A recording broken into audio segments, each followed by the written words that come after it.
Hello, everybody. Hello, hello, hello.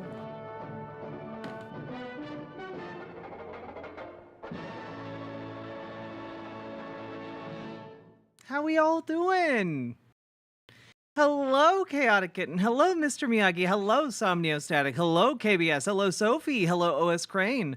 Hello, Ashley J. Curtis. Hello, Chaotic Kitten. I think I said hello to you twice. Will Kale. Hello.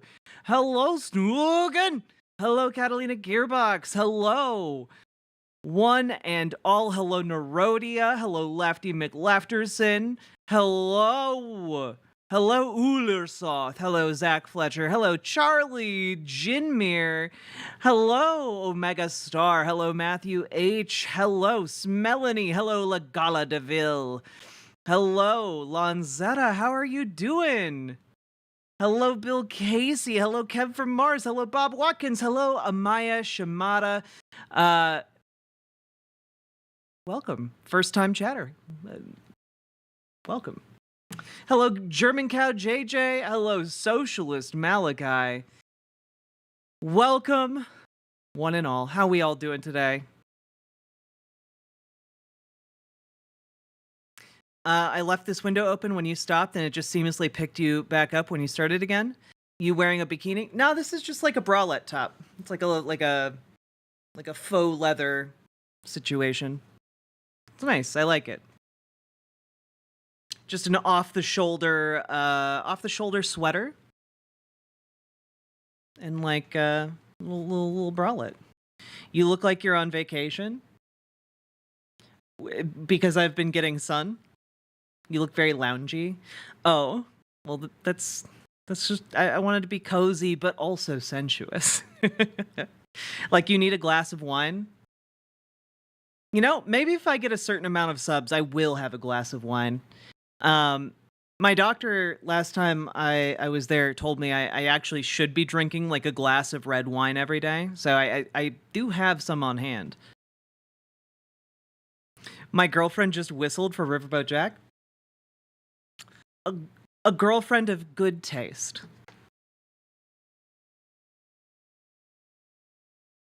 It looks good on you. However, I'm thirsty. That might be because you're showing lots of skin.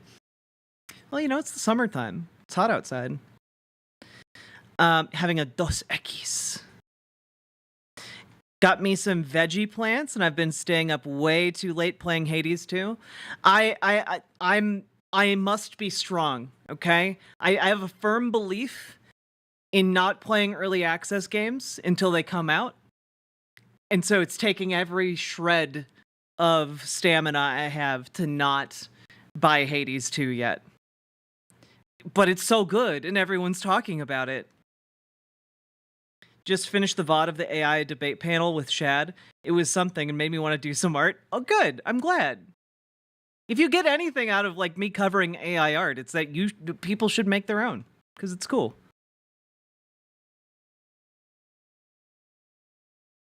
I do have a German beer stein. I don't want to pour red wine into it though.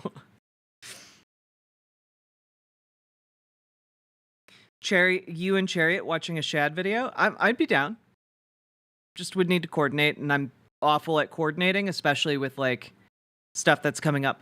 But speaking of coordinating, I did manage to successfully coordinate with KF Logan, and on Thursday we'll be doing a dual react to some stuff about the about World War II. Apparently he is a trained historian on the matter, so it should be a good discussion. Dual reacts, I think, are a good strategy forward for everyone. Well, I'm certainly willing to give him a shot, see what happens out of this one.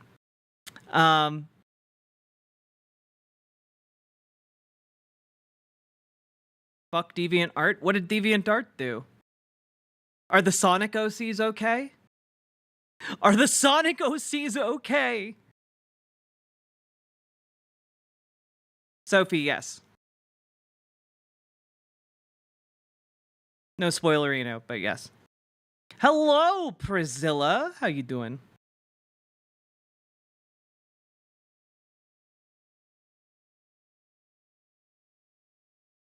They're basically all AI in an AI marketplace now. Yeah, like I would say if you're an artist, you should probably be, like, get yourself like a Squarespace or something set up so that like your data can't just be sold. Your art can't just be scraped. Because that's what places like DeviantArt they're doing, you know? Pretty sure they scraped my art before I scrubbed it too. Damn it. I'm sorry, OS Crane. Please don't bully my Sonic OC.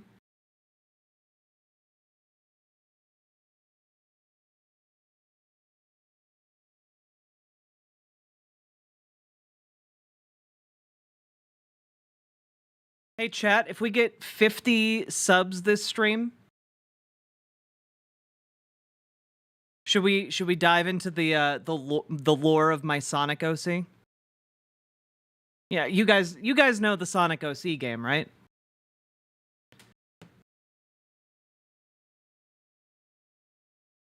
DeviantArt is doing AI? Yeah. No thanks? Ah. It's true, it's not for the faint of heart. Wait, what? I didn't make a Sonic OC. The game is you Google your name followed by the hedgehog and you see what comes up and then you learn about its lore.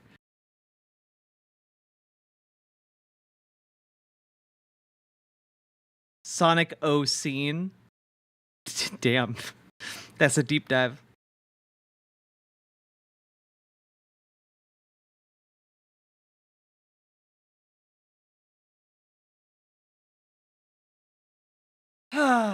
All right. So there are two things that I want to do on today's stream.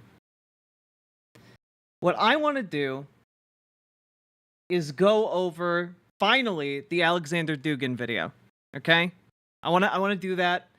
It's 21 minutes long. I think we should be able to do that in a reasonable amount of time, unlike the What If Alt Hist video from yesterday that took us 6 goddamn hours to get through, because every 2 seconds he's putting up a wall of text. All right. Oh, Catalina Gearbox, congrats on hopefully starting HRT tomorrow. Let's go. Drago, how are you doing, lovely? Actually, chat, which do you prefer? The Alexander Dugin video with Tucker Carlson, or should we just go right into the Norman Finkelstein, Alan Dershowitz stuff?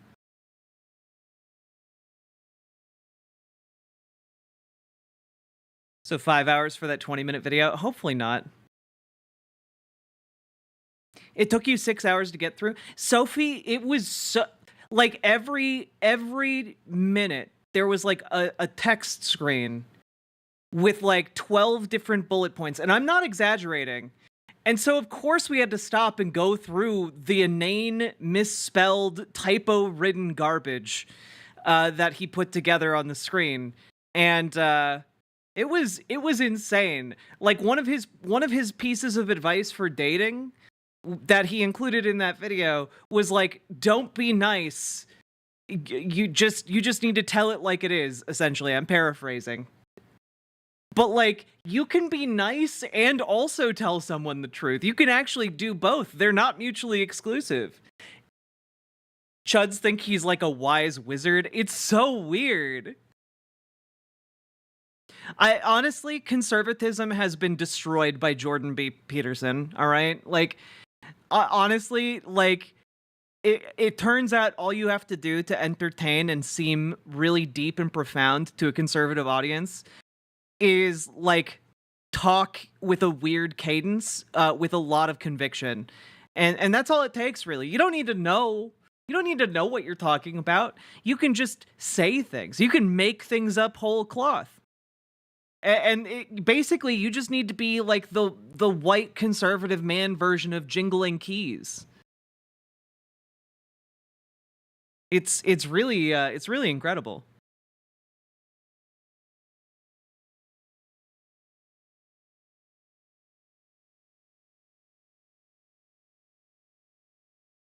Hey girl, date me. I'm Giga and you're not. Hey, wait, where are you going? Get back here. Success story of What If All This dating advice. Yeah. Anyway, I also gave a lot of actually good dating advice, so you guys should definitely check out that segment when it comes out in like 3 parts, because goddamn, I'm not uploading a 6-hour long video. I say, nervously looking at the video I have slated to go up tomorrow that's over 4 hours long. Monka S.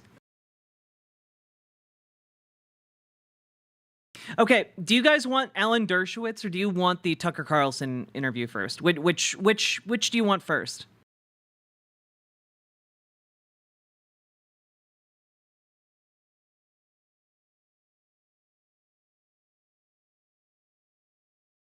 I will watch it twice for you. Tucker. I guess we need to vote. What content? Tucker or Dersh? There you go.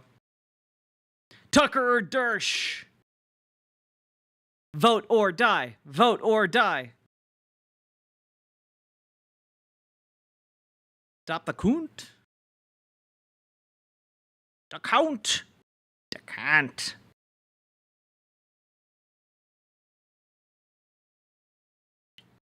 Give us the tuck.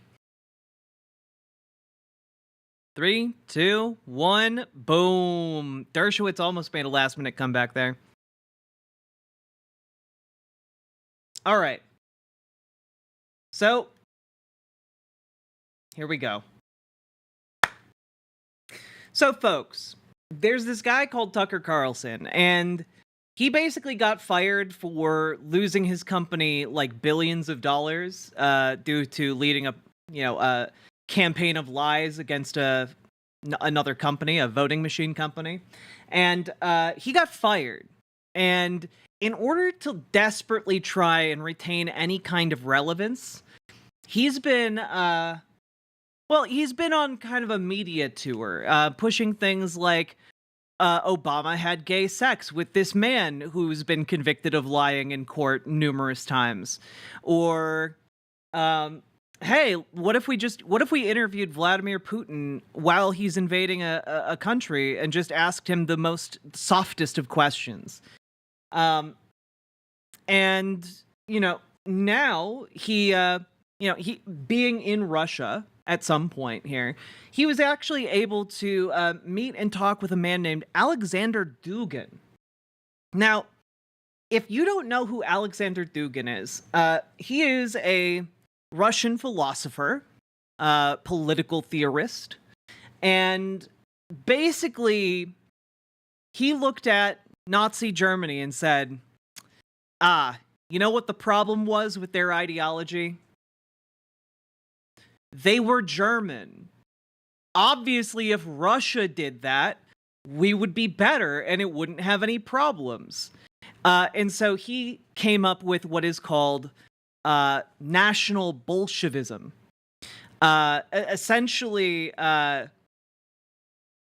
it is directly copying National Socialism, i.e. the Nazi Party. But it's the National Bolshevism because Russian. And basically, this ideology has become known as Nazbolism, National Bolshevism, Nazbolism. So if you see someone identifying as a Nazbol, here's a visual aid, okay?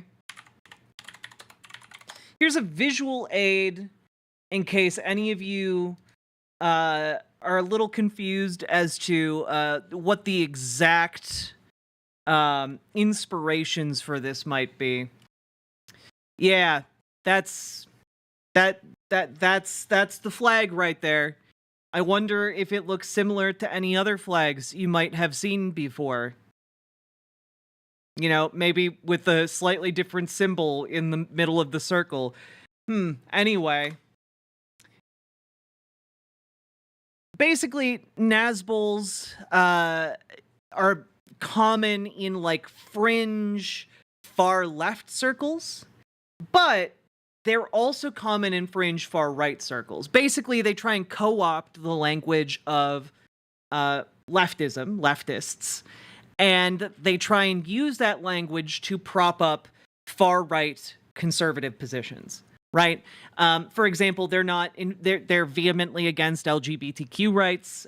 They don't think that racial or economic justice should really be a thing. They're virulently bigoted, and if you've ever heard the term MAGA communism, or that's basically the Americanized version of this, So I was a bit fascinated because, frankly, the only people I've ever seen know who Alexander Dugin is are Nazbols, are people who are trying to push a form of fascism and normalize it. And it's really interesting to me that Tucker Carlson decided he wanted to interview Alexander Dugin. So we're gonna take a watch. We're gonna go through this interview. We'll see how it goes. I'm sure it's all gonna be totally fine. Gonna be totally cool. And he's I'm sure he's just misunderstood by the West.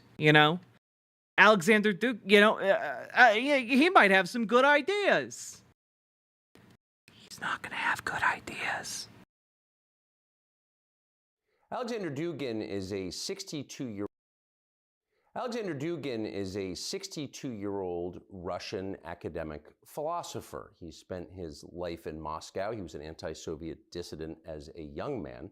And now which should tell you a lot, by the way. It should tell you a lot of the foundational ethos of where he's going with National Bolshevism. God. By the way, you should have opposed the Soviet states. You should oppose authoritarianism, wherever it may come from. But something tells me the authoritarianism wasn't his issue with the Soviet Union. He is famous the world over, in the English language press anyway, as, quote, Putin's brain. But he is not a political figure here in Russia. He is, once again, a philosopher. And his ideas are deeply offensive to some people. In August of 2022, his only daughter was murdered in Moscow when a car bomb killed her. U.S. intelligence says she was murdered by the Ukrainian government, and we take that at face value. But what's interesting is that, once again, Alexander Dugin is not a military leader. He's not a close daily advisor to Vladimir Putin. He is a writer who writes about big ideas. And for this, his books have been banned by the Biden administration in the United States. You cannot buy them on Amazon, banning books in the United States because the ideas inside are too dangerous. He's often described, again in the English language press, as far right. We'll let you assess, but we wanted to talk to him about some of his ideas, these ideas that are so dangerous that his only daughter was murdered over them, and his book's been banned in the United States. And so we're happy to have him join us now. Mr. Dugin, thank you very much. Thank you. Thank you for inviting me, and welcome to Moscow. Of course, thank you. By the way, ignore the fact that Tucker Carlson said already that how old this guy is. All right. For inviting. How old do you think this guy is when you look at him? Because I thought he was almost dead. I thought he was on his way out from old age, frankly.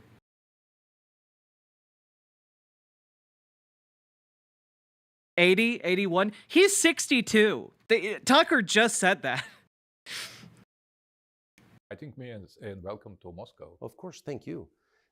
So we were talking off camera. Actually, we were having a conversation that we were not going to film. Just interested to meet you. But what you said was so interesting that we got a couple of cameras and put this together. And by the way, just as an FYI, as to why would the Ukrainians want to kill this random philosopher? Why would they want to do that?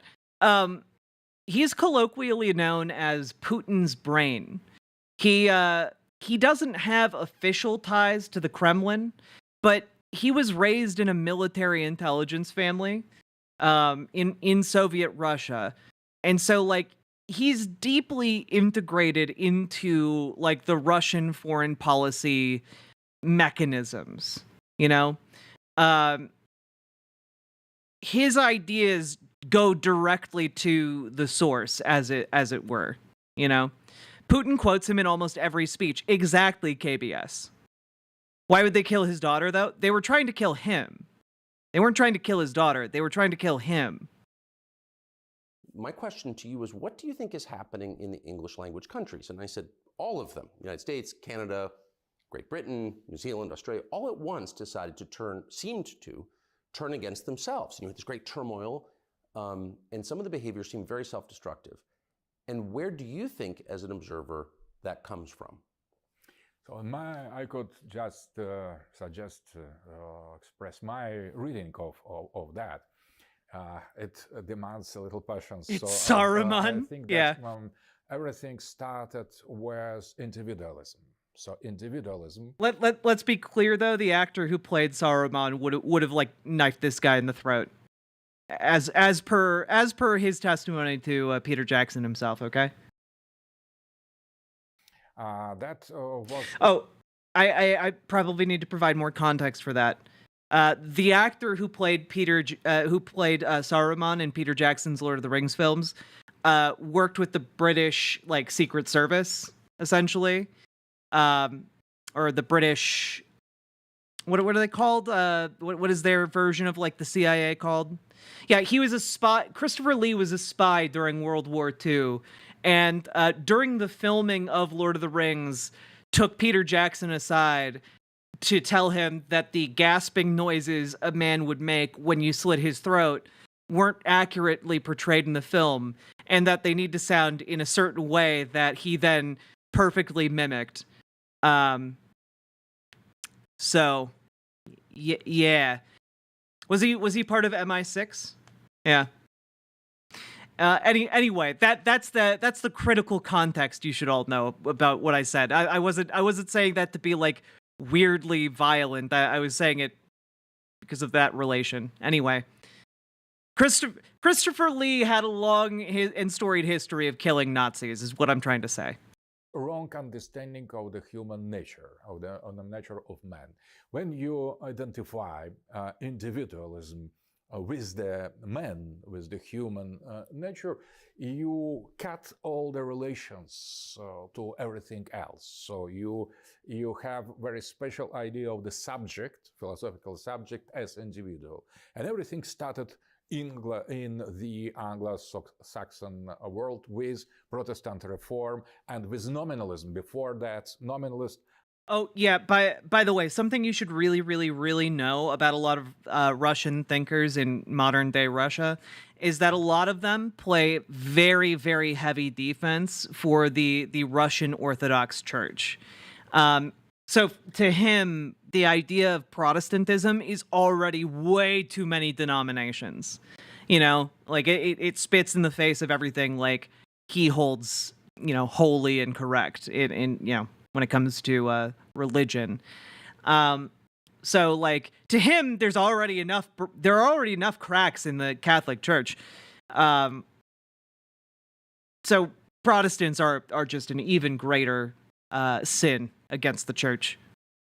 Attitude that there are no ideas, only things, only individual things.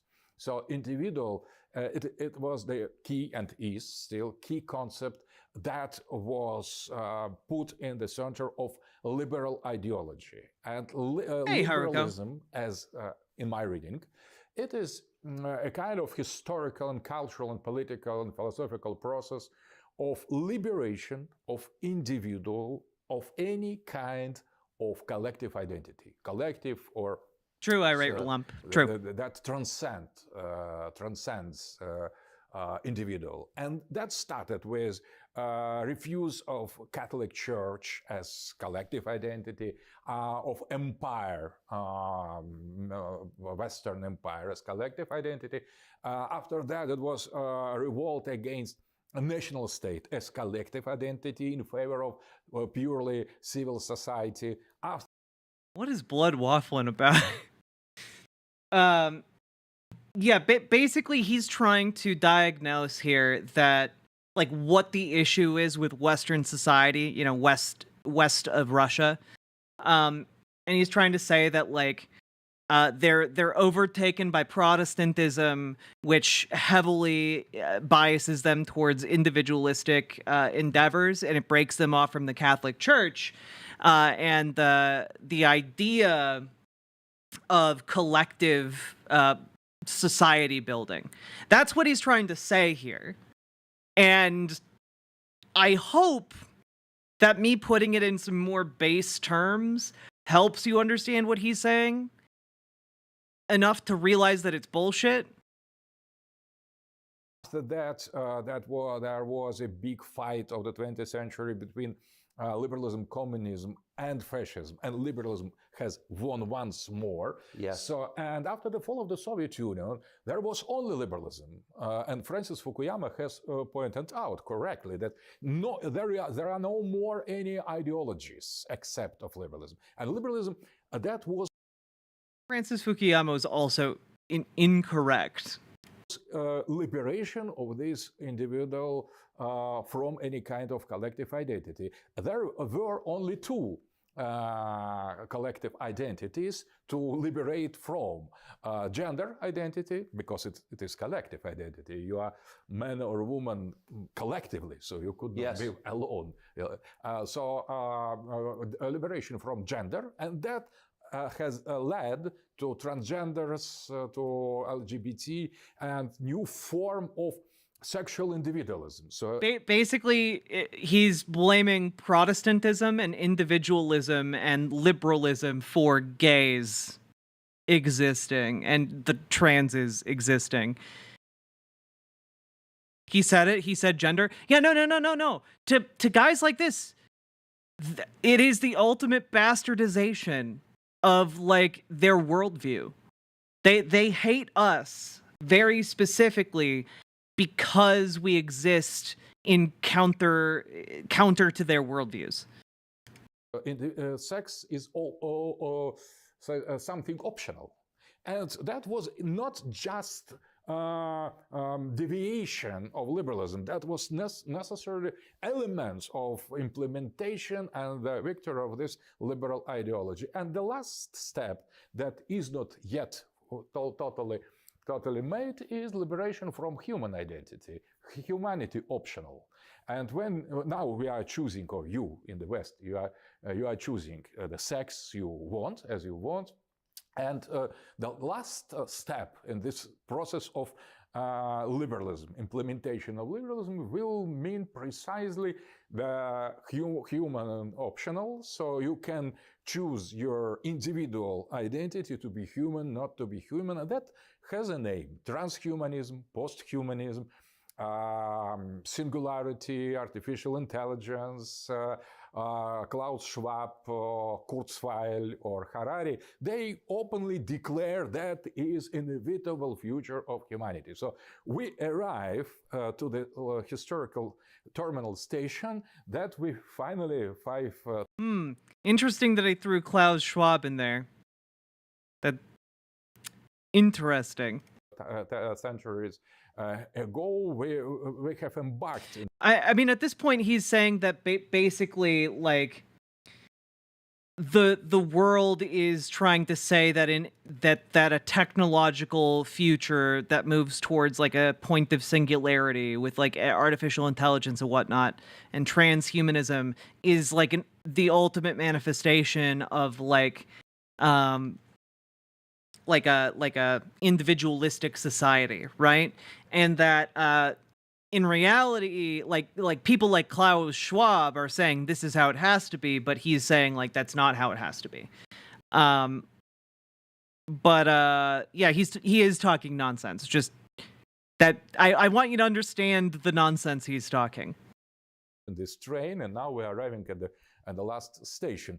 So that is my reading, and when all the elements, all the phases of that, you cut the tradition with the past. So well, yeah, no. Like again, it's just repackaged Nazism, right? Also, hello, Paladin. Like it's repackaged Nazism, so like it's anti-intellectual at its core. Like what he's talking about is inane nonsense. but it is inane nonsense by design.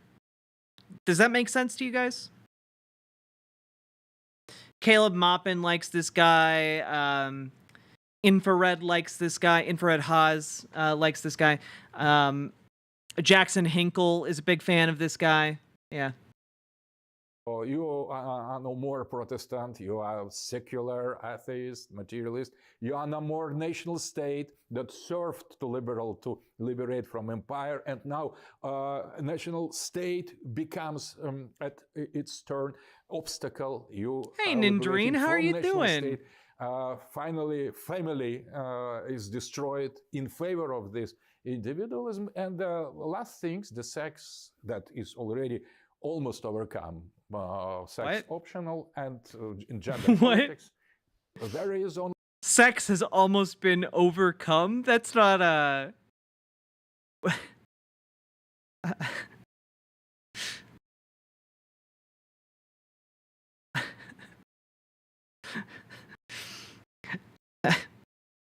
God, I wish. I'm just here being gay as hell. Hell yeah, Nindreen.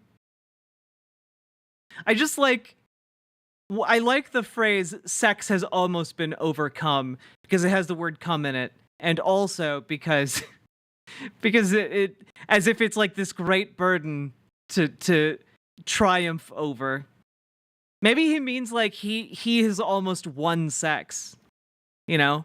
After someone wins sex, we have to start inventing sex too. Only one step to arrive to the end of this process of liberation, of liberalism. That is the abandoned human identity as something prescribed. So to be free from to be human, to have the possibility to choose to be or not to be human.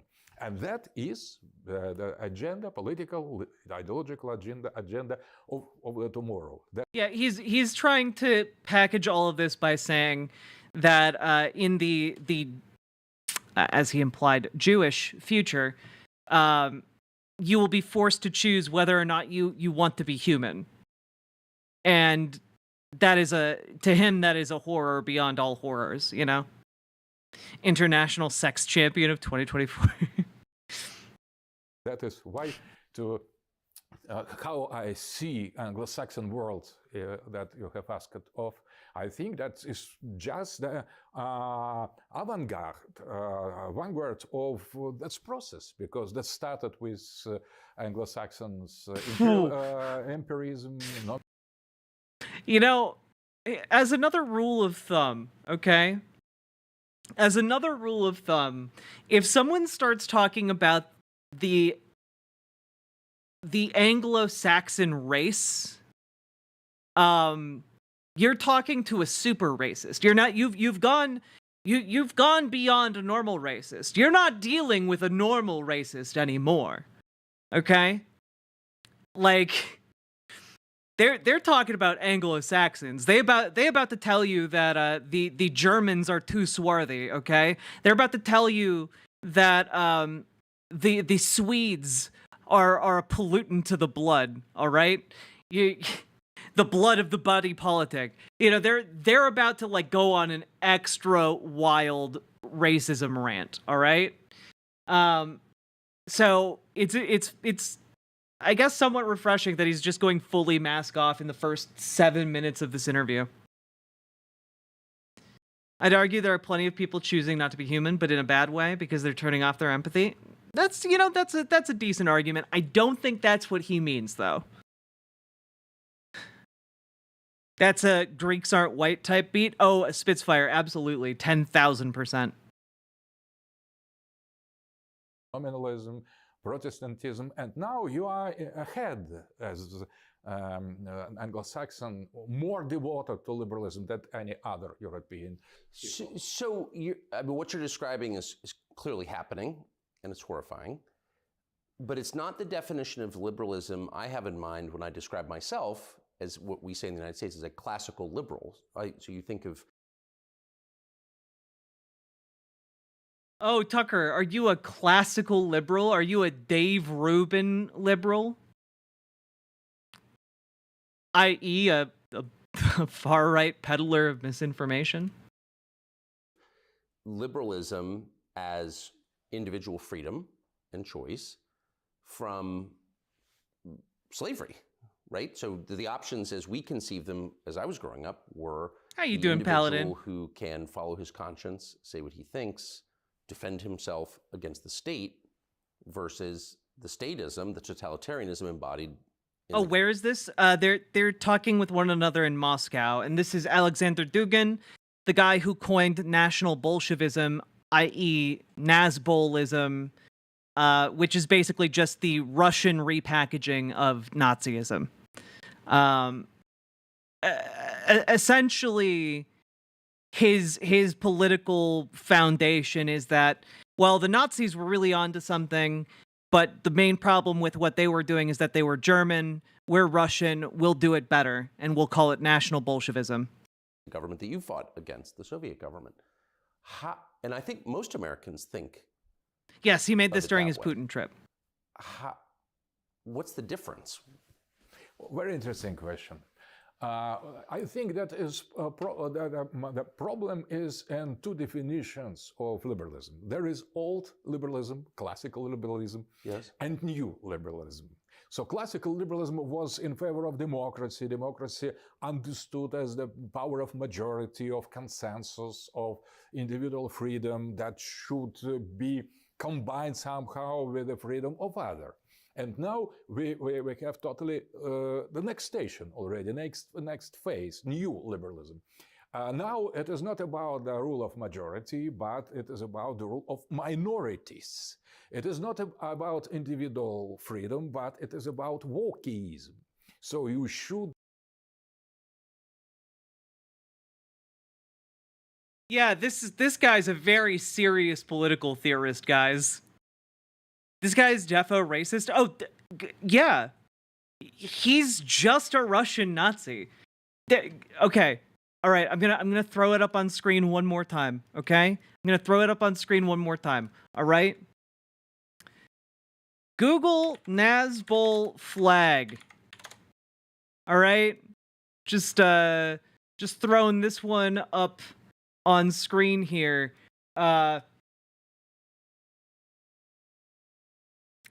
In case you thought, oh, maybe this guy has some good points. No, he's when I say he repackaged Nazism, I mean literally repackaged Nazism, guys.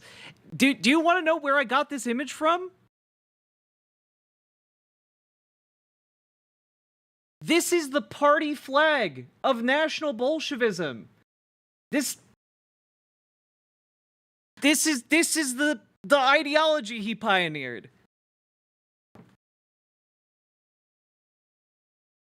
He's a Nazi. To be so individualistic that you should criticize not only the state. And Tucker Carlson is mainstreaming him to try and hold on to any kind of relevancy he once had. But individual, the old understanding of individual. So you need now you are invited to liberate yourself from individuality, to go further in that direction. So I have spoken once with Fukuyama, Francis Fukuyama, on TV, and he has said before democracy has meant the rule of majority, and now it is about the rule of minorities against majority, because majority could choose Hitler or Putin. So we need to be very careful with majority, and majority should be taken under control, and minorities should rule over majority. Majority, it is not democracy, it's already totalitarianism. And now we are not about defense of the individual freedom, but about prescription. Who is Francis Fukuyama? He's like a pop. If I'm remembering the right person, he's like a pop physicist. Right? Yeah. I think. No. No. This is the guy who who thought like, yeah, like we'd arrived at the end of the world. He's the guy who coined like that phrase for like liberalism. I believe. Yes, end of history. Thank you. That's what I was trying to remember. Declaring that liberal capital had won everything and now everything is resolved. Yeah. Like, basically, he tried to attribute the ennui of, like, the 90s to, like, the victory of capitalism and liberalism. And that nothing would happen. There were no other ideologies. None whatsoever. So who was I thinking of?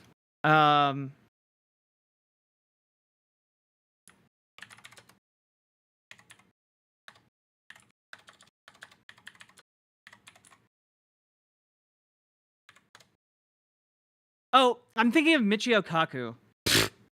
I was thinking, for some reason, I was thinking he was talking about Michio Kaku. Who, by the way, is also, like, to my understanding, kind of a crackpot. But, you know, whatever, it's fine.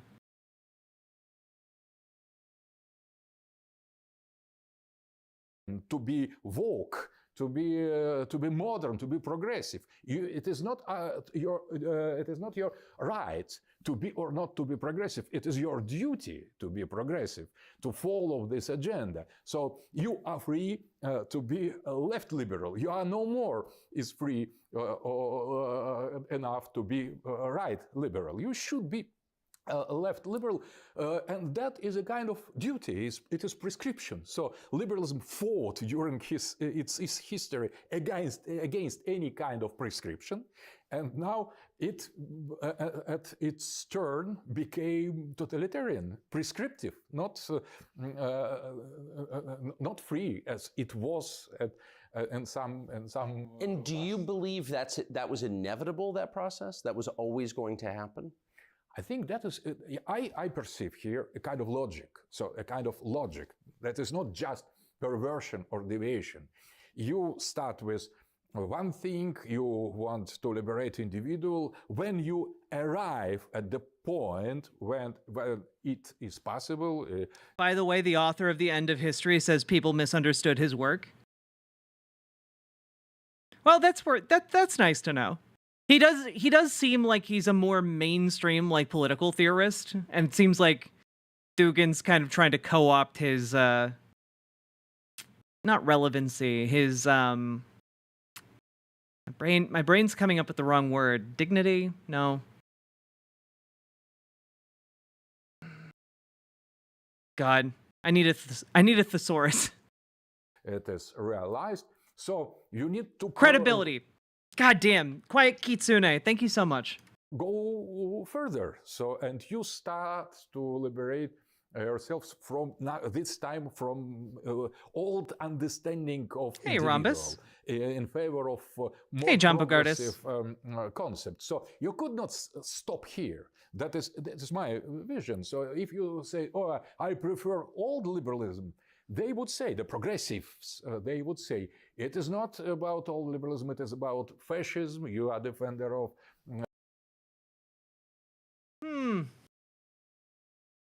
That's interesting, because,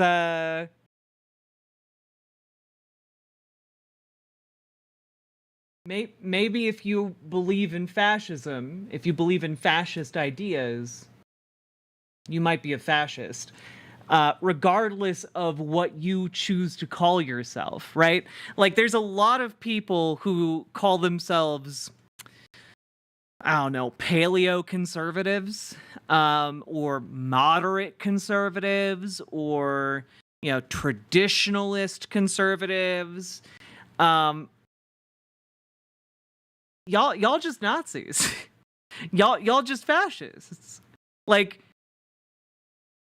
you can call yourself whatever you want, classical, liberal, you know, be damned, but if you believe the same things a fascist believes, if you believe in the fascist superstructure, then you're a fascist.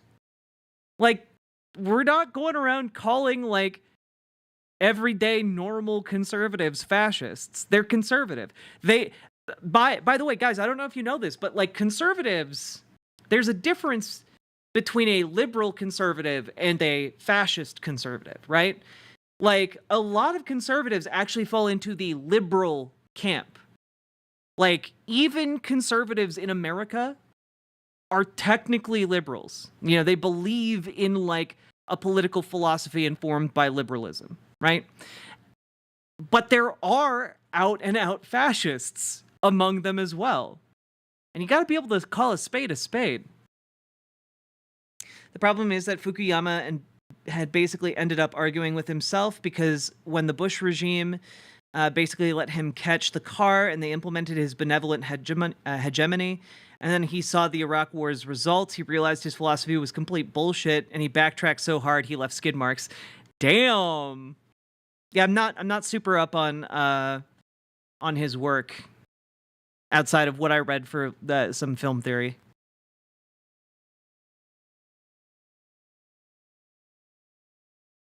Oh yeah, no. Of course, like the modern conservative movement has been moving more towards fascism under Trump.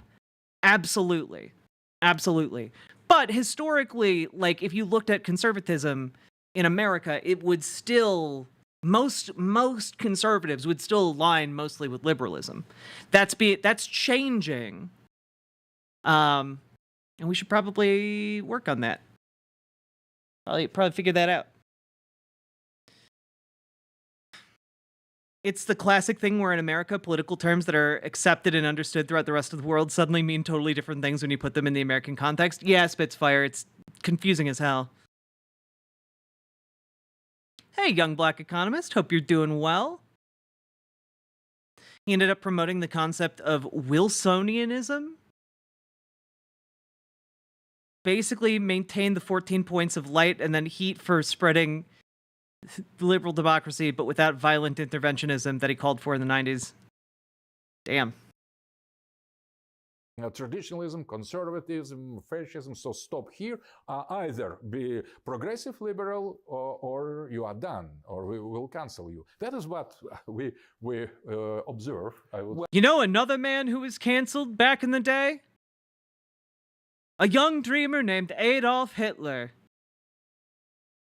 And then Alexander Dugin goes into like a 3-hour-long rant about how, you know, Hitler was misunderstood and canceled for his beer hall push. Well, it's certainly what we're living, and to see self-described liberals ban your book, which is not a manual for bomb making or invading Ukraine, it's a, you know, these are philosophical works. You know, you haven't really talked about his book.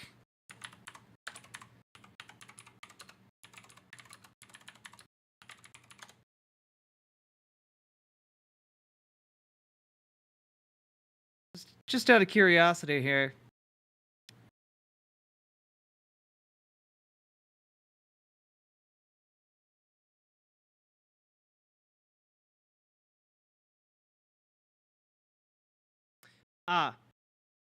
Yes. Okay, so his books aren't banned because he's complaining about liberals. His books aren't banned because they're telling you how to make a bomb.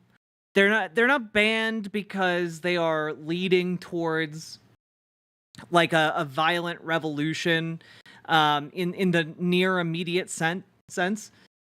They're banned because they're ethno-nationalist books. Specifically, we didn't go over this earlier, but Alexander Dugin is what is called a Eurasianist. Okay? Now, if you haven't heard that term before, it's not huge in America, but it's very big in Russia, because basically the concept of Eurasianism is that it's kind of like a manifest destiny type narrative for Russia, specifically about how Russia should be and deserves to be the center of a larger Eurasian society, controlled by Russia. Basically, Russia should control both Europe and Asia from sea to sea. It is the Russian like myth to justify the imperialism, colonialism, and expansion of the state. It should go back to the USSR. Well, so yeah, this idea goes back a long way, but it's honestly, it goes back longer than like the USSR. Like this goes back to like Russian Empire. You know, the idea kind of stewed upon by Russian aristocracy. It has been the wet dream of not just Putin, of basically every Russian leader who was played into this narrative for like the last 300 years. You know? And yeah, they're banning the books because of that. And I should say, like, does it suck that they're banning the books? Yes. Are they banning the books because they're too dangerous to liberals? No. They're banning them because he is one of the guiding influences on the Kremlin, and also like spreading an idea that Russia is entitled to all of the land in Europe and Asia in order to justify their colonial conquest.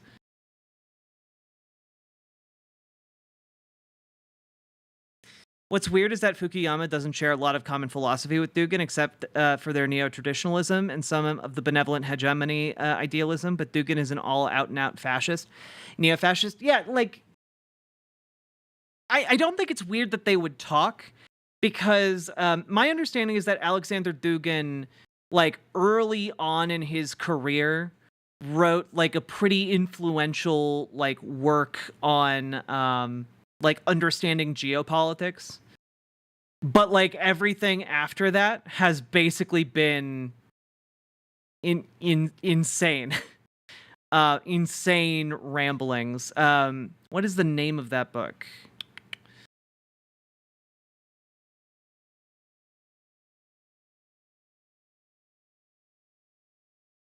Am I incorrect about that? Yeah, the name of the book is Foundations of Geopolitics. And like a lot of people basically wait, was that the right book? No, he's written a lot of books, guys. Yeah.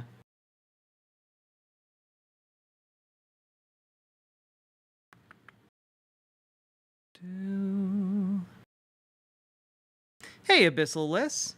How does China feel about this? I don't think China cares about him too much. I doubt that they're a huge fan of him, though.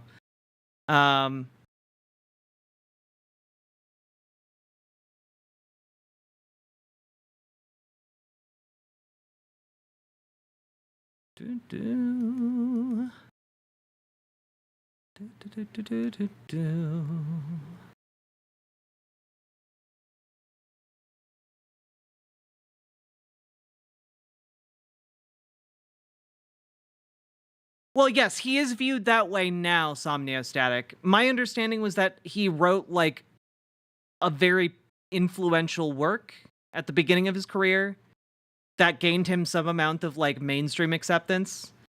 But then just went off the rails crazy for, like, the next 50 years of his life.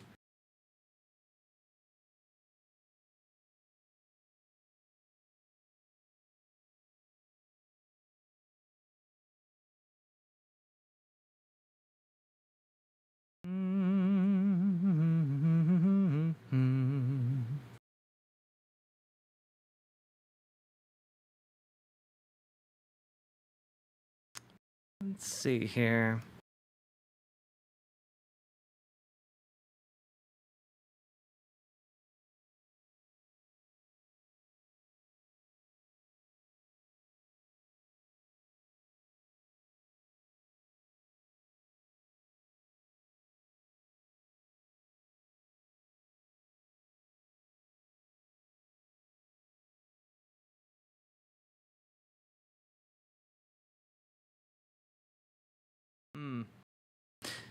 Who are you talking about? Alexander Dugin.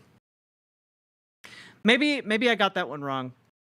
It seems that Foundations of Geopolitics is basically the text for his Eurasianism. So I don't think that is what I was thinking of. And we're gonna move right along. Tells you that it's not, of course, it's not liberal. Wait, is Eurasianism similarly aligned with the alternate history of Russia was the Mongols and also most of Europe, and it's actually still the 1800 in the year 1800 something? Kind of.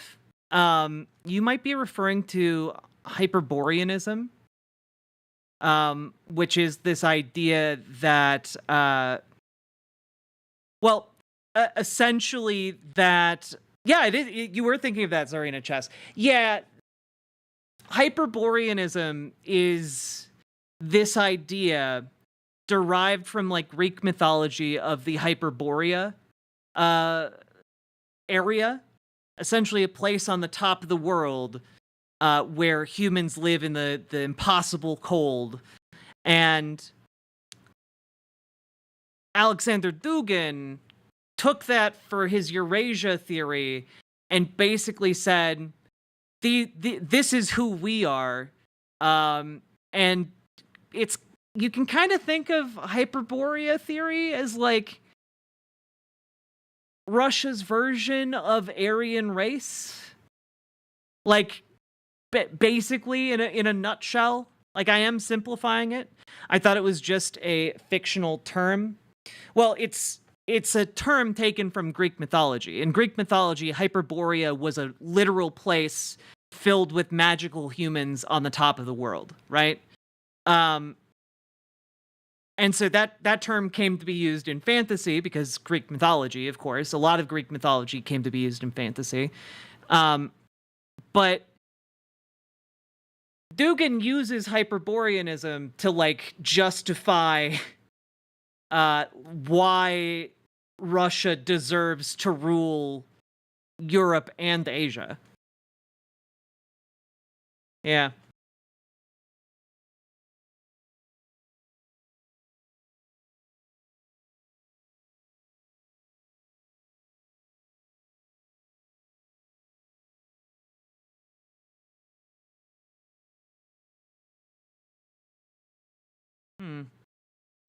You watched a Mia Mulder video on it? Yeah. Okay. Yeah. All right. We're doing it, fam. In any sense. Hey, boiled peanuts. How you doing? When you reach... God. I clicked buttons.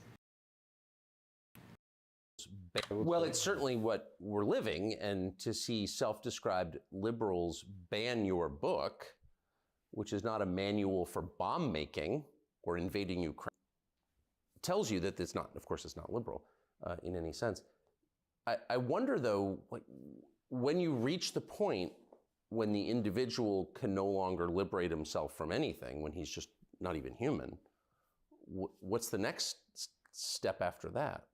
Who's he interviewing? He's interviewing a guy who recreated Nazism in Russia and also helps shape foreign policy for the Kremlin. In the pictures, American pictures, films, in many ways. So I think that you know that all the science fictions, almost all of the 19th century, were realized in the reality in the 20s. So there is nothing more realistic than science fiction. And if you consider Matrix, okay, can you blame me for thinking he was talking about Michio Kaku? Can you blame me for getting them mixed up when he's talking about like science fiction concepts like AI and like singularity? I thought he was talking about Michio Kaku, and I want to apologize personally to Michio Kaku for thinking that is who was being talked about here. I apologize. I'm sorry. Terminator, you have so many more or less coinciding version of the future with the post-human or human optional. Old fact, this is the thing, right? I look at this man and I read him as being like 100 years old. He's only 62. He's absolutely seen Terminator. Situation or artificial intelligence.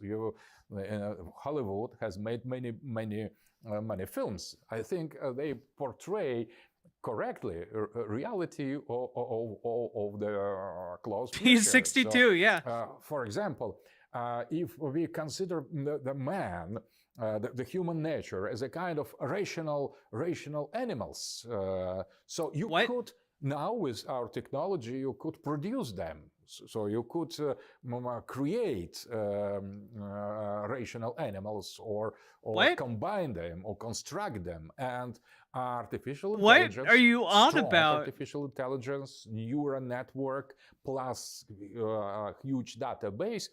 It is a kind of king of the world, I would say, that could not only manipulate but create realities, because the realities are just images, just what are you talking about, dude? So I think that post-humanist futurism is a kind of not only realistical description of the very possible and probable future, but as well a kind of political manifest. So it is not, that is kind of wishful thinking. And the fact that you have no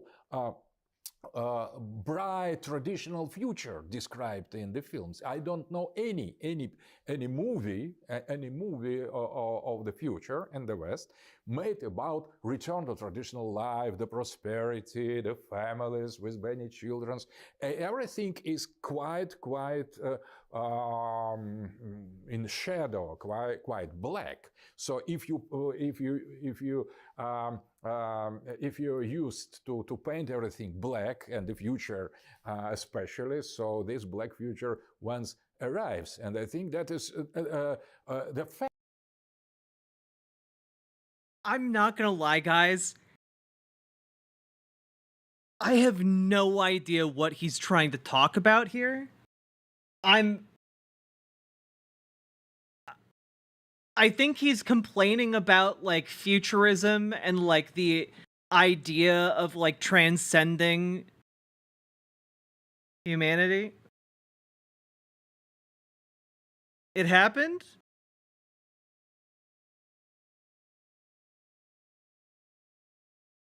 Wait, what happened?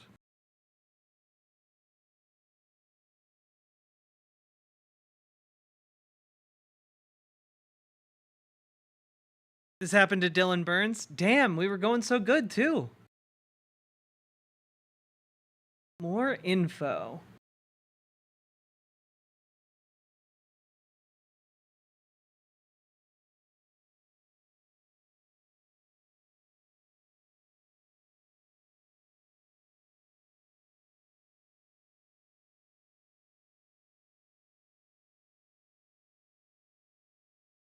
Interesting. Okay.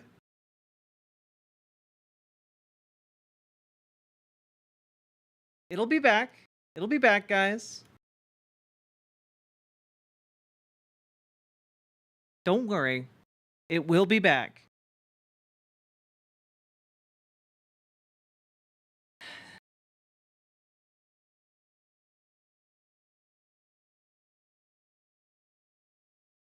I do have to say, it's pretty weird that we got through like most of that interview before it came back.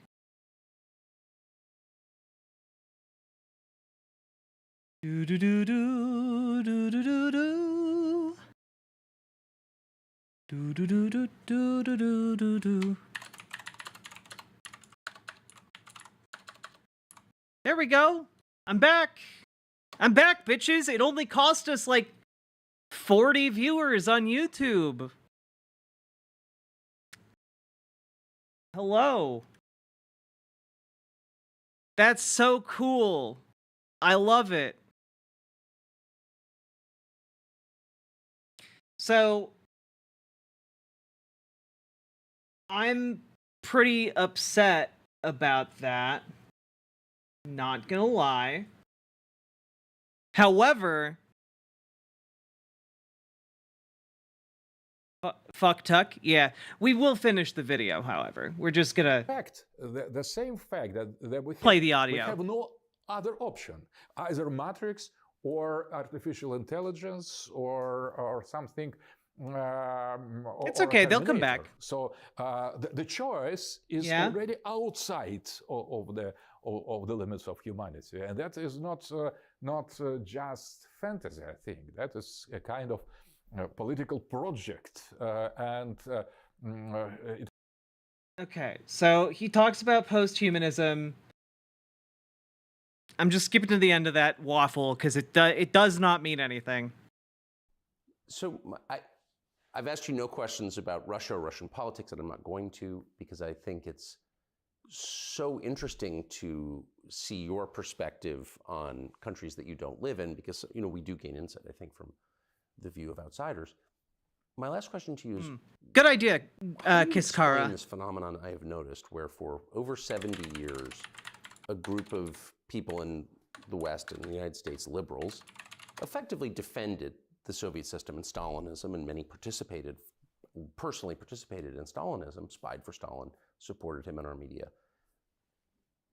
In the year 2000, and they loved Boris Yeltsin because he was drunk. Just gonna do a quick thing here. Don't mind me. Don't mind me. All right. I said don't mind me. All right.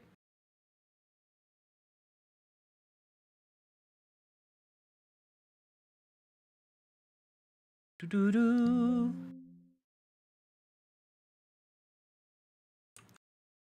Copy image.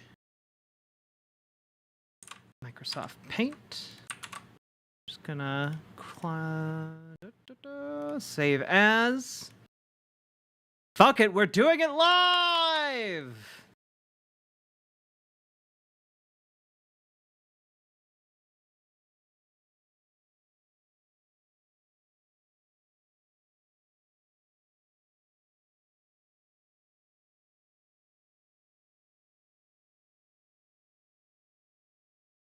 Okay. We're doing it live. We're doing it live, all right? We doing the thing.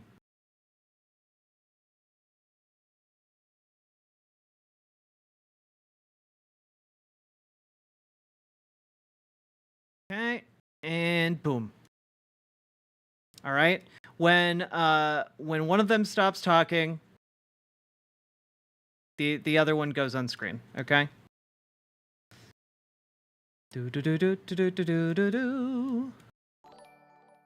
Holy shit, Paladin. I know this sort of BS messes with your revenue stream, but they can't stop the BWA. Fokker Carlson can Putin desse nuts in his mouth. Thank you so goddamn much. I really, really appreciate that. All right. Paladin, thank you for the $150 dono sub. And also, that is the first sub dono of the stream. My God. Thank you very, very much. Is it possible for you to uncover the subs? I don't know what that means, Haruko. BWA. Oh, the subtitles. I don't think I can. Unfortunately. Okay. But in the year 2000, leadership of this country changed, and Russia became their main enemy. So after 80 odd years of defending Russia, they hated Russia. What was that? Why the change? I think that first of all, Putin is traditional leader. So Putin, when he came to power, from the very beginning, he started to extract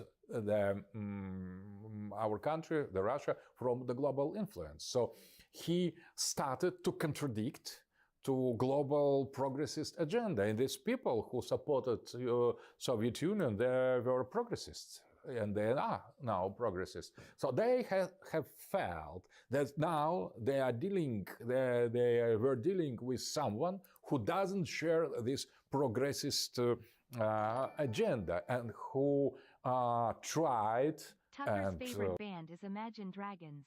Imagine Dragon Putin's nuts across his face. BWA.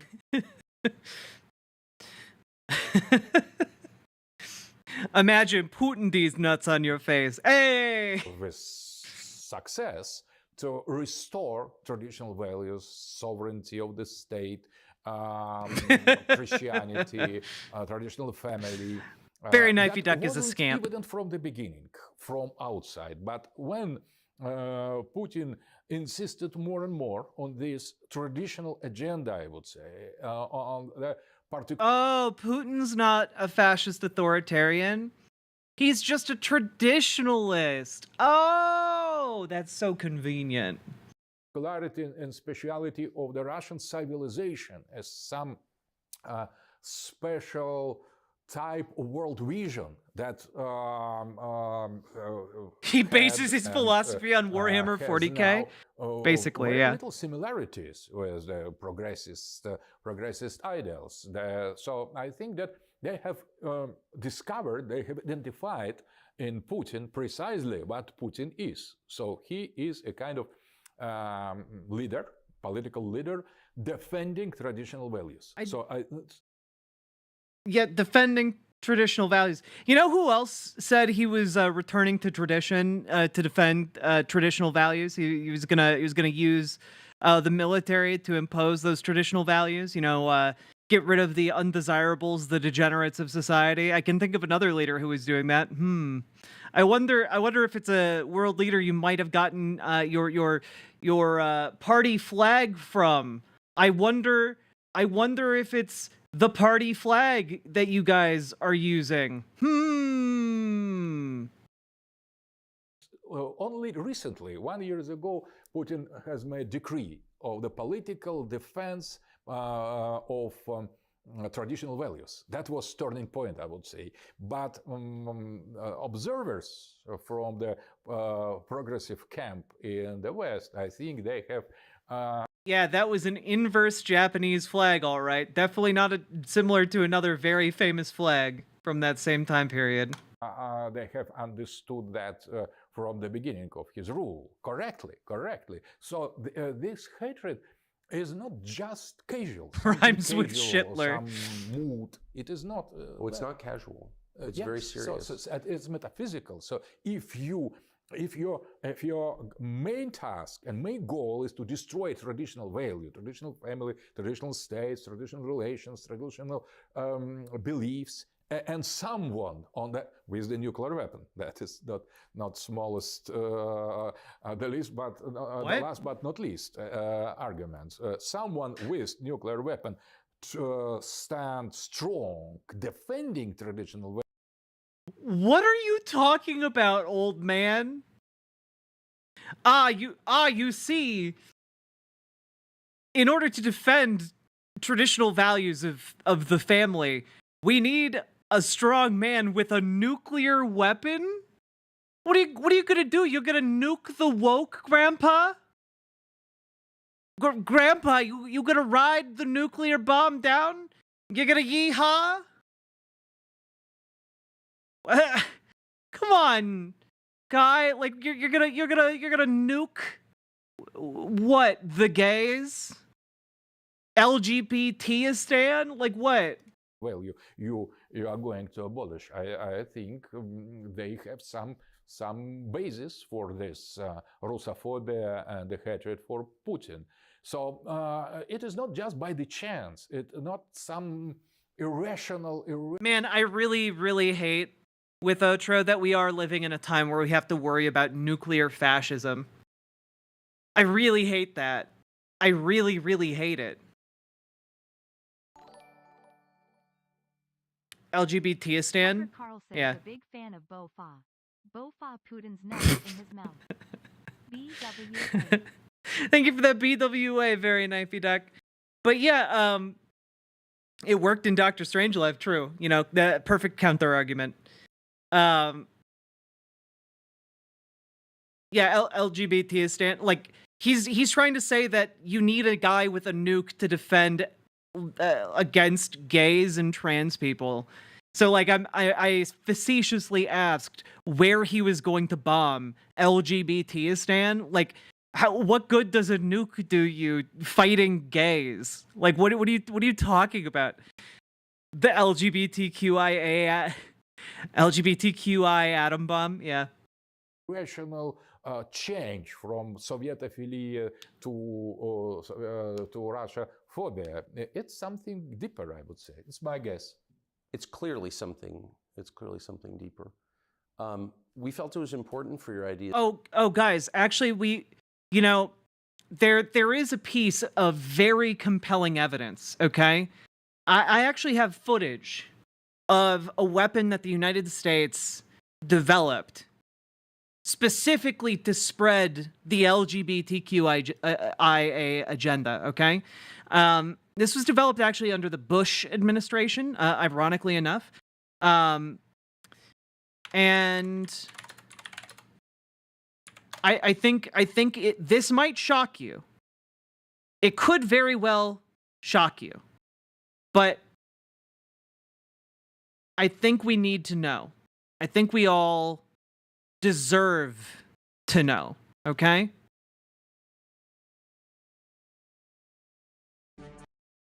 We all deserve the actual truth, all right? Are you ready to have your world rocked? Gentlemen, I regret to inform you that the gay bomb could not be effectively weaponized. The chemical dissipates harmlessly in open tactical environments, and frankly could only work if somehow we could get the enemy into a closed, unventilated space. Ooh, pens.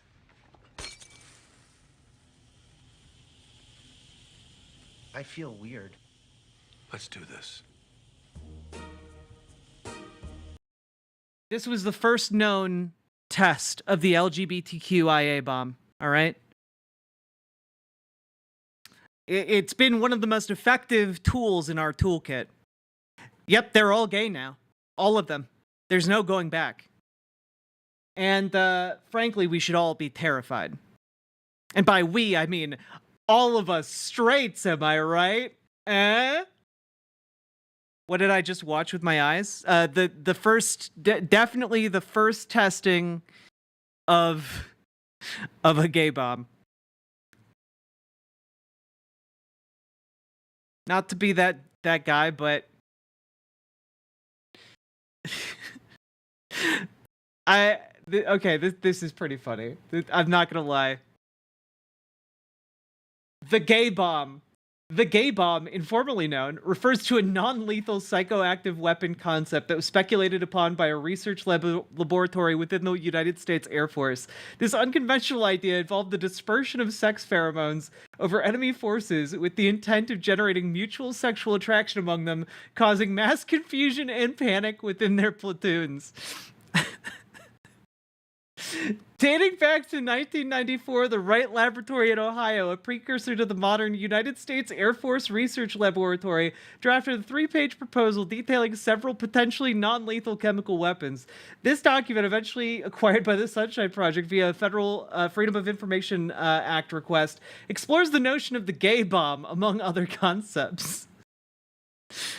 Man, the United States has wasted so much more money than any of you will ever see in your entire lives, has gone into the silliest shit you can imagine on behalf of the US government.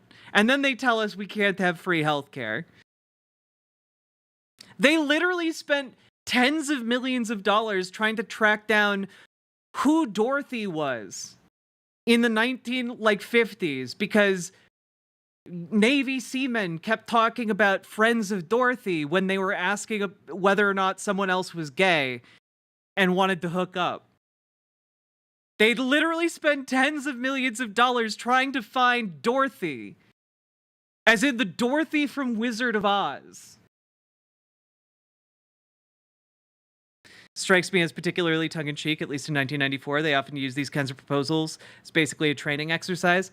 Maybe?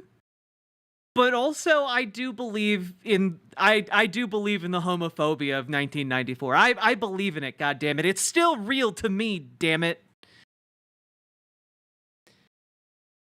Yeah. What could get enemy troops more distracted than looking at each other sensuously and giggling, and then getting some red wine and seeing where the evening takes them. Like what could possibly get them more distracted in the heat of battle than to enter heat themselves.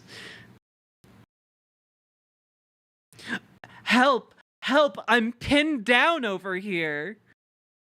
Okay, I need to stop. I need to stop. I'm having too much fun with this. All right.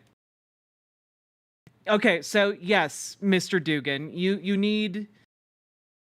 in fact need a man with a nuke in order to stop people from being gay and trans. Okay.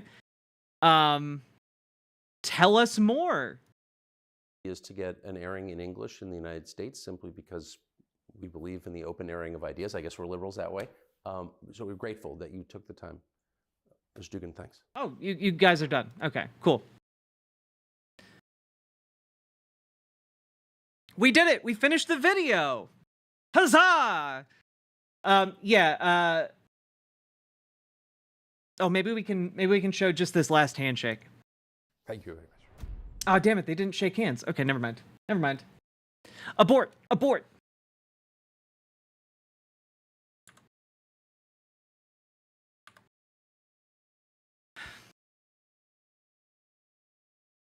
Well, that was fucking awful. I just think it's unfortunately Tucker Carlson, though he is declining in relevance, still maintains a pretty decently sized audience. This video has almost 1 million views. It has, it has 750,000 views. And it's him interviewing an out-and-out Nazi, just repackaged for Russia. And I think that that's kind of important. Like he's still, he's struggling to maintain his relevancy, but he is still a force to be reckoned with, unfortunately. So that's what Tucker Carlson is up to. Trying to mainstream Nazism into the American public. Fuck off, Nazi punks.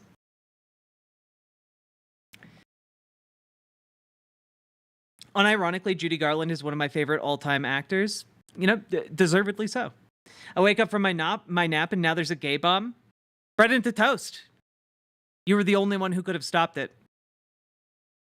Plot twist, it's a bomb that only works to turn straight women and made entirely of cheap whiskey, Axe body spray, and cigar lounge smoke. Damn, dude. Has Carlson talked to Hinkle? No, but that's probably on his docket at some point, unironically. Wait, it's real? No, guys, they never developed a gay bomb. That doesn't exist. The footage I showed you wasn't real test footage. It was actually just footage from 30 Rock for a bit. But they did spend money researching the possibility of turning people gay with a bomb. And those explosions would have been fabulous.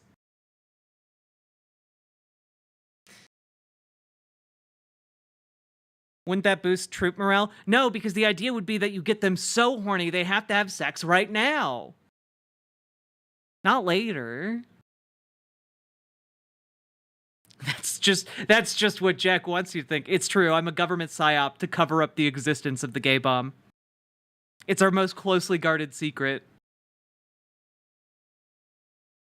I've read that, Yowie.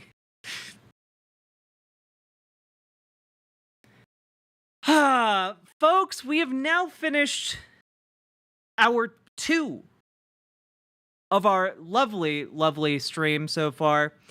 If you've been enjoying the show, hit the follow button on Twitch, hit the subscribe button on YouTube. We are on our way to 10K, friendos. So hit that subscribe button on YouTube. It's very, very important. Like the stream, which is also very, very important, especially considering we need to get more people back in here, okay? After that little hiccup, we lost like 40 viewers. We got to get them back, all right? We got 62 likes, and that is not enough likes on the stream, okay? And I know it's not, because we've got, let me see, we got almost 200 people in here, all right? We can hit 100 likes. What do you think Joe's chances are at winning after today? Haruko, I genuinely have no idea. I have no idea. So for those of you who, have better things to do with your time, Joe Biden announced that he's going forward with a $1 billion arms sale to Israel after last week admitting that, like, our bombs are being used to kill civilians. And I gotta be honest, this attempt to try and walk the line between these two positions is unsustainable. Like, it doesn't work. It's not gonna fly with the Zionist audience that he is courting, and it's not gonna fly with progressive audiences. Why? I genuinely don't know why. I genuinely don't know why. If you wanted to win, he should just fully cut them off right now. And I looked at the news story because I was like, well, maybe this is a $1 billion arms sale of, like, munitions for the Iron Dome or something. Maybe like the headline isn't doing it justice. No, it's like tank rounds and, like, armored personnel carriers and such. Like, no, they're things that are going to go to kill people in Rafah.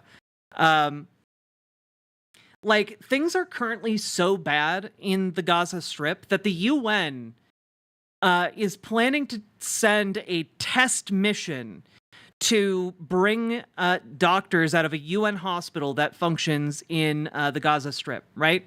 They're sending a car full of people there to deliver, like, supplies, aid, new, fresh, rested doctors and medical professionals. And they're doing a test run, so to speak, because they're afraid that the IDF is going to kill everyone in that van, in the van that they're sending. Which isn't, it's a founded fear because, like, yesterday or the day before, the IDF killed a UN employee who was doing the same journey. So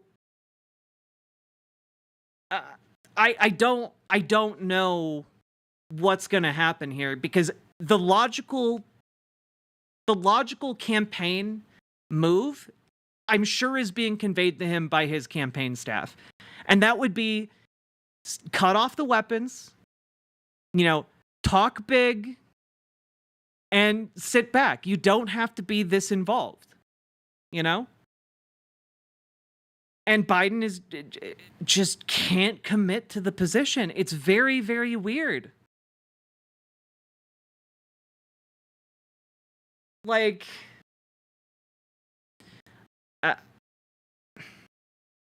yeah, a lot of people don't seem to care about this.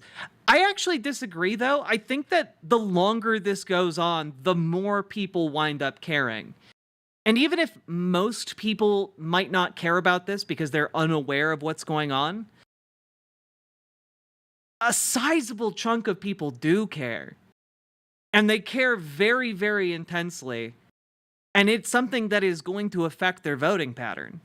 The Biden administration and his campaign are really, really banking on younger voters, like, forgetting what has happened. Like they won't remember what happened, 4 months ago. And that's assuming everything stops, like, today. Like a peace treaty winds up happening today. And that's not happening. That's simply not happening. This conflict is going to continue for a while now, and, like, he's doing to me it seems like he's doing everything he can to kill his chances in a very pivotal demographic. People forget that, like, young people showed up for Joe Biden in 2020 and are like, what made the big difference, And they're not going to show up for him in 2024 the longer he keeps on this particular track. And by the way, like, I agree that people should vote for Joe Biden because it's better to have a feckless, dipshit, evil neolib than it is to have a fascist. But I also can't blame people who are watching a genocide unfold and saying, I don't want to vote for that guy. You know? Like, it's a really tall order to try and get those people to come out. And the thing is, I agree, but you can't really debate people into changing their minds. What will happen instead is that organizers, political organizers, of which I am one, I do that professionally, have a bigger and bigger task the longer this goes on to try and convince people who have no idea what's going on to turn out to vote for Joe Biden.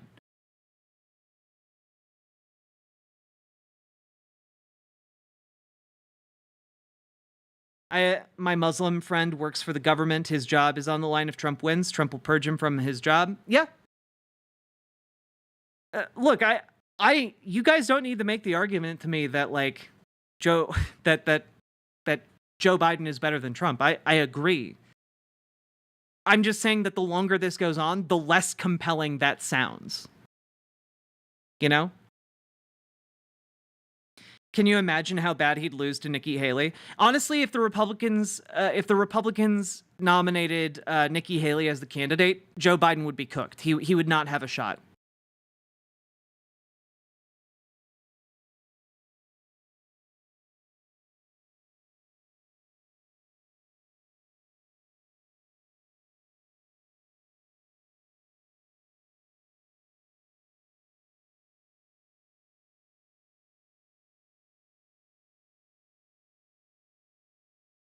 Looking at the polls, I think Biden still has a 60% chance to win right now. The thing is, Joe Biden should have a 100% chance to win. Like, the 40% that he has lost is indicative of, like, how badly he's fucked up. He's running against one of the most beatable candidates in U.S. history, and he's struggling, dog. He's struggling. He can't bring it together.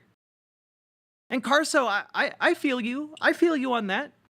I'm worried that if Donald Trump gets into office, like he's gonna like make it impossible to exist in this country as a trans person. You know, it's why I would encourage any trans people in the audience, especially as things look bleaker going into the election cycle, get your passport, get your papers sorted. Okay.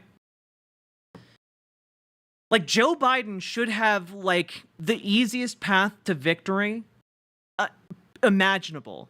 And yet, instead, he's going out there, like, every day enabling a war criminal who is killing thousands of children.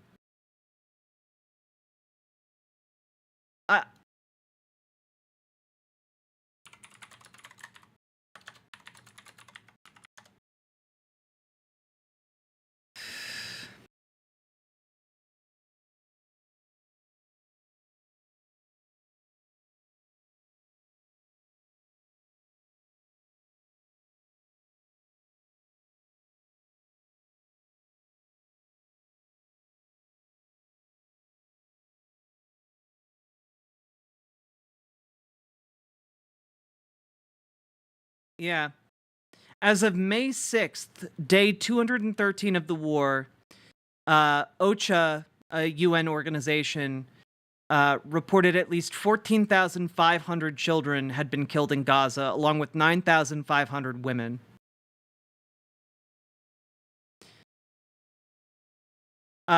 Two days later, on May 8th, OCHA appeared to change the source of its data, citing information from the Ministry of Health in Gaza.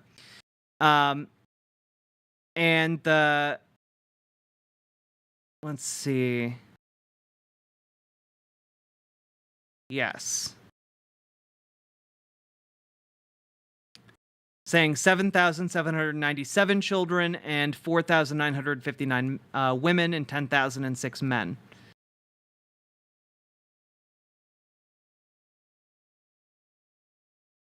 yeah, a lot of the numbers of the dead are very, very, very much in flux, especially as things continue to get bombed there.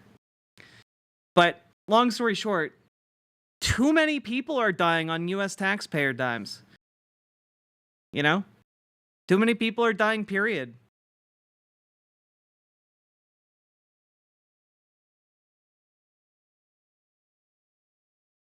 I've kind of figured out that Joe only needs to win Michigan, PA, and Wisconsin back on his side and not lose the other states he has in polls.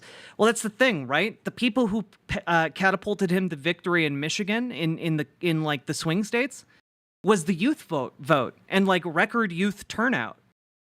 2020 had the largest youth turnout of like any election in like modern history. And he's not going to be able to replicate that because the people who are maddest at him are the people paying attention, and they tend to be the youth. You know? Seen a lot of scary evidence of people saying they want to vote for Trump rather than Biden because of the economy or because he was better and it's young people, we may be fucked.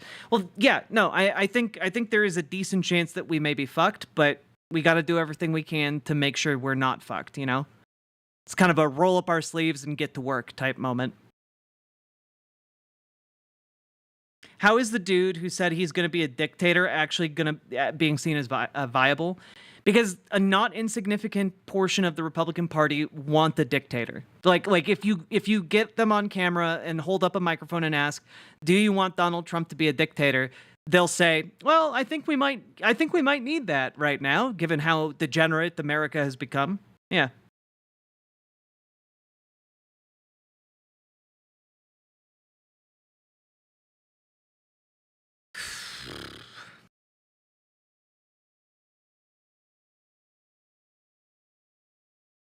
So yeah, it's a scary time, and I've got no solution for you on that one.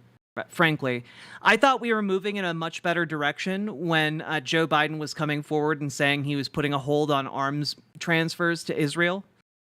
But the fact that he's going forward with this new one, I think for me that's kind of the final nail in the coffin. I don't think he's going to change course. And I think that on this particular issue, we are utterly and completely fucked. Does that mean we won't be able to win in November?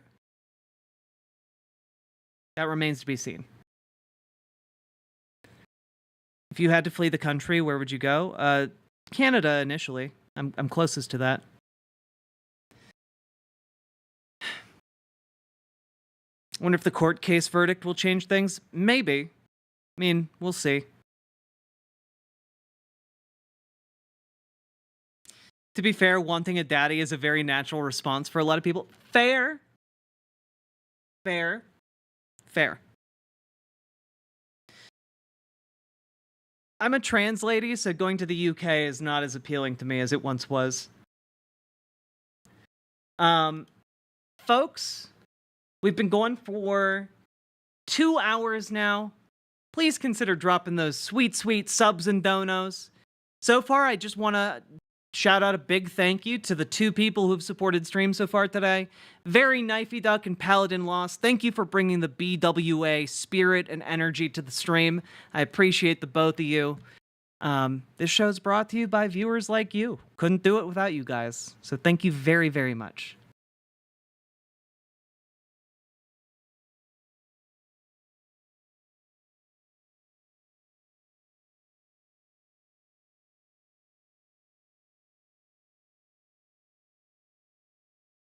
Yeah, even if you were not trans, the UK isn't good for most people at the moment. Honestly, I'd probably like Canada, Ireland, the Nordic countries have always looked pretty neat. I'd check out like New Zealand.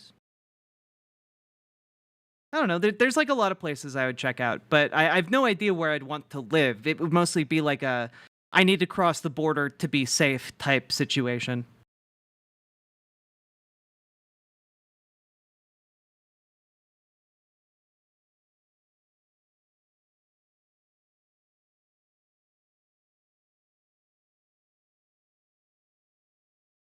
we'll see, Gamer G. I wish I shared your rosy optimism for the situation. I just I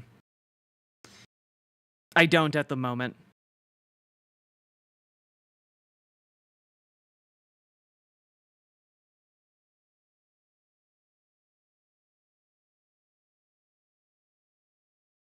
Portugal could be nice. Haven't considered that one, but could be nice.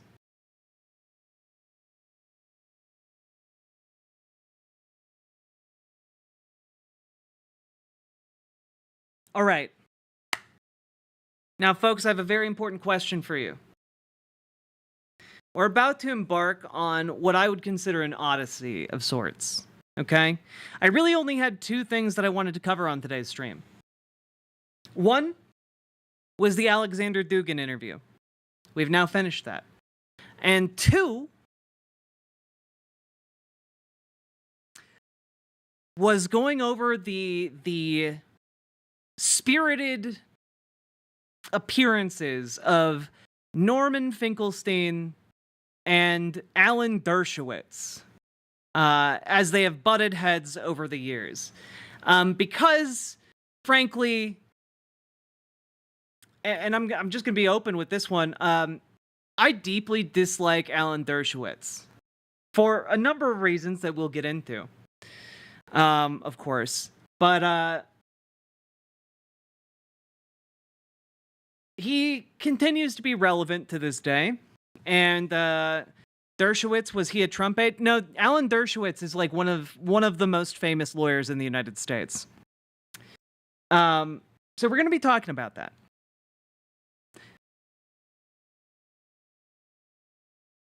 However, I would also just like to say that I need to use the bathroom. Wasn't he was O.J. Simpson's head lawyer, Snoogan. Maybe when I get back, there will be some subs and donos, who can say. But I do need to pee and poop quite badly. So I'm gonna do that, and then we're gonna cover Finkelstein versus the Dersh, and I think you guys will want to see this. I do also want to know. I'm thinking about playing either Stellaris with the new DLC or more Elden Ring while we cover that. Because it is going to be a long segment, all right? We're going to be going over his appearance, their clash on Democracy Now! From like 15 years ago. And we're going to be covering their two reclashes recently on Piers Morgan. Stellaris. Vimeo games, indeed.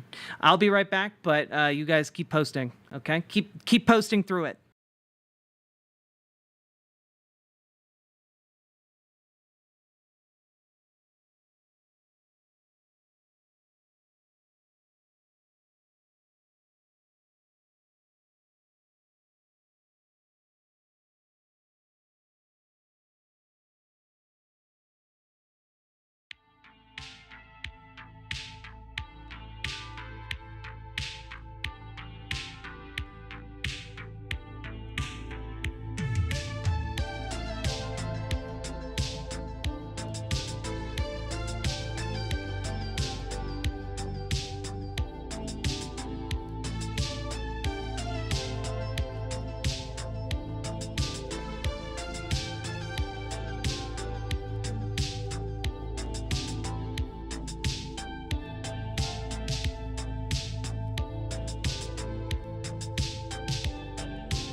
Hello, everybody. How we doing? Yeah, Venus Blood Flow. We're doing a little breaky time. And that music, if you enjoyed it, is by Chill Boy Beats. Go check him out. Excellent lo-fi music creator. Go check him out. Needs more love.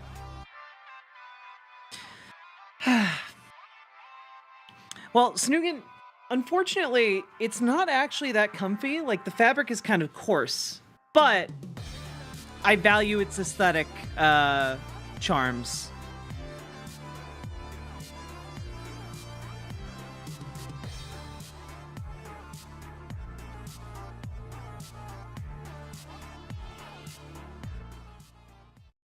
I really want a pizza.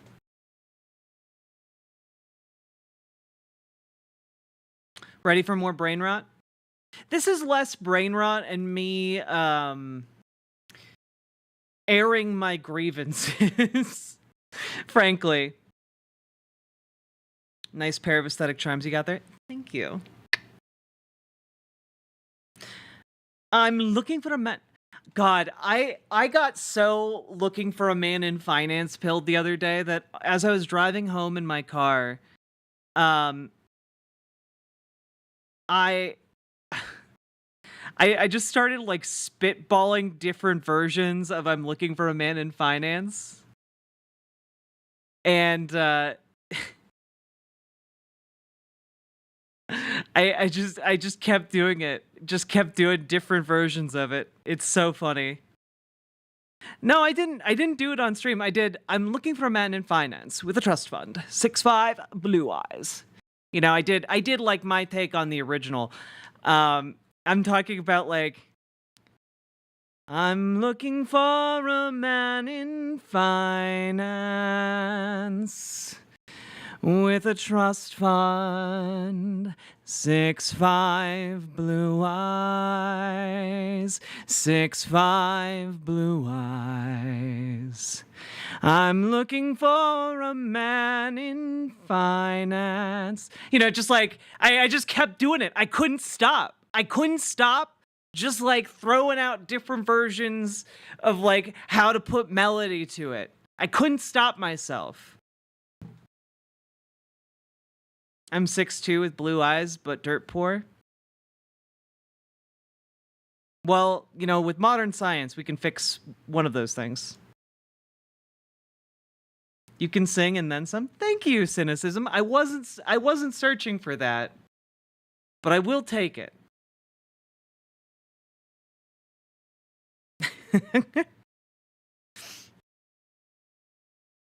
God. I just did that for like 15 minutes straight while I was driving in the car. It just...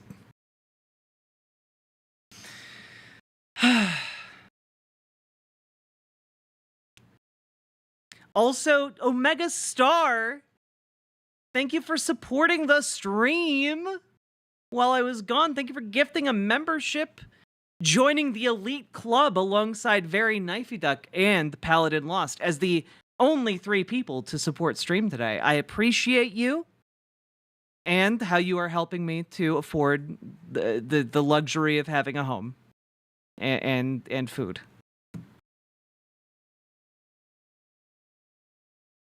Wonder how much echolalia? What is that? What is that? You want to hear Jack sing old country and folk songs? I can do union songs.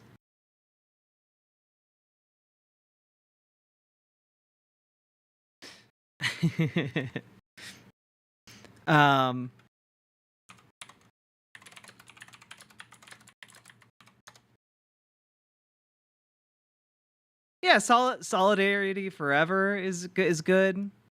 Jolene?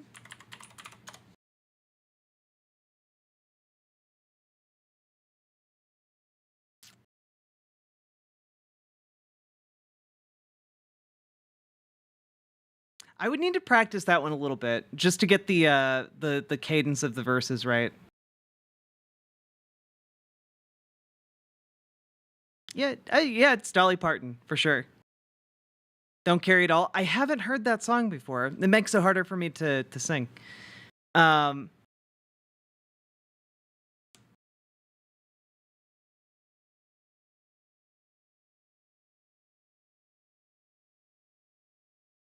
I'll practice those for you guys, and then I'll do them on stream.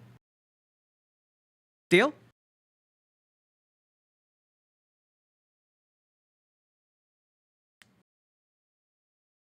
Oh, okay. And we're gonna do a little poll in chat here.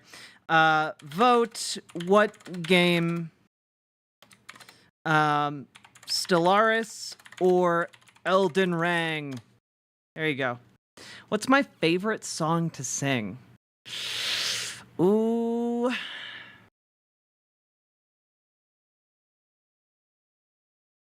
I have like a small rotation, right? Like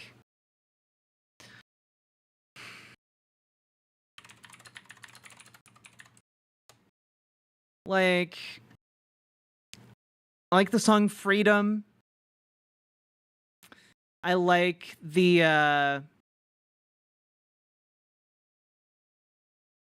oh god, Stellaris wins? Okay, cool.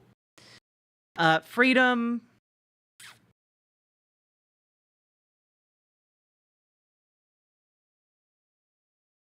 I'm gonna be basic. I like Freedom, Stand By Me, uh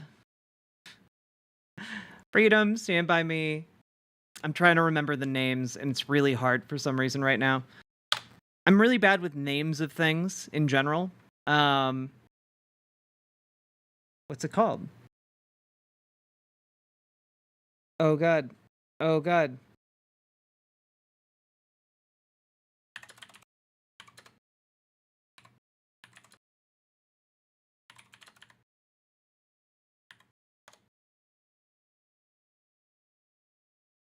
What the fuck is it? Oh, the Hallelujah. Hallelujah. I like that one. I'd also say that like I have a soft spot for Old Lang Syne. I know a fair few show tunes.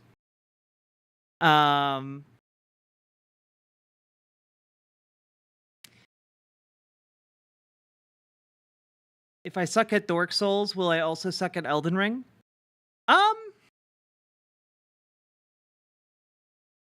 It might be easier to get into Elden Ring. Like you have a lot more freedom in how you encounter fights and such, generally speaking.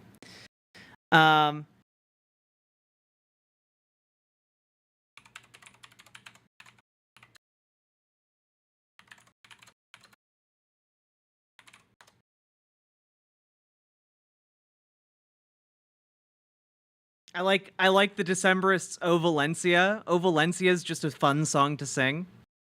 It's okay, I'm a basic white girl too. I know, I'm basic as hell.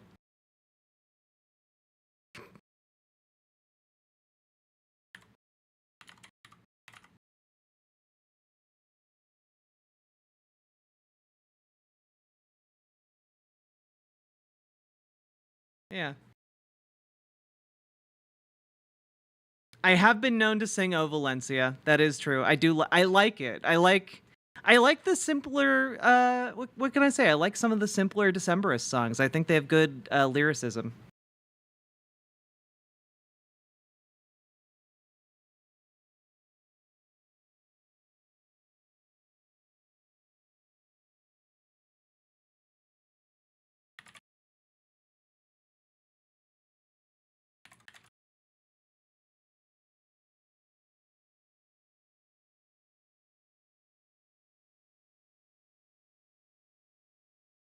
Or just tell them to play Sekiro. Sekiro is the ultimate From Software get good game, unfortunately.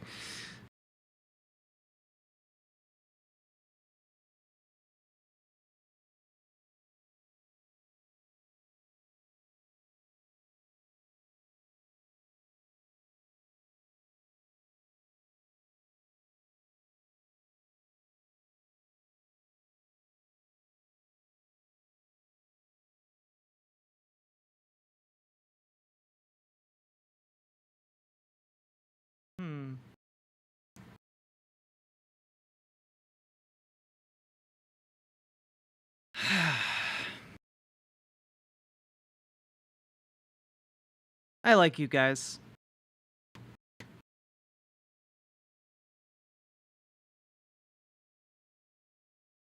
Ghosts of Mississippi is on? What does that mean? Let's see.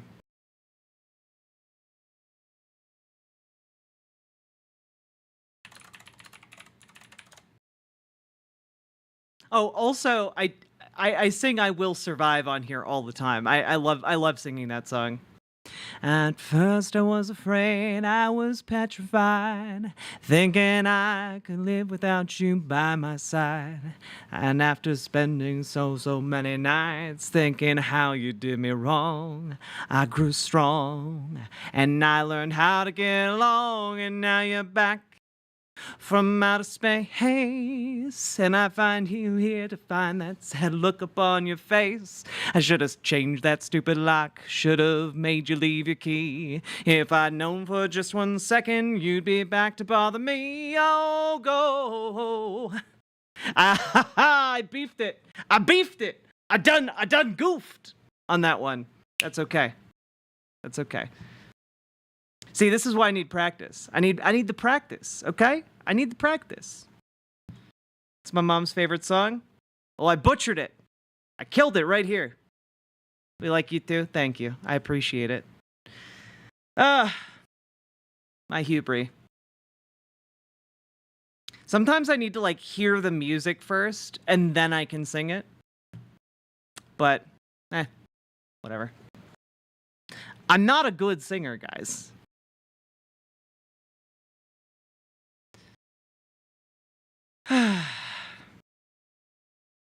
All right, we're gonna start this segment, and I'm gonna start playing Stellaris because I like Stellaris, and I got the new DLC. All right, you got decent pipes. I can do okay sometimes, on occasion. I also have been known to sing a lot of the tracks from Man of La Mancha. Okay. A not super beloved musical that I happened to get obsessed with in middle school. I remember you singing Mario Kart Love Song. I do love Mario Kart Love Song. Mario Kart Love Song is just a cute song. You know? You've never heard of that? Okay, that one I can do. That one I've like done to death, you know?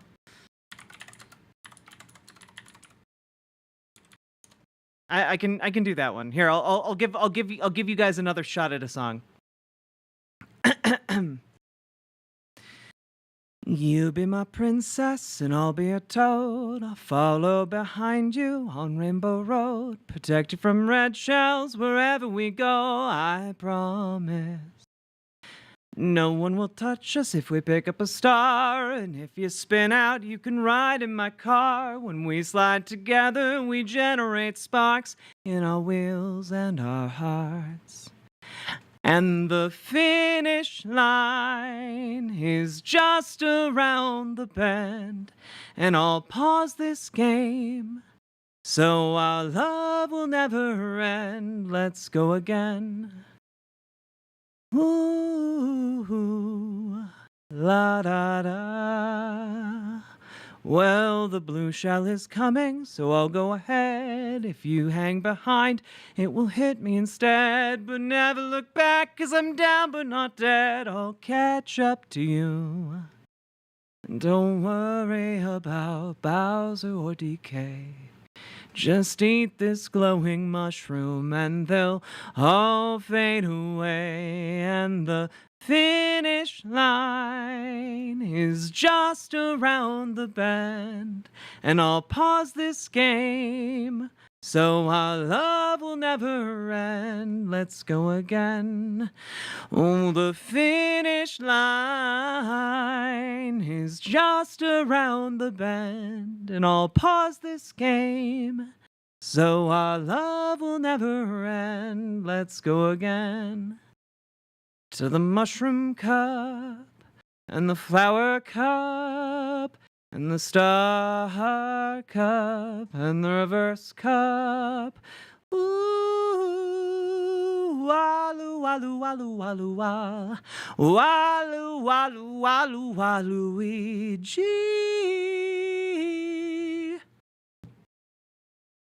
There you go. That's Mario Kart Love Song by Sam Hart. It's just a cute little song about loving someone and playing Mario Kart.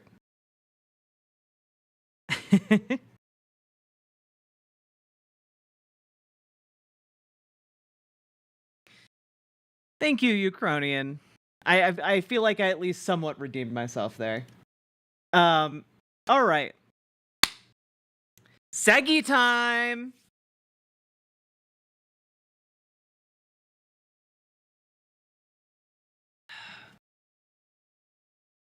You guys ready? You guys excited? You guys ready to go?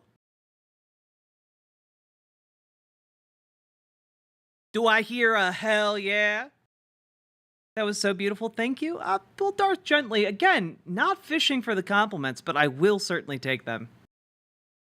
A post-Segs world. Yes, we've overcome Segs. It's true. Can I get a hell yeah? We got a hell yeah from 10-letter name. Let's go. Good night, Uchronian. Saggy time. Don't put the girls down like that. Pfft, never. These girls don't sag. Hell yeah, Jumbo Gardis. Man, I only got 2 hell yeahs. There's like 200 of you in here. Can I get a hell yeah?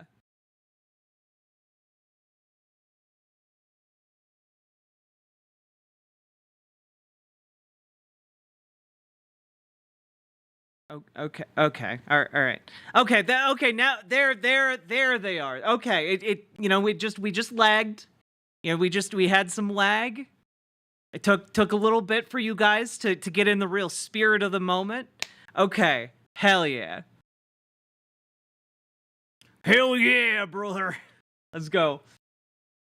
Okay. So folks, there's this man. His name is Alan Dershowitz. And there's this other man named Norman Finkelstein. Norman Finkelstein is relatively straightforward, okay? He's a guy with a lot of really, really bad opinions who happens to be an expert with good opinions on exactly one subject, and that is Israel-Palestine, all right? On the other hand, we have Alan Dershowitz. And you might have heard that name before because he's one of the most famous lawyers in America. Right? He's one of the most famous lawyers in America. He defended O.J. Simpson. He's basically made a career out of defending the worst people imaginable in the courtroom. And to give you an idea of what I mean by that, he was Jeffrey Epstein's lawyer. So I think you can also maybe come to some conclusions about that in particular. However, in the current era, Alan Dershowitz has tried to rebrand himself as essentially having as a lawyer with the biggest client of all time, the entire state of Israel. All right. And I came across this article a few days ago, and it just made me mad. It just made me mad. And then inspired the entire idea I had for this segment. Okay. And specifically, it is a post. It is an opinion piece in the New York Post, which should also prepare you for how bad it's going to be. Written by Alan Dershowitz and someone named Andrew Stein. And the title of this post is "Just How Many of Gaza's Civilians Are Entirely Innocent?" And innocent is in quotation marks here. How many of Gaza's civilians are entirely innocent would be the proper way of saying the title of this piece. And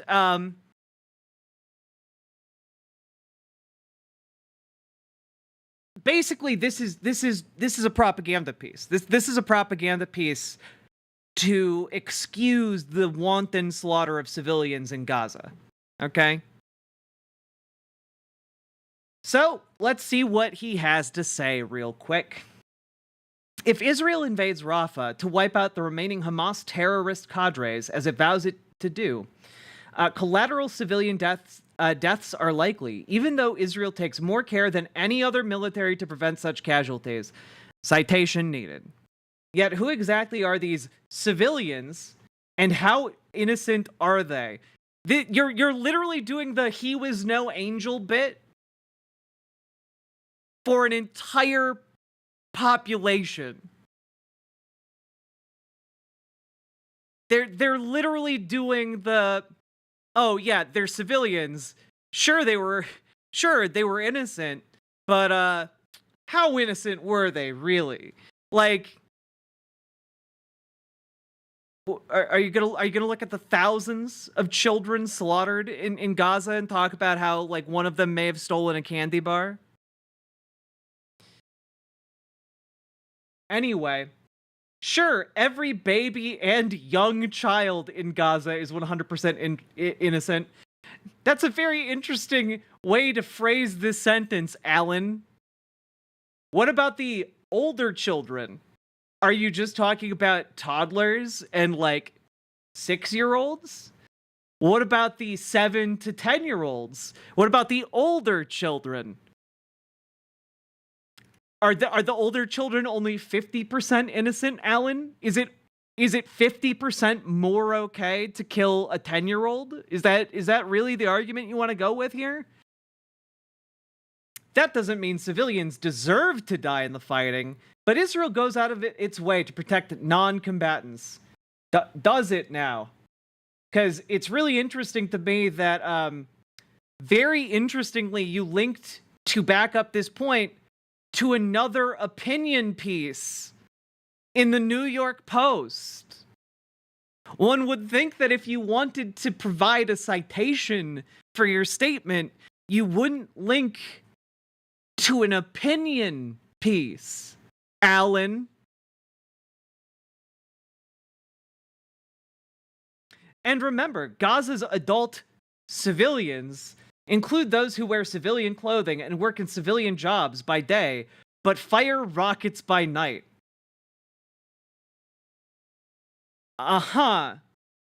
So anyone who's an adult is fair game, is what you're saying. Kill all adults. Kill all men and women of a certain age. You know, I guess we have to do like a Logan's Run type situation in Gaza. It's the only solution to the problem in Alan Dershowitz's world. Because how could... Look, the adults killed in Gaza, they might very well, they might just be firing rockets. Who can say? Oh, okay. I find it very interesting that you opened this by saying that doesn't mean civilians deserve to die in the fighting, but then you kind of make a comment here that implies you think that it's actually fine if they do die because they were likely terrorists anyway. Cool. And those who aren't part of Hamas, but who take part in the terrorism, as many did on October 7th, nonetheless.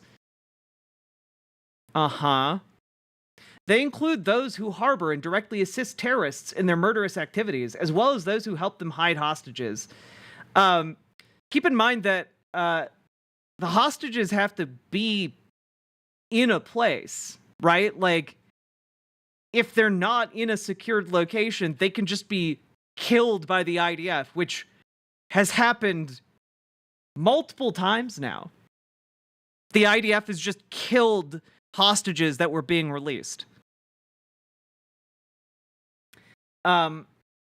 Also, just keep in mind, they include those who harbor and directly assist terrorists in their murderous activities. So when you say they include those who harbor the alleged terrorists, that would be like their family home. Like you're just saying it's actually okay to bomb like the homes that these people live in, because well, anyone who's there is providing aid and succor to the enemy. You know, that's the point he's making here. He's saying that the IDF is justified in bombing entire families around the dinner table because one of them might be a member of Hamas. Again, might be, allegedly. And you know what? Just gonna throw this out there. of all people on this earth, Alan Dershowitz should know the value of the word allegedly. Because Alan Dershowitz is a lawyer.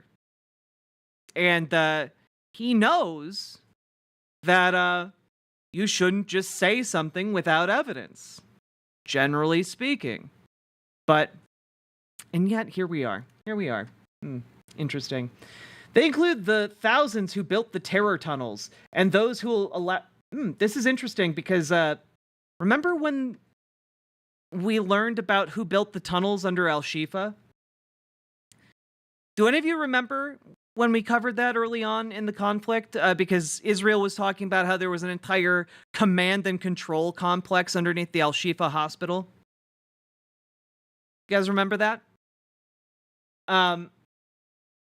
The people who built those tunnels were the IDF. They're the ones who built the tunnels underneath Al-Shifa. So, is Alan Dershowitz here saying that the IDF should be included among the thousands who built the terror tunnels? I don't know. He doesn't elaborate. And those who allow their homes, hospitals, schools, and mosques to be used to store rockets and ammunition, or to accommodate entrances and exits to the tunnels. So basically, if you're married to a member of Hamas, if your brother is a member of Hamas and he lives with you, whatever. And keep in mind, Hamas is the governing power in the Gaza Strip. They're the governing power. So people work in the non-militarized portions of Hamas to keep the administration running and provide basic government services. Now, they might not do that very well, but that you're basically saying anyone who's tangentially related to the government of the Gaza Strip is a valid target. That's what you're saying. Yeah, and also, again, it's not like these people are getting like a fair trial or something. They're just being identified as possible associates and then bombed as a result. Very interesting. And those who contribute money, food, or even medical care to Hamas terrorists.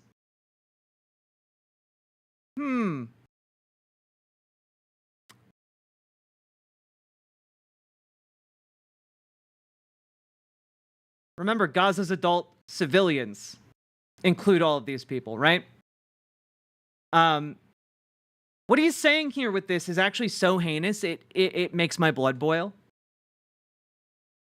It's saying that anyone who contributes food to the starving people of Gaza, or medical care to the sick and the injured in Gaza, or provides money to try and get the families of different Palestinians out of the Gaza Strip.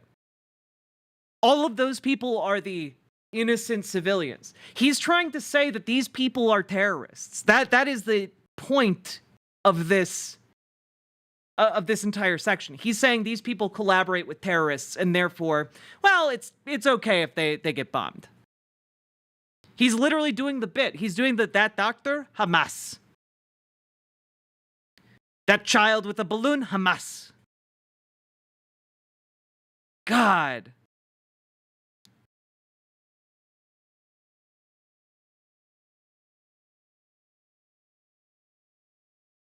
And finally, though perhaps to a lesser degree, they include those who brought Hamas to power and who keep it there. I wonder, is this going to lead to a condemnation of Benjamin Netanyahu? I somehow doubt it. And yet, we can't ignore the fact that Benjamin Netanyahu has literally funneled money into the Gaza Strip for years and bragged about how it is a great way to keep it like destabilized and unable to make a play for statehood. So, very normal stuff. Recall Albert Einstein's letter holding responsible the fine Germans who brought Hitler to power. He's literally talking here. He's saying the doctors or the people the aid workers who are making food for the refugees, that they are equivalent to Nazi collaborators.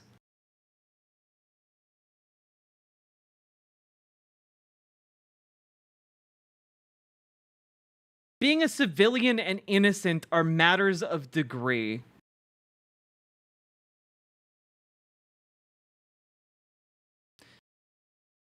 Alan, just want you to remember that when we talk about some other things a bit later, Alan. Being a civilian and innocent are matters of degree. You know, maybe so. One might also, in certain situations, say, being how do I put this? Being an alleged pedophile and innocent are matters of degree as well. But we'll get there. We'll get there.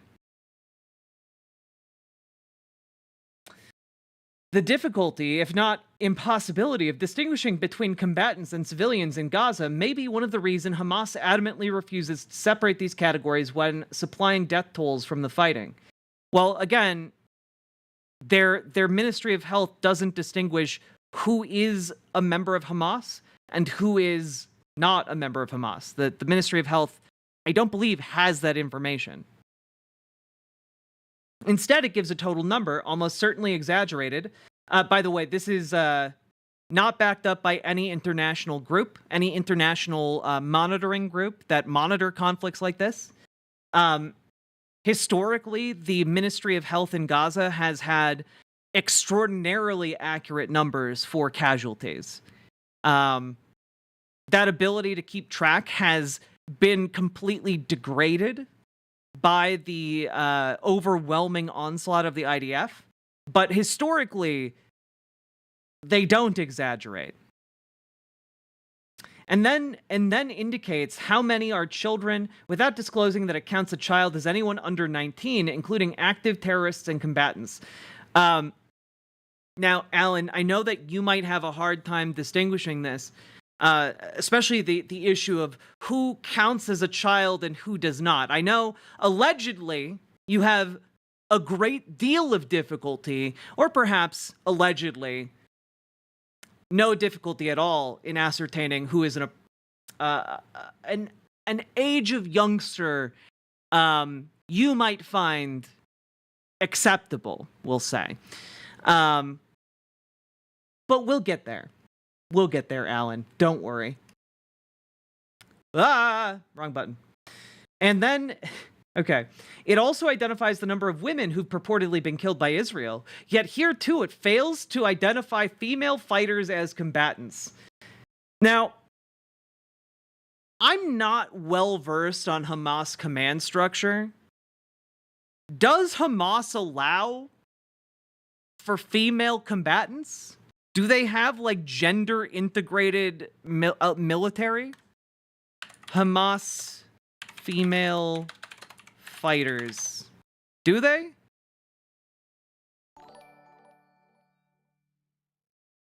Oh, noise.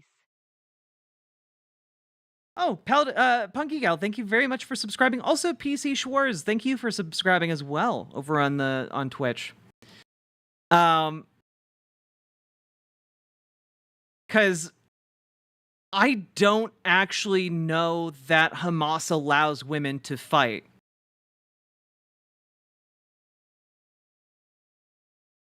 That like literally. I know the IDF has soldiers. I don't know that Hamas has female soldiers.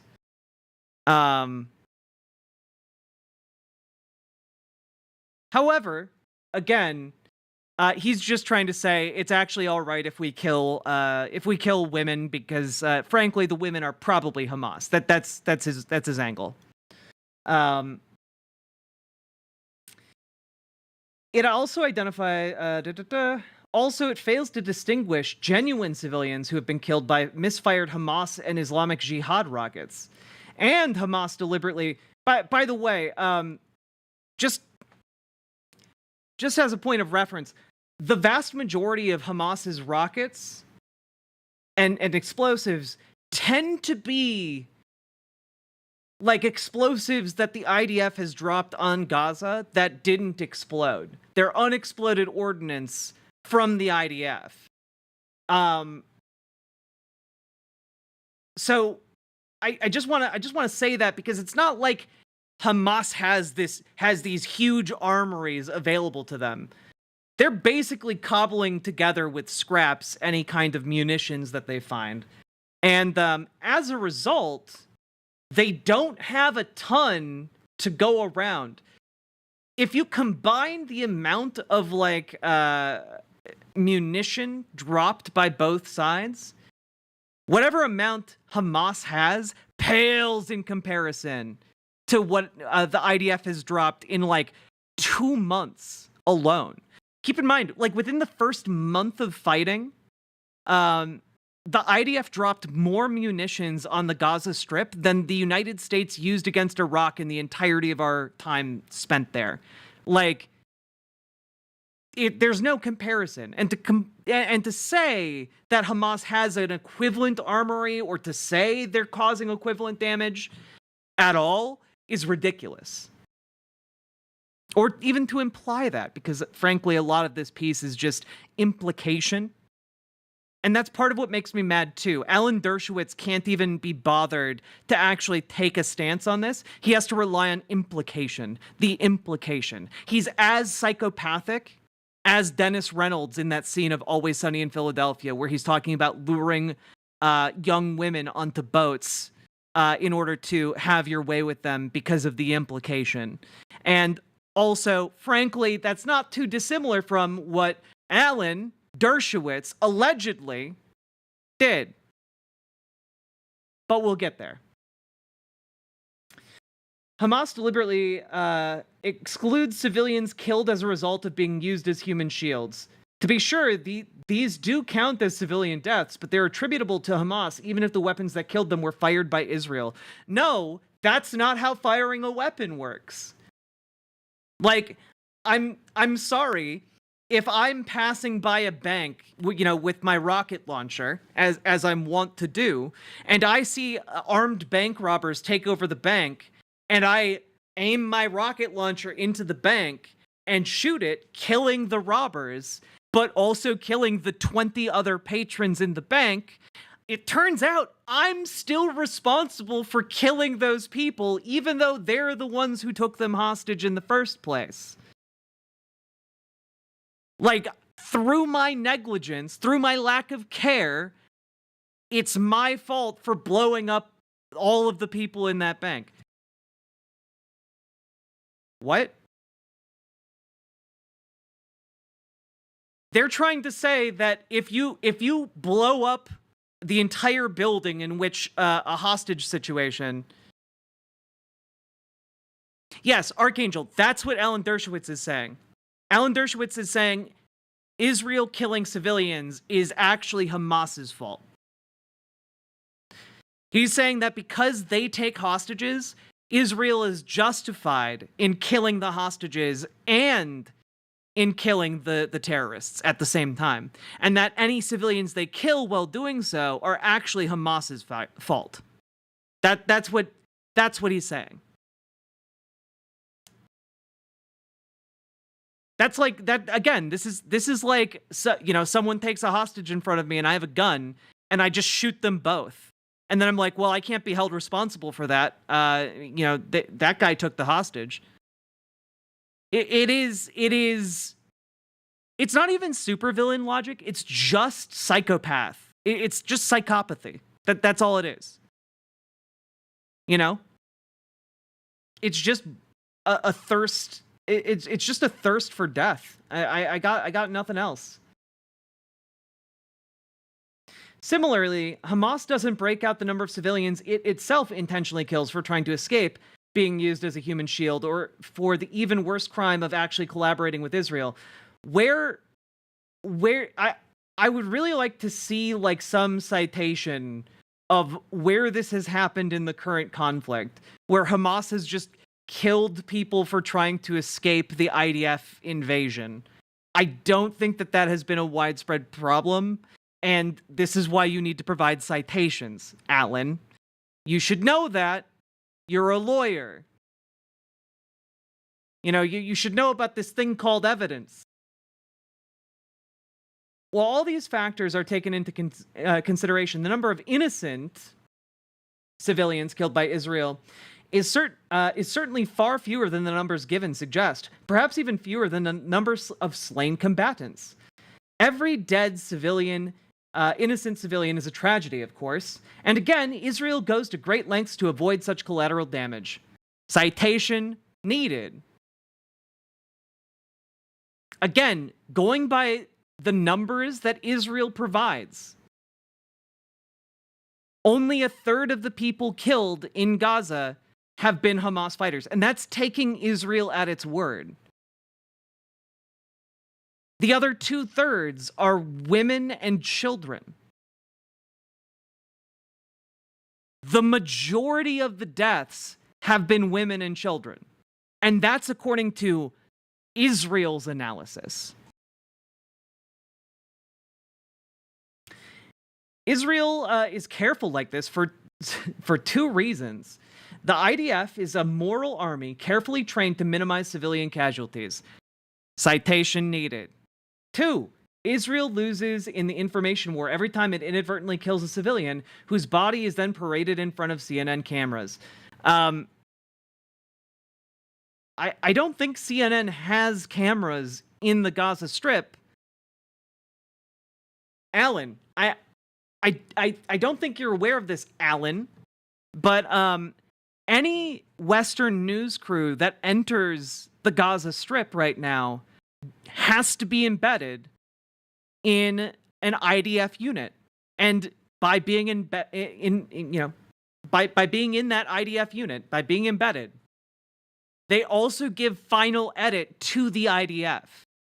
So any stories coming from the CNN cameras have made it through Israeli censors. And on top of that, if you're thinking, well, what about the journalists on the ground in Gaza? Well, they're being systematically killed off.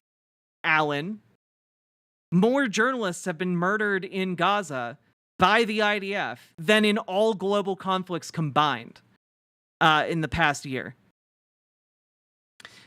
Additionally, Alan, I just gotta say, I don't think the IDF is allowing Palestinians to parade dead bodies of civilians in front of CNN cameras. I would really love if Alan were to respond to CNN's reporting, according to like half a dozen whistleblowers at an Israeli prison. You know, the most moral army in the world seems to have a concentration camp where they torture prisoners, according to CNN reporting that relies on guards who worked in the prison. But, Alan Dershowitz wouldn't want that. It's very inconvenient to the narrative he's trying to spread here. So Israel has everything to lose and nothing to gain by deliberately or even carelessly killing civilians. Again, they're at war. Their politicians literally go on television every day to talk about how they want to kill civilians. They want to kill all of Gaza. The U.S. wants to halt the arms. Oh, we'll just drop unguided bombs and kill even more civilians. Can I get that clip?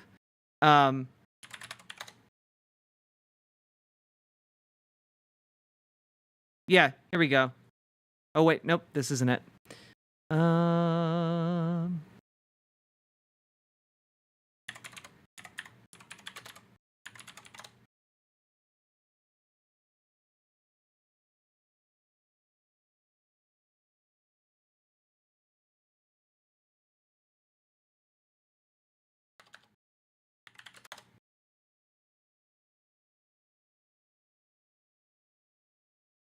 Is this it?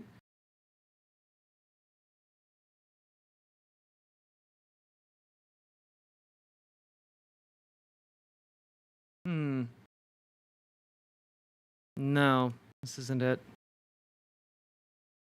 Tools, anytime, past month. Ah, here we go.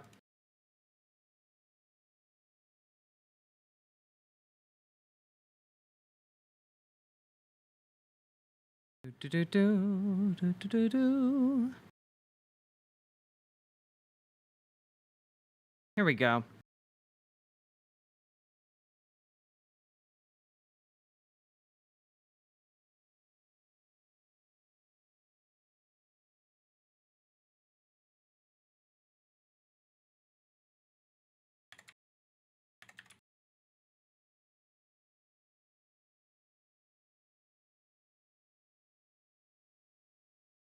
I'm sorry, this is taking me a long time to find.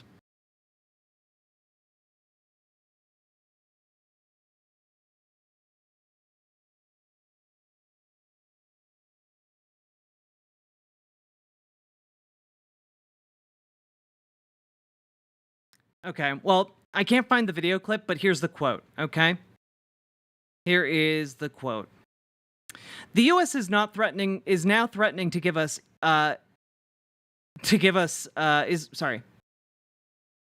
is not going to give us precise missiles. Oh yeah? Well, I've got news for the US. We have imprecise missiles, and we have the right to defend ourselves. This is from Tali Gottlieb, a member of the Likud party, which is the ruling party in Israel. She said this on Channel 7 television. Quote, so maybe instead of using a precise missile and take down a specific room or a specific building, I'll use my imprecise missiles and I'll just destroy 10 buildings. That's what I'll do. This is also, by the way, the same politician who said that they needed to use weapons of mass destruction in Gaza. So, you know, super normal stuff here, Alan. Hamas, on the other hand, has everything to gain and nothing to lose when innocent civilians are killed. So if and when the IDF does go into Rafah to destroy the remaining Hamas battalions and capture their leaders, again, Hamas's leadership is not in Rafah. Hamas's leadership is in, like, Turkey and Qatar. Like, they're not in Rafah.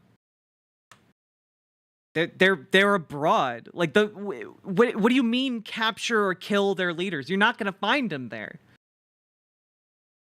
And if then death tolls are announced or civilian bodies shown on TV, think about the real facts on the ground. The truth is that no country in modern history has made more efforts and has been more successful in avoiding civilian casualties than Israel. I don't think that's true. I think actually there have been. Again, we looked at the casualty numbers of civilians in, like, Ukraine, and the official reporting on those seems to be that those are, you know, around like 10,000 civilians, and like that's horrible. But keep in mind, like the military deaths have been the bulk of the killing, you know, and those go into like the hundreds of thousands, right? Like, when it comes to, like, statistically, like, if Ukraine had that number of that ratio of civilian deaths to soldier deaths, they would have, like, millions of civilian deaths if they had the same ratio. It is not remotely true that the IDF is keeping, you know, the highest standards possible for not killing civilians. It's not even close. The truth is that no country... Sorry. Already read that. And yet, no nation in modern history has been condemned so irrationally for civilian deaths. Yeah, why would people condemn a country for its policies that are leading to unnecessary civilian death? How cruel of people. Which are largely the fault of those who started the war in the first place and fought it by using civilians as human shields. I mean, I think if somebody's using a human shield, you need to figure out a different way to engage with them other than just murdering all of the people that are around them. I don't think you just get a carte blanche to murder everyone on the block if there's a Hamas member on that block. And yet, that's what the IDF does, allegedly. Well, actually, we can't. We don't even have to say allegedly. We have video of that happening. You know, the flower massacre. The world must come to realize that there is no moral, political, diplomatic, or legal equivalence between terrorists who deliberately murder and rape and democracies that seek to protect their citizens and take precautions to reduce civilian deaths. Well, again, you could engage in diplomacy instead of dropping bombs. You could do that. You are the ones who responded by invading and by destroying. By you, I mean the IDF, obviously, and destroying and deliberately frustrating any attempts at diplomacy. This piece is disgusting. This piece is shockingly disgusting. That was true when the Allies fought the Nazis, and it is true today as Israel fights for its survival against Hamas. Israel's not fighting for its survival against Hamas, okay? That's just not true. Hamas has never had the military capacity to destroy Israel. It has never had that capacity, ever, in the entirety of its existence, okay? If they were able to use every piece of weaponry they had, it would not destroy Israel. The idea that this is an existential battle and therefore they are justified, the IDF is justified in killing as many civilians as necessary to eliminate Hamas because they present an existential threat to Israel's existence. No, it's not true. Yeah, it's the dichotomy of rocks and tanks. Exactly, Chaotic Kitten. You know, the Israelis talk about this existential threat, and then you look at it, and it's Palestinian children who are like 12 years old throwing rocks at a tank, or going to pick olives in the grove and being shot by IDF snipers. You know, that's what this looks like. It's the murder of American journalists by the IDF with no accountability for years. You know, it looks like bulldozing homes while there are, you know, paralyzed people within them.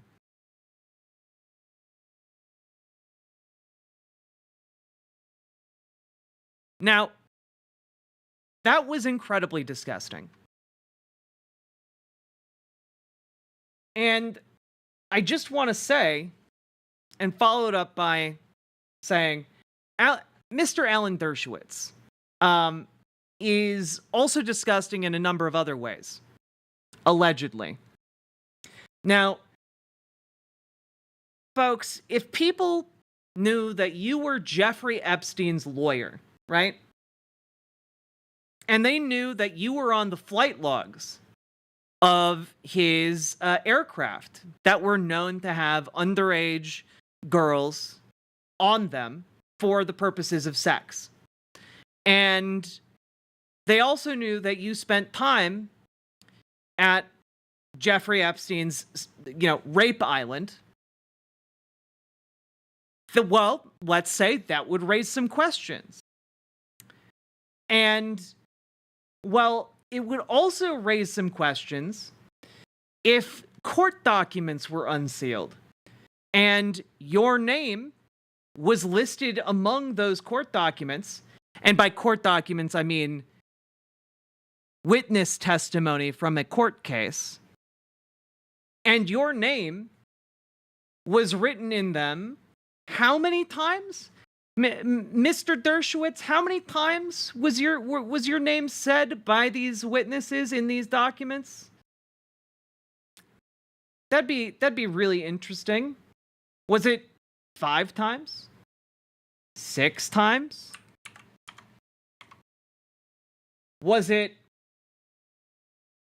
Does anyone want to take a wild guess how many times Alan Dershowitz's name may have turned up in these documents?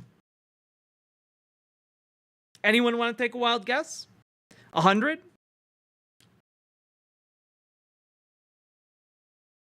85? 30? 672? 60? It was 137 times. Alan Dershowitz's name was mentioned by witnesses who were victims of Jeffrey Epstein's sex trafficking. He was named 137 times. Now, if this was the case, how would you respond as one of the most powerful lawyers in America? One of the most well-known lawyers in America? Would you be quiet and slowly try and, squash these rumors using your influence and the court of law? Or would you, I don't know, go on YouTube and release a 31-minute long rant about how you didn't do nothing wrong? Because that's what Alan Dershowitz did. Alan Dershowitz posts 31-minute defense video after Epstein documents unsealed. This is from January of this year, by the way. There's a reason why Alan Dershowitz is so desperate to associate himself with a topic other than allegations about his time on Jeffrey Epstein's rape island. There's a reason why he's being so proactive here. And just to talk about a little bit, not in great detail, what the allegations against Dershowitz in these documents are they bad? Are they just saying, oh yeah, he was there, but he didn't do anything wrong? Well, no, that's not what the allegations are, actually. Let's take a quick look. However, the newly released documents contained allegations that Mr. Dershowitz forced a minor girl named in court documents as Jane Doe 3 to have sex with him on several occasions. The filings by attorneys for Jane Doe 1 and Jane Doe 2, i.e., these are testimonies from victims of the sex trafficking, in which Mr. Dershowitz is named a total of 137 times, also alleged that he witnessed other girls being abused. Mr. Dershowitz previously denied allegations in 2015 that he had sex with an underage girl. Epstein required Jane Doe number 3 to have sexual relations with Dershowitz on numerous occasions while she was a minor, not only in Florida, but also on private planes in New York, New Mexico, and the U.S. Virgin Islands. An excerpt of the filings by the plaintiff's attorneys read. And in response to that, Alan Dershowitz said in a YouTube live stream, "Of course I'm on that list. I was his lawyer. I flew on his plane. I had an innocent relationship with a man who I didn't know, nobody suspected had done anything wrong." The witnesses are alleging they saw you force yourself upon an underage girl on his plane, and as part of your statement, you say, "Of course I was on that plane." Interesting, to say the least. Wasn't it an open secret? It has been an open secret for quite a while that Alan Dershowitz has some unsavory associations and whispered allegations against him. But this is like the biggest ones that have hit him so far in a way that is deeply public and also very, let's just say, hard for him to shake. Now, again, these are all allegations. I cannot state any of these things as facts. But I think you deserve to know the facts of that these allegations exist, okay? The fact that these allegations exist, I think somewhat seems a bit relevant to the conversation we're having. Is there any way for him to go to jail? I am not a lawyer, so I have no idea. One would hope. One would hope. Did we do the Finkelstein debate yet? We have not. So we're about to jump in that. Now, in 2003, Norman Finkelstein had a debate on Democracy Now! With Alan Dershowitz. And I figured we could watch that debate. I'm sure it will be very interesting. Let's see how that goes for Alan Dershowitz, shall we? Let's see how that goes for the Dersh. Before we continue, however, we have gotten to a middle point of the segment. If you've been enjoying the show or learning anything new or finding this interesting, please hit the follow button on Twitch, hit the subscribe button on YouTube, like the YouTube stream, and please, please, please consider dropping subs and donos. This show is only possible because of viewers like you who support the stream. I very, very much appreciate it. And I want to say thank you to the folks who have supported stream so far today, which include Very Knifey Duck, Paladin Lost, PC Schwarz, 1992, and Punky Gal. Thank you all for supporting stream. I very, very, very much appreciate it, okay? And if any of the rest of you would like to support stream, I would very much appreciate that as well. Sorry I'm late. Nice tits. Thanks. Before we jump into this, I'm going to get some water. I just need to go get some of my delicious hibiscus fizzy water. Oh, and thank you to Omega Star. I almost forgot that one, but I didn't. Thank you to Omega Star as well. And thanks for being here, everybody. Yeah, squish. You got a squish. All right, BRB.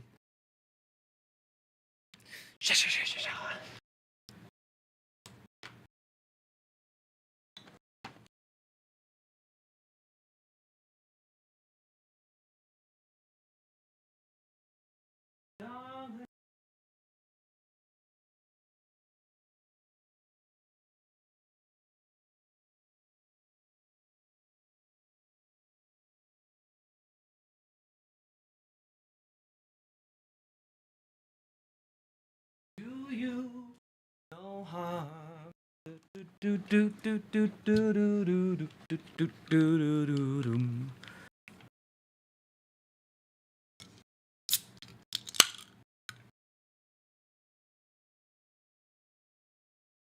I'm back. Hello. Time to smash all the emotes? No! They're irreplaceable.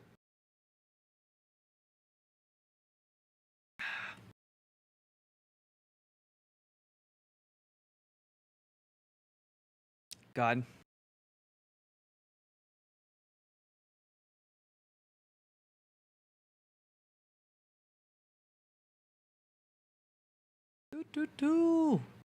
Checking some notifications to make sure everything is going okay.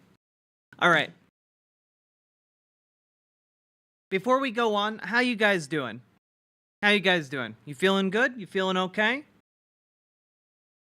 You got yourself a drink and a snack?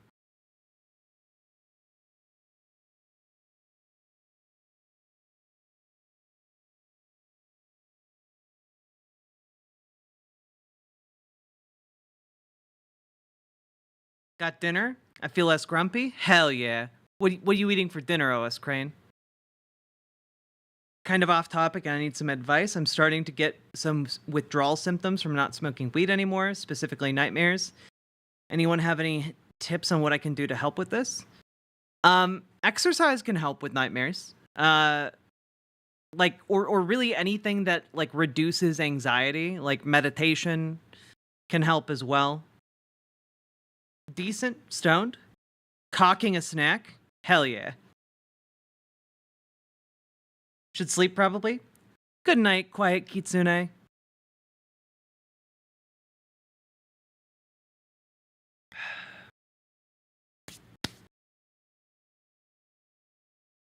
Should finish off the rice in the fridge? Hell yeah, do it. Do it. Okay. Also, just taking a look here real quick. We have over 200 viewers and we haven't been rated by anybody. Good job. And we are 5 likes away from hitting 100 likes on the stream. Remember, every like helps the stream get seen by more people. And we're in a growing phase, okay? We just passed 5K. We're on our way to 10K now, okay? 10K. Let's go.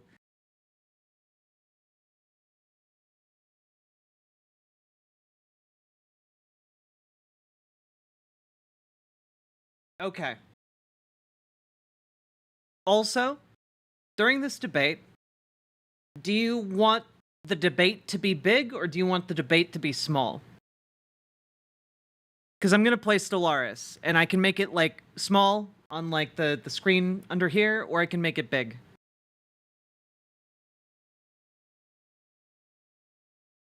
Small debate? Okay. Yeah.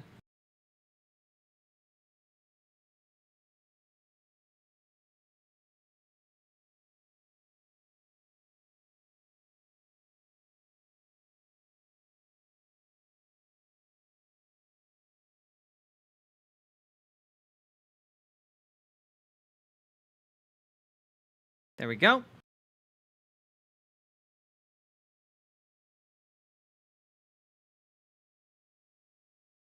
Okay. Let's bring up Stellaris.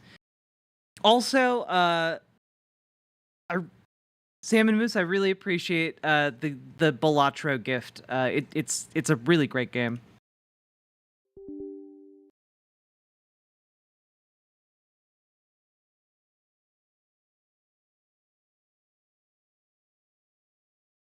Oh, darling, please believe me. I'll never do you no wrong. Believe me when I tell you, I'll never do you no harm.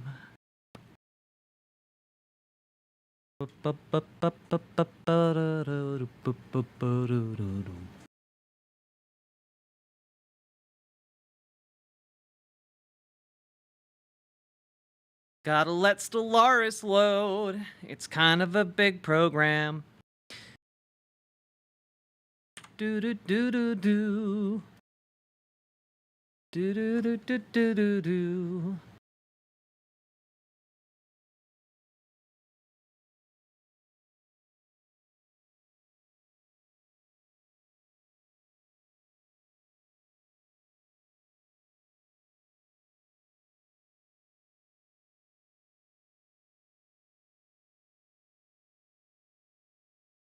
Come on, let's go. High CPU usage detected.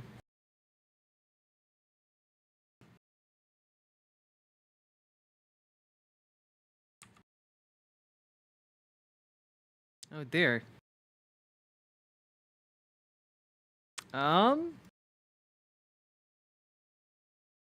Hmm.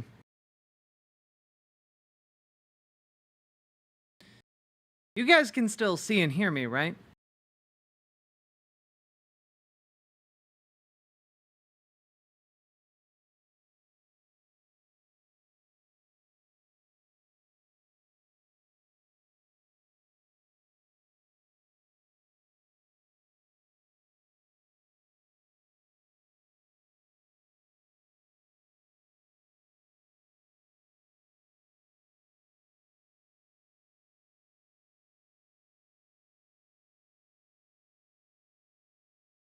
I can now. You has lag. What the hell is happening?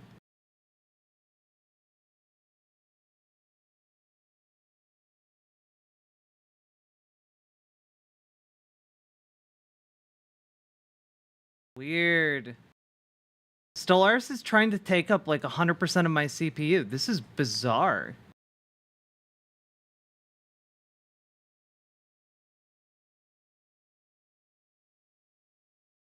1 second.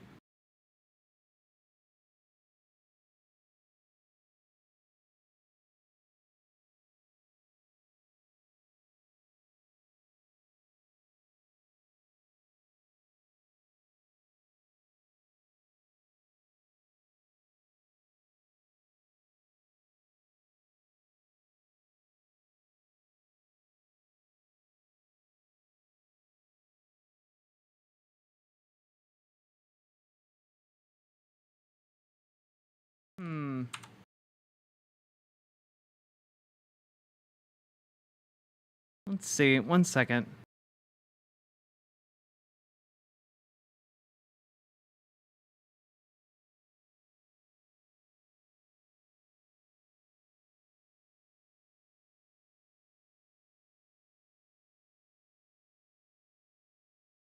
Okay, we're gonna end that process. We're gonna try launching the game again.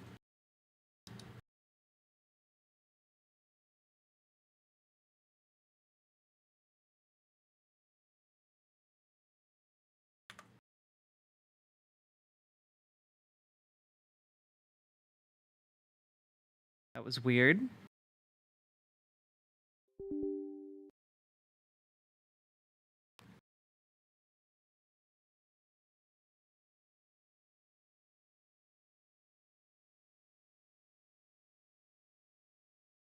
Hey, KM Stas, how you doing?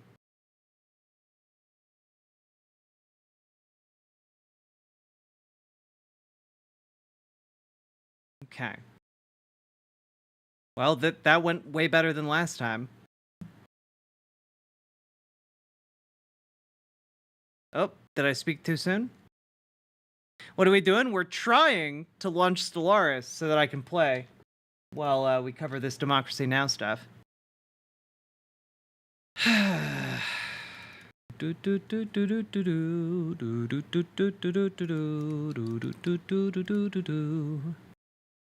Okay. That also did not work. Just gonna do a little verification on the installed files.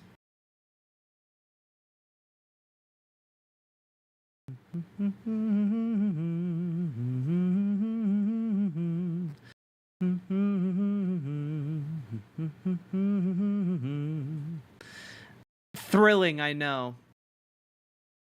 Sorry, guys.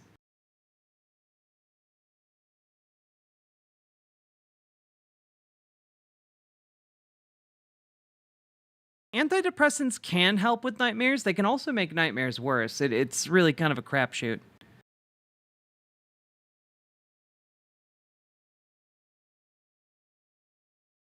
Keeping me alive, why I stock shelves. Nice.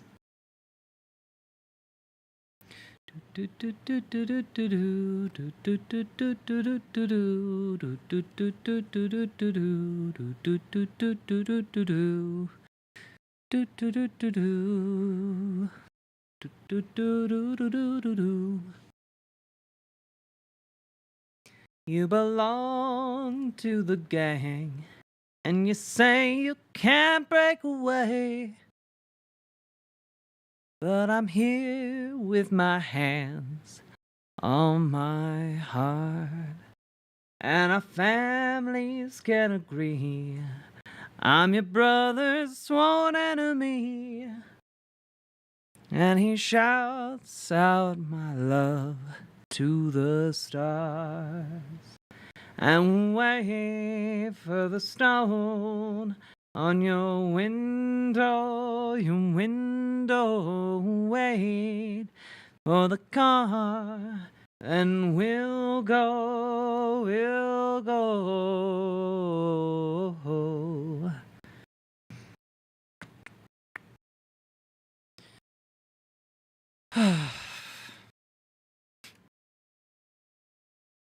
When first we laid eyes, we swore to no compromise, till I felt my caress on your skin. Well, soon we were betrayed, and your sister gave us away, and your father came all unhinged. So wait for the stone on your window, wait the car, and we'll go. Oh, Valencia, with your blood still warm on the ground. Valencia, and I swear to the stars, I'll burn this whole city down.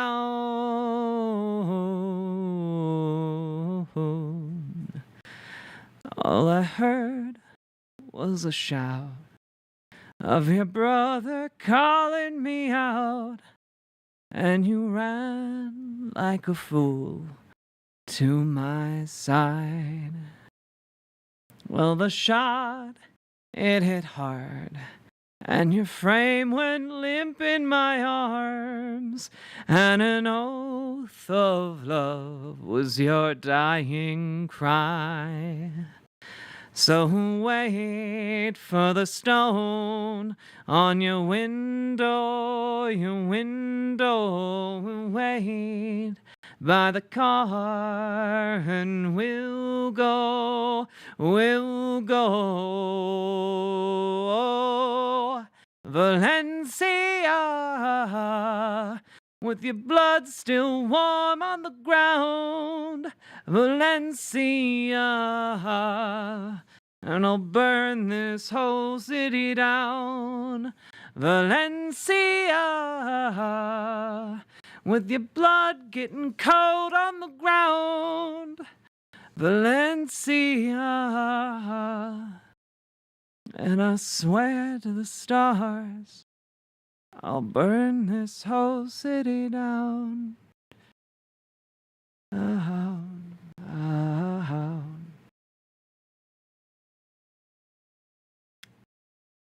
Only 45% of these files have been validated.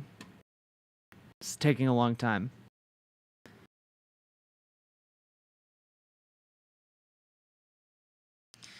That line about arson, makes me think of MC 900 Feet, Jesus song, The City Sleeps, hands down the best song about arson. Do you have a list of best songs about arson? It's like installing. It's going over to make sure I'm not missing any of the crucial files that I need.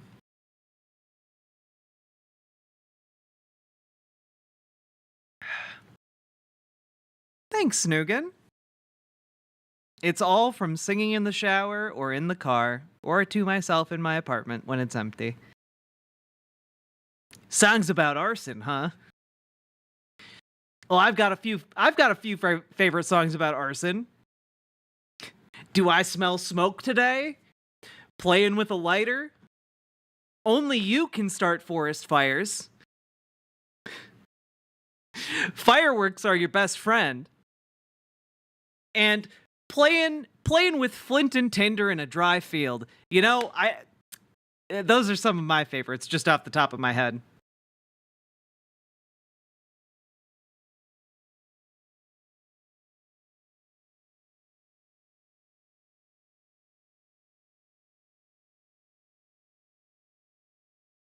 Katy Perry Firework, a song about arson.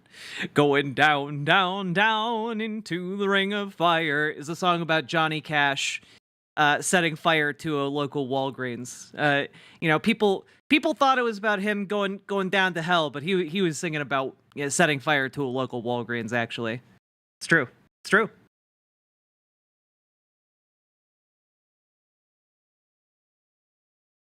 It's a song about gastritis.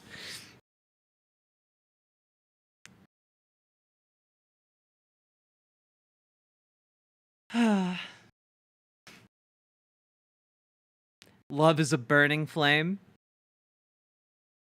Rise of Fire is a song about chili. Or Ring of Fire, sorry.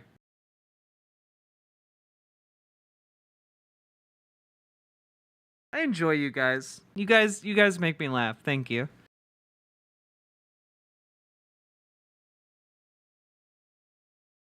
I'd really like to do this segment. And also play Stellaris. I would like to do both these things. And you know what? I live in America, damn it. A country that put men on the moon, alright? If we can put men on the moon, we can validate a Stellaris install. God damn it. I'm sorry, I can barely ever be serious. I just made up songs about arson that I supposedly love, so it's okay.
Good night, Ashley. Get good sleep. We're at 92% verifying. Let's go. Let's go. Let's go.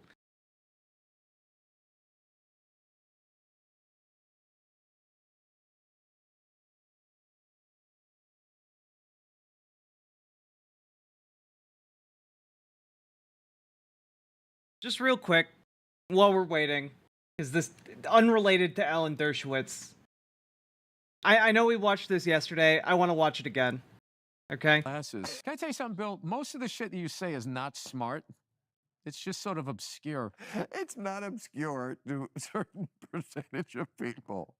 Yeah, people that are at I'm your not some altitude. giant egghead. I'm just I know you're not that smart. I know. I'm not saying I am. Which says something about all these things I say And he's never looked so out of touch. that you don't know what I'm talking about. So what? I know. There's subjects I could bring up that's just, you're just into, musical classes. Can I tell you something, Bill? Most of the shit that you say is not smart. It's just sort of obscure. It's not obscure to a certain percentage of people. Yeah, people that are at I'm your not some altitude. giant egghead. I'm just I know you're not that smart. I know. I'm not saying I am. Which says something about all these things I say that you don't know what I'm talking about. So what? I know. There's subjects I can could watch bring this up on that's loop. just, This is you're so just goddamn into, good. Musical classes. Can I tell you This is something, the Bill? closest Most of we're the gonna shit that you get say to is someone not telling smart. Bill to shut the It's fuck just up. sort of obscure. It's not obscure to a certain percentage of people. Yeah, people that are at I'm your not some altitude. giant egghead. I'm just I know you're not that smart. I know. I'm not saying I am. Which says something about all these things I say that you don't know what I'm talking about. So what? I know. There's subjects I could bring up that's just, you're just into. The stream is just this now on repeat.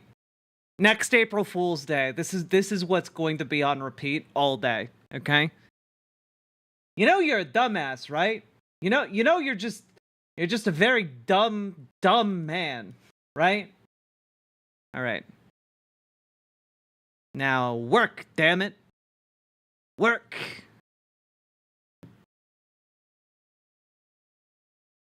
Mar totally thinks he's the smartest guy in the room. Always, dude. Bill Maher is like one of the biggest dumbasses of all time. He's made an entire career out of like knowing just enough about a thing to like use a buzzword and then like I don't know, say something pretty unintelligent about it before moving on. You know, like his entire shtick and the way he got big was basically just being Islamophobic for a decade after 9/11. Like that's the thing that got him big, really.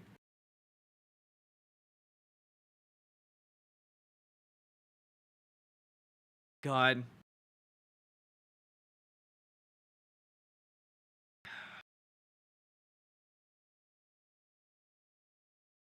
Am I still subbed? Shit. What?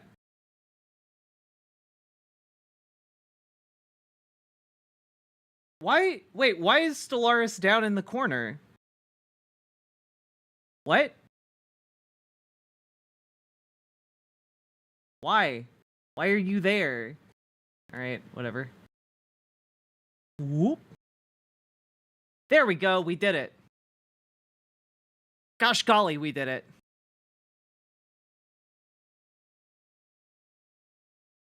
He was the first debate bro.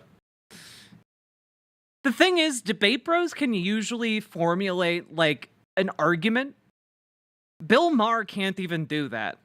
You know? Bill Maher is basically just observational comedy a la Jerry Seinfeld, except for, like, weighty political issues. Like, that's his shtick. What's the deal with Muslims? It is like 90% of what he brought to the world for like the last 20 years.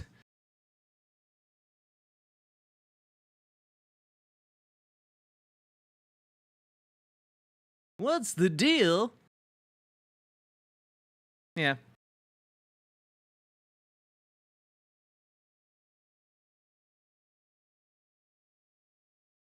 Canned laughter from the audience. Applause line.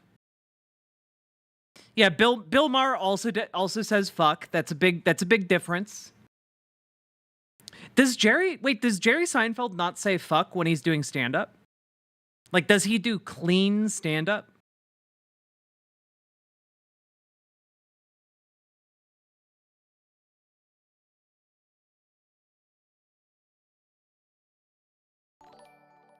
Aw.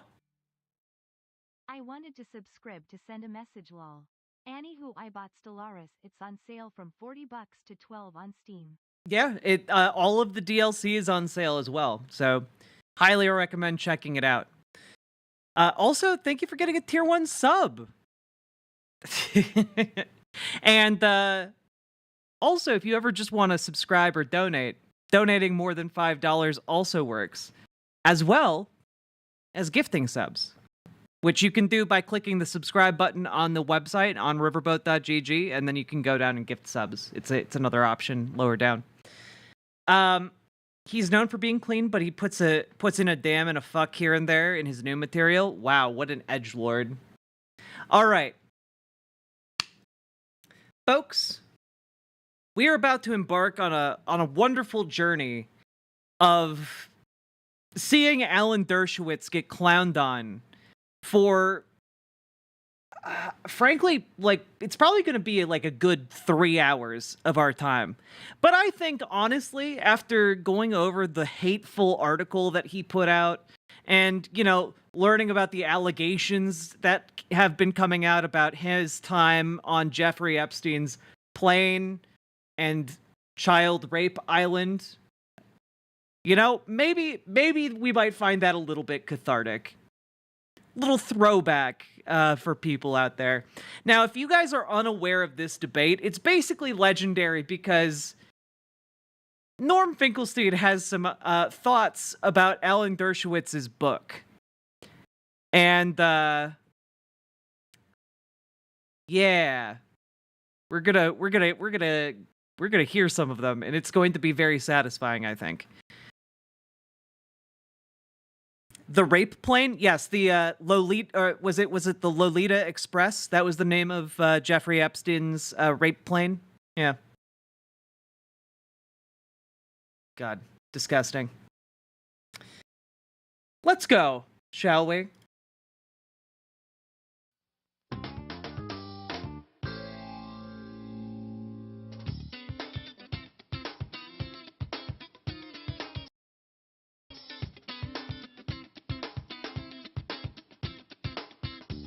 From Pacifica Radio, this is Democracy Now! I'm Alan Dershowitz, and in my new book, The Case for Israel, I try to make the progressive case for a two-state solution, and I insist that when the Palestinian leadership really wants a Palestinian state more than they want to see the end of the Jewish state of Israel, this century-long conflict, which could have been resolved long ago, will finally be resolved. Hi, I'm Norm Finkelstein. I read Alan Dershowitz's book twice. I carefully checked the sources, and it's my impression that the book does raise serious questions about his academic integrity, his intellectual honesty, and raises serious questions about whether he's even qualified to teach at Harvard University. Well, this Today, How old is this video? This is from 2003. Okay, this is from like 21 years ago, chat. debate on the case for Israel. All that and more. Also, I gotta say, Amy Goodman has like kept it real. I think she looks about the same now as she did 21 years ago. That's crazy. Coming up. But yeah, like opening remarks for the beginning of the show, fellas. Well, I got a new book coming out. Thank you, Norm Finkelstein. I think this guy is the biggest dumbass I've ever read in my life, and his book is dog shit. like with that. Also, I'm gonna manhandle him in the marketplace of ideas.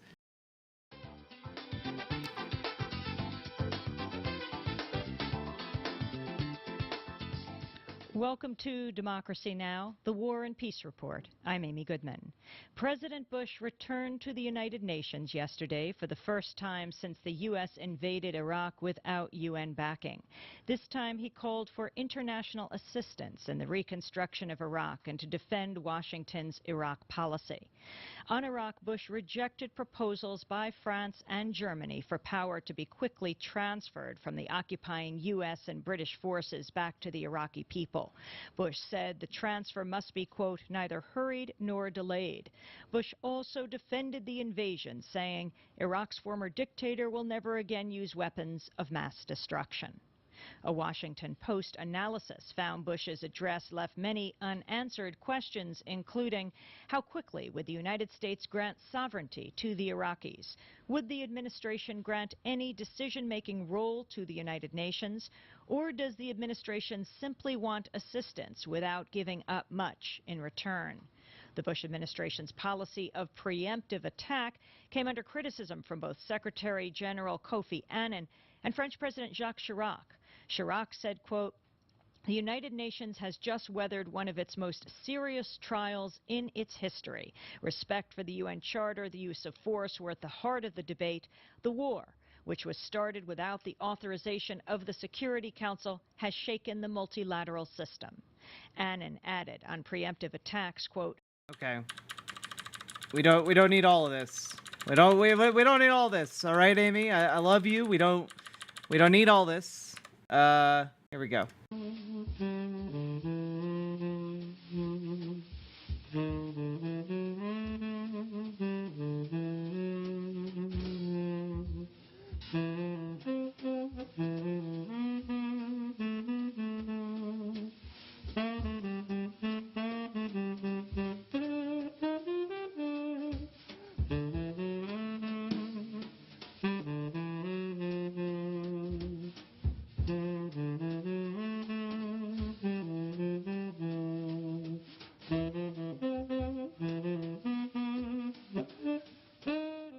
Out of Nowhere by saxophonist Frank Lowe with drummer Philip Wilson. Frank Lowe died Friday at the age of 60 in New York. You are listening to Democracy Now!, the War and Peace Report. I'm Amy Goodman. A 15-year-old unarmed Palestinian boy was killed and 14 Palestinians wounded when Palestinian militants and Israeli... Man, this really hammers home how long this conflict has been going on. This is from 21 years ago, and it feels like it could be from today. Forces clashed in the southern Gaza Strip today. 20 Israeli tanks and bulldozers entered the Rafah refugee camp shortly after midnight, after 5 mortar shells were fired at a block of Israeli settlements in the Gaza Strip. No injuries or damage was reported. Meanwhile, Israeli Foreign Minister Silvan Shalom is scheduled to meet U.S. National Security Advisor Condoleezza Rice and Secretary of State General Colin Powell today to discuss the U.S. position on the route of the so-called security fence in the West Bank. Prior to the meetings, Shalom said during an interview on the fence that Israel should, quote, do everything to defend as many West Bank settlers as possible, and said the purpose of the fence is to defend Israeli citizens. Meanwhile, the Israeli newspaper Haaretz is reporting the Israeli government spends at least $560 million a year on subsidies, infrastructure, and education for 220,000 Jewish settlers living in the West Bank and Gaza. The figure does not include military spending in those areas. Haaretz says Israel has spent at least $10.1 billion on the settlement since capturing the West Bank and Gaza in 1967.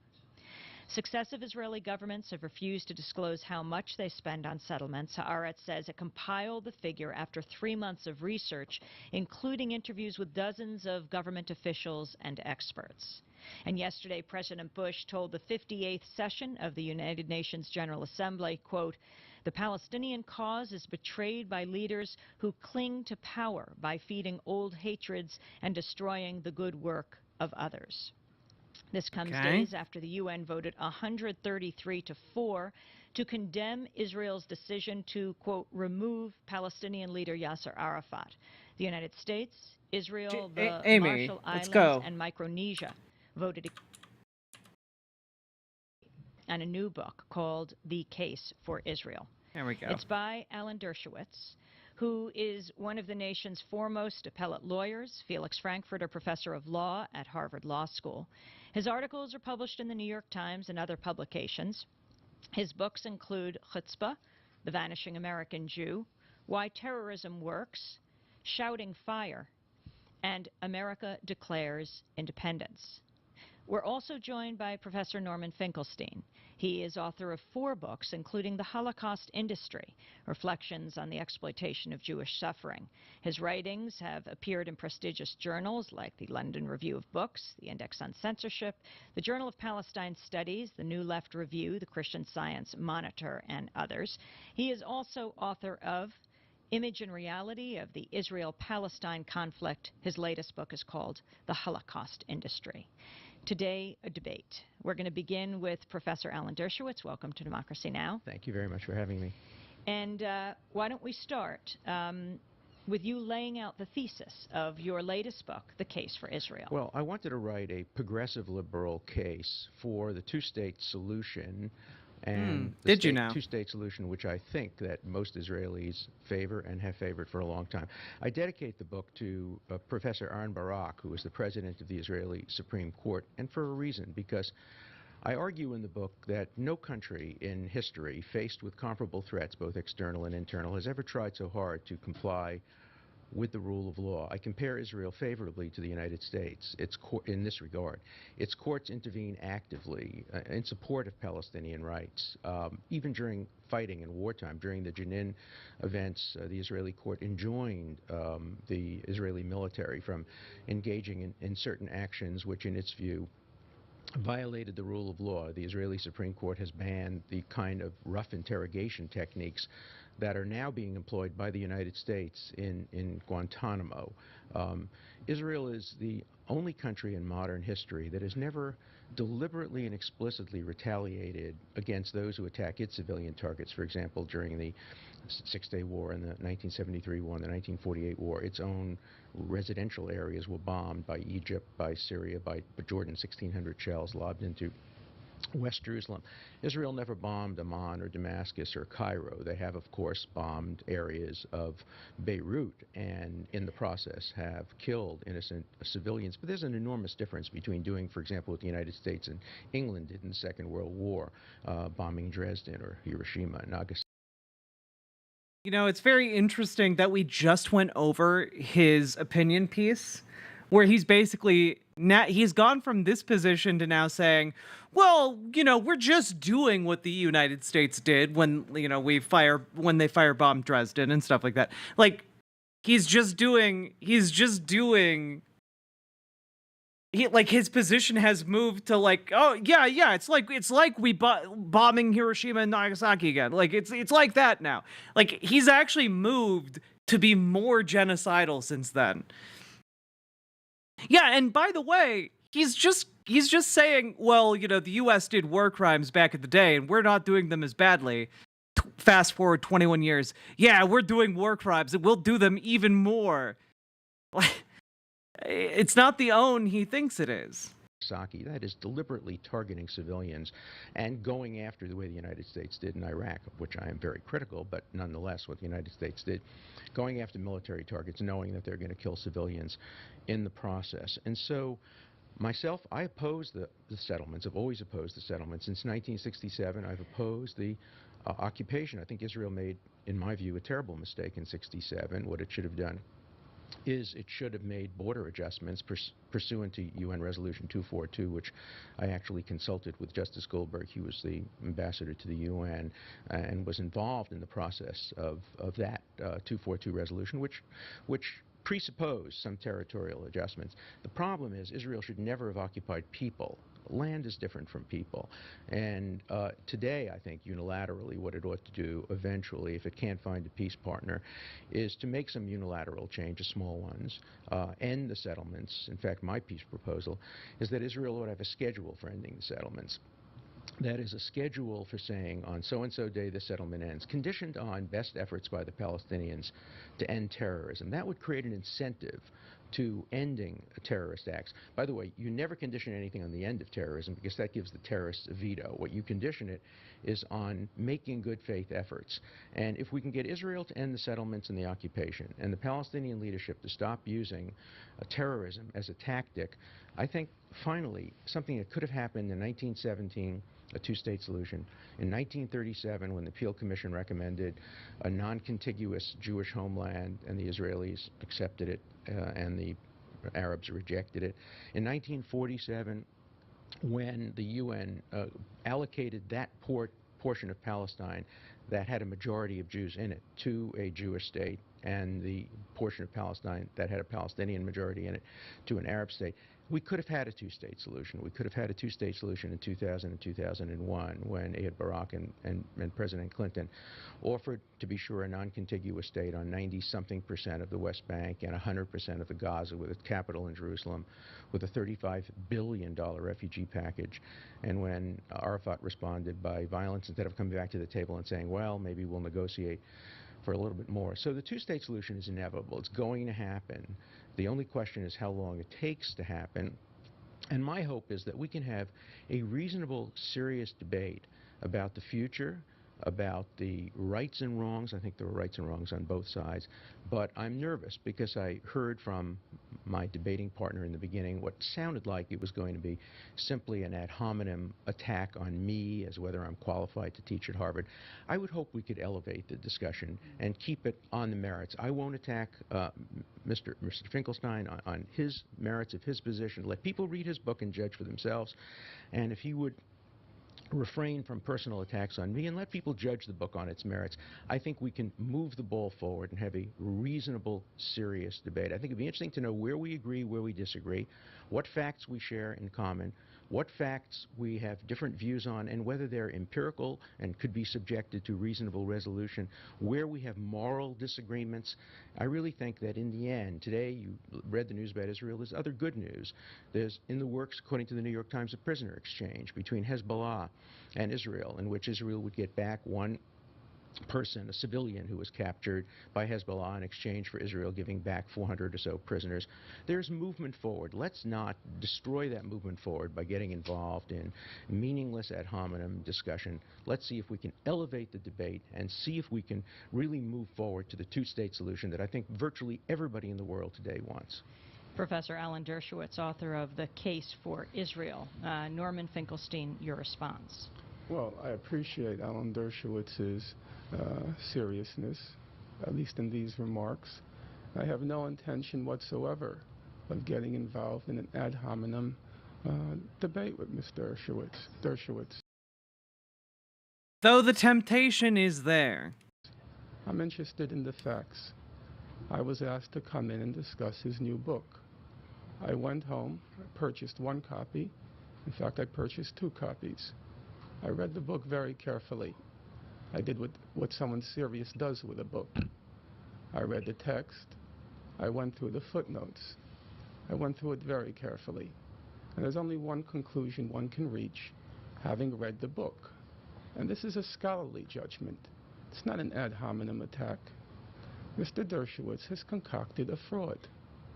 In fact, Mr. Dershowitz has concocted a See, I love this because he's like, no, I'm not gonna make any personal attacks. He's just a gigantic dipshit who's lying all the time. fraud, which, amazingly, in large parts, he plagiarized from another fraud. Now, I found that pretty shocking. Found it shocking coming from a Harvard professor.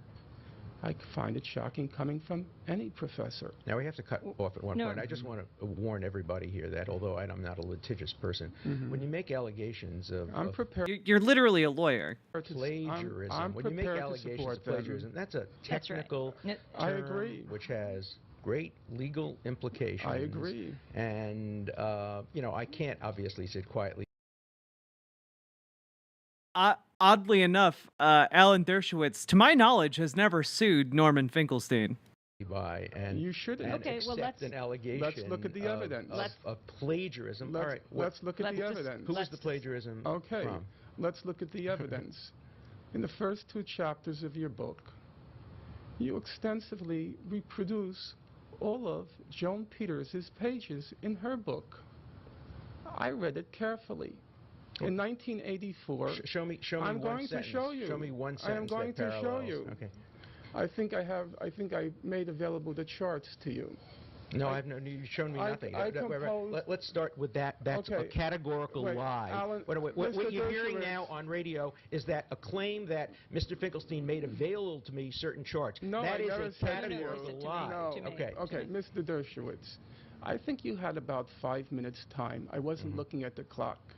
If we're going to have a civil debate, you're going to have to remain. But it's not going to be a debate about me. Let me be very clear I'm not about debating that. you. I have no interest in you, Mr. Dershowitz. None at all.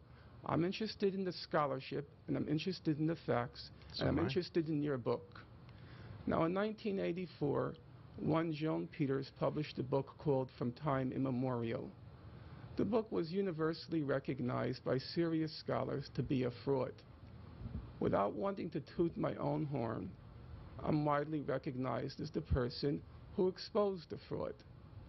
I know that book inside out. I read it at least 4 times, and I went through all 1,854 footnotes. I started to read your book, Mr. Dershowitz. I then came to chapter 1, footnotes 10, footnote 11, footnote 12, footnote 13, footnote 14, footnote 15, footnote 16. All of the quotes are from Joan Peters. They are so from Joan Peters that you have a long quote here from Mark Twain on pages 23 to 24. I turn to Joan Peters, page 159 to 60. The identical quote from Twain with. I'm not gonna lie, I did not realize this got instant. Like he came prepared to read this guy ragged. I did not know that this is how quickly this got into this. So this is wonderful. The ellipses Is the Twain quote wrong? With the ellipses, Is the Twain let me quote finish, wrong? sir. No, but the key with is the ellipses in the same places. The identical quote from Twain with the ellipses in the same places. It's been widely quoted, as you know. Really, now, Mr. Dershowitz? What's your point? Is it a correct quote? Let me finish, Mr. Dershowitz. I want to ask you a question. Is it an accurate quote of Twain? Did Twain say Professor what Dershowitz, I quote him as the saying? way we can have a civilized discussion here is that each person will get a chance to make their point and won't be cut off. So you have nearly a full-page quote from one William Young, a British consul from May 1839. Is it an accurate quote? On page 8, I'm going to finish, sir. On page 18 of your book, I turn to Joan Peters, page 184, the identical quote with the ellipses. I'm holding it up for the camera. Perhaps they can see. This is the length of the quote. Is it an accurate quote? The ellipses in the identical place. Last point. I'm not going to go through chapter 2 where there are 29 plagiarisms from Joan Peters. Wait. Let's be very clear. It is not plagiarism to quote Mark Twain correctly. Except not except if you cite Mark Twain and not Joan Peters. Yeah, I'm a professor. I don't think he understands. I don't think Dershowitz understands here. Sir, I know what plagiarism is. And plagiarism is? Well, let's hear your definition of plagiarism. No, we're not going to get involved in we're not that going to now. So you're using a word and you're not going to tell us what you mean by it. I'm going to give the documentation, and you know what? We'll let everybody else decide for themselves, because the documentation... One last example, and I want to make it very clear. In Joan Peters' book, From Time Immemorial, she coins a phrase. The phrase is turn speak. And she said... No, she borrows it from... No, she borrows it from who is it? I'm sorry. No, she attributes it and borrows it from somebody else. It's not her own phrase. She coins the phrase... Sir! You see, you don't know what you're talking about, and that's pretty terrible. She coined the phrase turn speak, and she says she's using it as a play off of George Orwell, which, as all listeners know, used the phrase newspeak. Right. And she coined her own phrase, turn speak. You go to Mr. Dershowitz's book, he got so confused in his massive borrowings from Joan Peters that on 2 occasions, I'll cite them for those who have a copy of the book, on page 57 and on page 153, he uses the phrase, quote, George Orwell's turn speak. Turn speak is not Orwell, Mr. Dershowitz.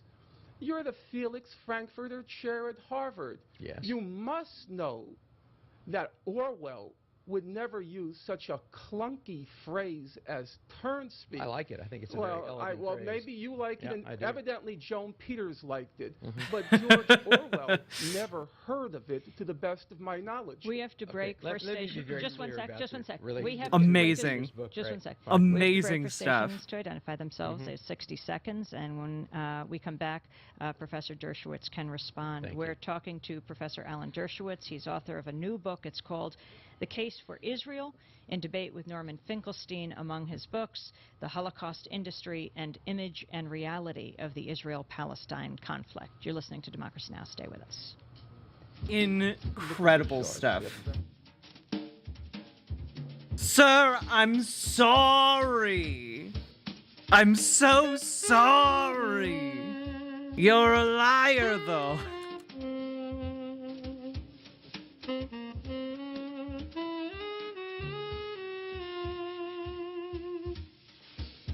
I'm sorry.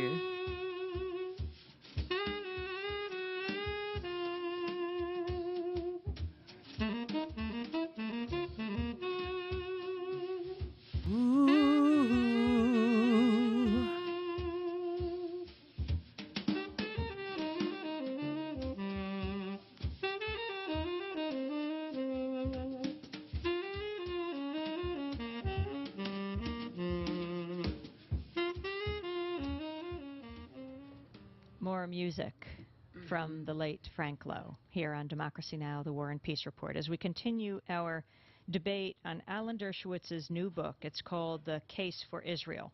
Alan Dershowitz is professor of law at Harvard Law School, in discussion with Norman Finkelstein, who teaches at DePaul University in Chicago. His books, Image and Reality of the Israel-Palestine Conflict and the Holocaust Industry. Professor Dershowitz, your response to this very serious charge of plagiarism? Well, it's a frivolous charge, of course. What happened was this. Of course, I read the Peters book. Anybody writing a book on the Middle East would. I also read a book called The Myths and Facts, which is a book put out originally by AIPAC and then published separately and independently, and probably 30 or 40 other books which use the same quotes. They're very extensively used quotes by Mark Twain, because Mark Twain traveled to Palestine. Mark Twain's a very prominent American writer, and what he saw in Palestine is very relevant to the debate. He saw barren lands. He didn't see a Palestinian community. He saw empty Didn't roads, he, and though? he writes extremely vividly. And one scholar is entitled to read a book, as I did of Peter's book, and to find quotes in the book and check them against the original quotes and find them to be accurate. A book put out and by then do what I APAC. did. I don't know whether or not Mr. Finkelstein read footnote 31 that appears on page 246, which says, the research of French cartographer Vital Kuntz are relied on for the conclusions. Oh, I may have mispronounced it. I'm sorry. No, you misspelled it. And then I say, C. John Peter, You misspelled it, dude. etc. And then I say, Peter's conclusions and data have been challenged. And then I quote from Said and Hutchins, I do not in any way rely on them in this book. In other words, what I did, and it's very common for scholars to do that, is I read her books, I read Mr. Finkelstein's criticism of them, and I came away with enough doubt about the conclusions that although I don't regard the Peters book in any way as a fraud, I think it was a well-intentioned effort to recreate and the very difficult to recreate events that existed in 1890 and 1900. I did find her quotes, which have been, as I said, used extensively by Facts and Myths and other publications, to be quite compelling. And she led me, I mean, I don't purport, this book and none of my writing I don't purport to be an independent historian who goes back to the Middle East and reads original documents. I'm making a case. I'm doing what a lawyer would do. And what lawyers do is they find sources, they check the sources. I had a research staff that obviously checked the sources. I haven't heard a word from Mr. Finkelstein suggesting that the quote from Mark Twain is not an accurate quote. Now, if Peters had made up a quote from Mark Twain, and it hadn't existed, Mark Twain had never written it, and then somebody borrowed the quote without going to check back on whether Mark Twain had said that, obviously that would be a serious charge. That would be a little whoopsie-daisy. Like that. The vast majority of my book deals with current situations. In fact, I start my book by saying there has to be a statute of limitations on grievances. I don't try to... You know, this is what a lot of, like, a lot of Zionists do, right? They're like, and also like apologists for like, you know, the manifest destiny of the United States, right? They go, well, there has to be a statute of limitations for grievances, right? I mean, these people were dispossessed hundreds of years ago. So, you know, it's, yeah, sorry, no takesy-backsies on this one, right? But like, they do draw, like the limit that they draw is always one that serves their benefit. You know, like it's like the thing that they're doing, right, is just going, well, it's fine when we did it. It's fine when we make a claim on land because it was within the acceptable time period. But you guys are making a claim on this land, and sorry, it's a little bit outside. You know, the coupon has expired, ma'am. You know, like that's what they do nonstop. Based the case for Israel on the fact that Jews lived in Palestine before the birth of Jesus, or the fact that Jews were expelled from what is now Israel in 72 AD.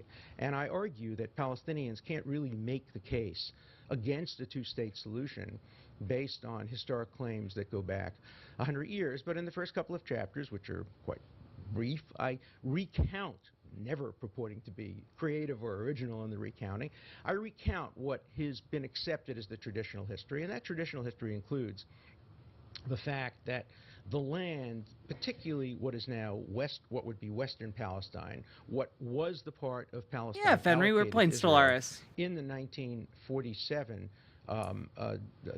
division, was land that before the Jews got there in the first Aliyah, about 1880-something, and the second Aliyah in the beginning of the 20th century, was land that was coming into disuse. Now, these are controversial, by the way. There are some Palestinians who say you shouldn't trust Mark Twain. There are some Palestinians who say you shouldn't trust the various English travelers. Reasonable people could disagree about that.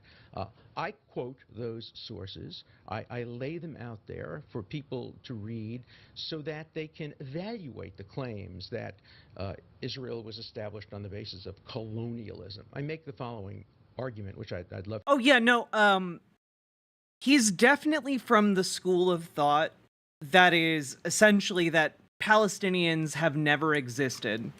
That they are a modern fiction, and that essentially the area that Israel now occupies was just had no people on it prior. You know, no people of any real culture or like significance. Like most of them were already gone by the time Israel was established. Very very much in that camp. I'd love to hear Mr. Finkelstein rebut. You can't be a colonialist country unless another country sent people there as soldiers to take over that country. For example, France sent its settlers to Algeria. England sent its settlers to India. The Dutch and other countries sent their settlers to parts of Africa with guns to take over. What did the Jews do during the first Aliyah and the second Aliyah? They escaped from countries that were persecuting them. They escaped from Russia. They escaped from Poland. They escaped from Lithuania. They didn't come at the request of those countries. If you claim people were colonialists, you have to say on whose behalf they were working. The Jews who came there weren't working on behalf of Russia. They weren't working on behalf of Poland. They weren't Lithuania. They came as refugees, much like American Jews came as refugees to America. The ones who went to Palestine went with rakes and hoes to try to build land, to try to join collectively with the local population. They did, in fact, improve the land. As the result of work projects in Western Palestine, many Arabs from Eastern Palestine moved there. I cite statistics. Peter cites the same statistics, in fact, showing that in various kibbutzim, Rishon LeZion and others, the fact that 100, I don't remember the exact numbers, Jews moved there attracted 300 or 400. You may disagree with it, but those are the data that I presented, and we can reasonably disagree with that. Okay. Now, I just want to make one point about Mr. Finkelstein's research. Well, I don't want to get ad hominem. I don't want to get into this debate, but for example, I do quote Mr. Finkelstein at one You point, already I in think this only debate, once, son. in the book, and that is he makes an argument in Edward Said's collection that to judge the 1947 partition, the only fair way to do it is to look at either all of Palestine, which I don't know whether he means to include what became Jordan, Transjordan, or not, or you have to look at what became of Israel after the 1948 war. I disagree with that. What I say, respectfully, in the book, is that when you look at the fairness of the 1947 petition, you only look at the land that was allocated to the state of Israel. And in that land, Jews were clearly a majority, according to the UN census. To be sure, once the Arab nations attacked Israel, once the Palestinians attacked Israel, there was a war, and Israel secured more land, which was regularized by a ceasefire in 1949. What Mr. I will be right back, folks. I need to take this call. Need to make sure everything's okay. Sorry for the delay. BRB.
Bowser?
I'm back, baby.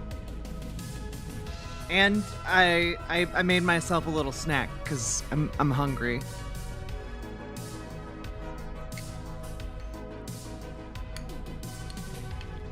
And by made my okay, to clarify, I didn't like make this from scratch. I heated it up in the microwave.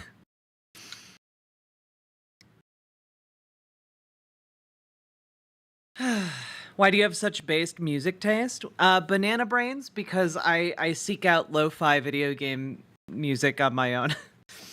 But also, again, if you enjoyed that music, please check out Chill Boy Beats. Relatively small channel. Like, I'm actually larger. My YouTube channel is not large, but I am like twice as large as Chill Boy Beats' channel, and frankly, he deserves far more subscribers. So go give him a subscribe, all right? That felt like an eternity. I'm so sorry, John Bogardus. But I have my beans and beef and potato and rice combo. It is very tasty. So someone got something out of that. Sorry. Beans! Yes. As many of you might know, I am very autistic, and for the longest time, I have not been able to eat beans but I've basically been trying to incorporate beans into way more things. And so like I made like these Cajun seasoned beans, and I realized that I could make them with beef stock. So I made them with mostly beef stock.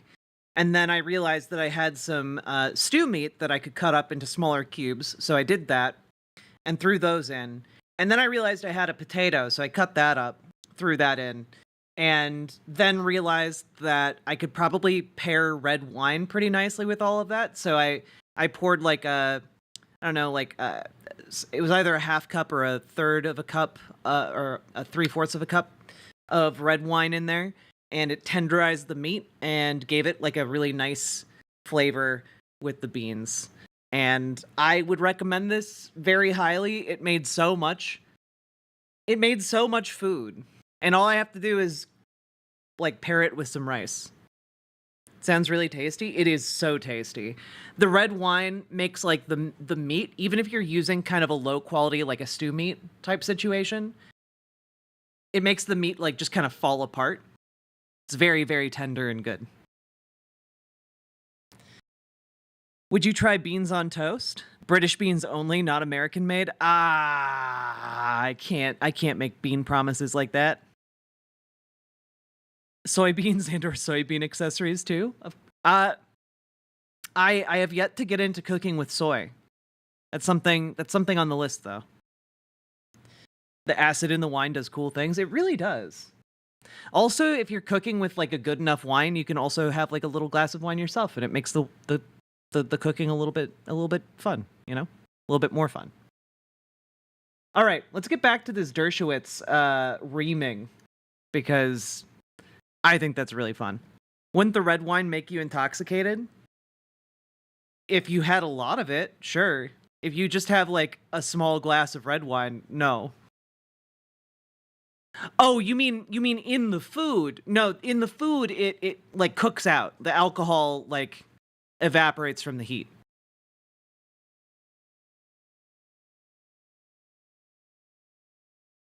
Make it a sub tier? I don't know how to make British beans. I'll think about it. Mr. Finkelstein does is he counts that land and says, aha, look at how much they got and look at the proportion of Jews and Palestinians. That's not the correct demographic to look at. So, you know, we can have reasonable arguments let's get a about this, response but to let's that stay away from the ad hominems and get to the merits of the case. You know, Professor Dershowitz, I'm not a professor at Harvard, but I do. You seem to resent that a lot. But I do teach elsewhere. Mm-hmm. And when we discuss issues like falsifying information, plagiarizing, lifting whole cloth from other books, I've never heard that called ad hominem. For a serious scholar and a serious academic, those are very fundamental issues. But when they're false, they're ad hominem. Okay, no, if they're false, then you dispute them. That's what But I'm to doing. characterize them as ad hominem seems really out of court for a professor. No, they So are ad that's- hominem. let- You're let- attacking. You said I sir, don't deserve sir, to teach at Harvard. That sounds pretty ad hominem Okay, to me. Professor Dershowitz, Finkelstein make his case. you raised that issue. I'll try to address it, and then we're returning to the substantive issues of your book. First, tell me why I shouldn't be I'm teaching going at to Harvard. refer to that. Okay. On page 207 of your book, you say that to deliberately misinform, miseducate, and misdirect That's students is a He's using his particularly own nasty words. form of educational malpractice. Of which I accuse Now, I Noam consider Chomsky and others, right? what you have done in the book to be a paradigmatic, a quintessential example of misinforming, miseducating, and misdirecting. So you go write- on. write an Allow me to article, finish. Write an article. Let him No, make his allow point. me to finish, Sure. Mr. Dershowitz. Mhm. I've been very respectful of your time. On page 213, you discuss the Holocaust fraud by Robert Faurisson. That's And you write, quote, there was no extensive historical research, That's referring to his book. That's right. Fenry, I'm playing as an individualistic machine empire, with an aquatic homeworld start, and like this, that they are scavengers of space, and they are eternal. None of them die, and at least die of old age. And they really, really wanted to explore space, so they got into space travel way too early. So we're starting at an extreme disadvantage. Instead, there was the fraudulent manufacturing of false anti-history. That's right, and Chomsky wrote, as you know, an introduction to Please one of don't his bring books. in Mr. Chomsky. He can defend himself. We're talking about you and your book. It was the kind of deception, referring to Forison's book, now let me quote clearly, for which professors are rightly fired. I stand by Not that, of course. because their views are controversial, and let me underline this again, but because they are violating the most basic canons of historical scholarship. Well, let me respond to that. Now, If no, you can compare me to I don't have- Forison, I if didn't you ha- can I didn't compare you. Forison made up a I'm story referring to that the your Holocaust didn't standards. occur. I'm Right. referring to your But you have to standard. understand the I have no context. interest in Forison now. I'm talking about your. They're talking about someone named Furry Sona? Are we kidding? His name's Furry Sona.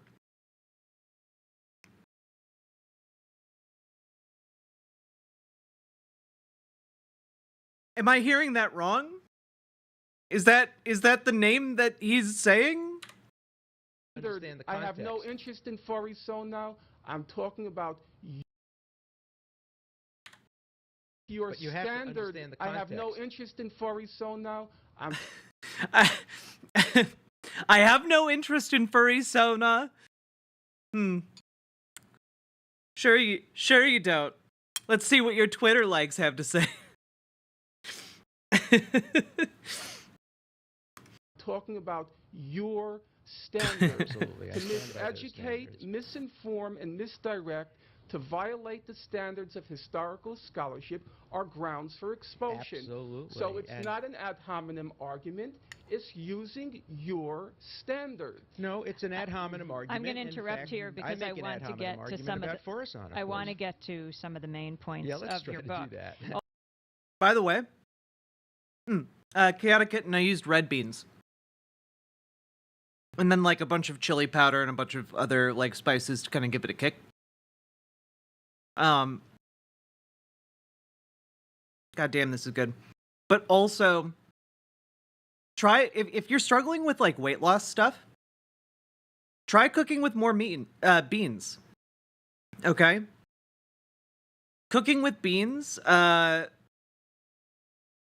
like provides you fiber and fills you up a bit more, so like you can eat less food and still feel like you had a good meal. It's good stuff, you know? Like, I still have a ton of food in this bowl, and I'm gonna have a few more bites, but I'm probably not gonna finish all of this right now. No, not kidney beans, red beans. Maybe they're technically called red kidney beans? I don't know. Thoughts on refried beans? They're what made it possible for me to get into beans. Beans have always been a texture thing for me, and refried beans, I always assumed because of the fried bit, they were less healthy than other kinds of beans. And then I learned that that was not the case, and so I started eating them, and they're amazing. Refried beans just go with almost anything, really.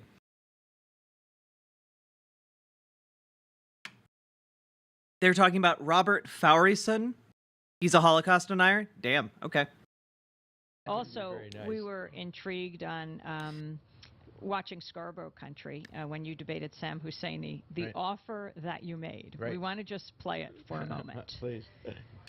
I'll tell you what, I will give $10,000 to the PLO in your name if you can find a historical fact in my book that you can prove to be false. I issue that challenge. I issue it to you. I issue it to the Palestinian Authority. I issue it to Noam Chomsky. I issue it to Edward Said. Every word in my book is accurate, and you can't just simply say it's false without documenting it. Tell me one thing in the book now that is false.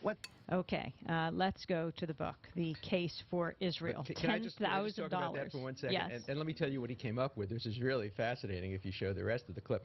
He said on television, I saw a photograph, or I remember, or said a videotape of Israeli soldiers aiming their guns at that, whatever, 12-year-old Ooh, salsa and boy refried beans is good. who was caught in the crossfire and killed.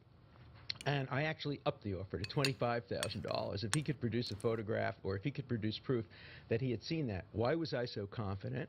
Because German television did a very thorough study of that one particular incident. Let's just spend 1 minute on that incident. What happened is when that child was killed in his father's arms, the nation of Israel went into almost universal mourning. It was as if they were sitting Shiva on one of their own children. A child had died, and it looked as if possibly an Israeli soldier might have shot him. When you contrast that to how Palestinians respond to a child dying in Israel from terrorism, dancing in the streets, it's a very striking comparison. The way you went from Glee to, like, faux seriousness is very weird to me. Then German television did a study, and they found out that the Israeli soldiers were positioned in a way that it was physically impossible for the bullet from an Israeli soldier to have hit that Palestinian child, and it was virtually certain that the bullet had come from a Palestinian gun. In my view, that's not particularly relevant. When a child is caught in a crossfire, it's a tragic death resulting from the crossfire. Which bullet actually hit him was not relevant. But that was the answer that he came up with. Norman Finkelstein. Well, first of all, I want to clarify the monetary issue. Is it now $25,000? It's $25,000 on that issue. Oh, just on that issue. In general, it's $10,000. And let me be very clear what I said. We heard it. We just saw it on the tape. Let me be very clear. I think it's clear. I then made it very clear. I said afterward, a material, willful distortion of fact. Professor Dershowitz, it's on tape. We just saw it. But we're not talking about a spelling mistake. Oh, no, I'm not we're not talking about a minor mistake and a footnote. We're talking about a serious material, willful mistake of fact that I deliberately engaged in. Serious material facts. Right. Let's start. Number one, I'm going to first deal with just concrete facts which are not particularly controversial, which can easily be confirmed. On page 80 of your book, you write that according to Benny Morris, between April and June... Benny Morris being an Israeli historian. I have a copy of his book here, which I'll hold up. Right. 2,000 to 3,000 Palestinians were made refugees during the second stage of the flight. Here's the book in front of you. Yeah. Page 256. Can you read what the sentence says? Well, let me read you what I say in my book. In some areas, Arab commanders... Please I'm quoting don't read from the Morris. whole paragraph. No, I'm just reading... In some... let me put the context. Chomsky says that he says Morris does not believe that any Arab leaders told the Palestinians to leave. And I say, in some areas, I quote from Morris, in some areas, Arab commanders ordered the villages to evacuate to clear the ground for military purposes to prevent surrender. More than half a dozen villages, etc., were abandoned during these months as a result of such orders. Elsewhere in East Jerusalem and in many villages around the country, the Arab commanders ordered women, old people, and children to be sent away out of harm's way. Indeed, psychological preparation for the removal of the dependents had begun in 47-48, when the Arab High Command and the Arab League had periodically endorsed the move and contemplating the future of Palestine. And I say, therefore, Chomsky is simply wrong when he says that there's no evidence, and he says, again at another point, nobody today believes that any of the refugees were told to leave. And so I dispute that by quoting Morris himself. You seem to have an obsession with Mr. Chomsky, but he's not here. I'm here. Let's look at the next sentence. I thought I was going to be debating Chomsky today. Let's look at the next sentence. Please, Mr. Dershowitz, this is serious. I agree with you. Read the next sentence. Morris estimates, in your book, I have it right in front of me, the next sentence. Morris estimates that between 2,000 and 3,000 Arabs fled their homes during this phase of the Arab-initiated fighting. Okay, can you please read what Mr. Morris wrote? Well, no, you're talking about one... Please read what he wrote. If I have the whole book, I will find for you, if you want to take time, Norm Finkelstein, can you, if you want the 3,000 people led during this phase. Can you read the sentence? Okay, I'm looking at page 256 of... God bless Amy, Amy for like just being such so game for this. She's like, here, let me get in here. I'll pull up the book. All right, you children need someone to play the moderator. All right, I'll moderate you fuckers. You know, this is her internal monologue. It's filled with F-bombs. Benny Morris's book, Righteous Victims, A History of the Zionist-Arab Conflict. He's referring to phase 2 now, the same one as you. Go ahead. And you're talking about right over here. Altogether, yeah. Altogether, about 200,000 to 300,000 Arabs fled their homes during the second stage of the Exodus. There's a big difference between 2 and 3,000 and 2 and 300,000. Now, you could check this many times, Mr. Dershowitz, but you're really going to have to pay the $10,000. No. And I hope you allow me to I hope you allow me to earmark it for Janine. I would like to give it to Janine. Let's be sure what the context is of this. I know the context. We're talking about a variety of This is not the OJ phases. trial. This is not. Oh yeah, no. Norm here has him dead to rights. Weirdly enough, Alan Dershowitz didn't keep his word. Strange. OJ trial.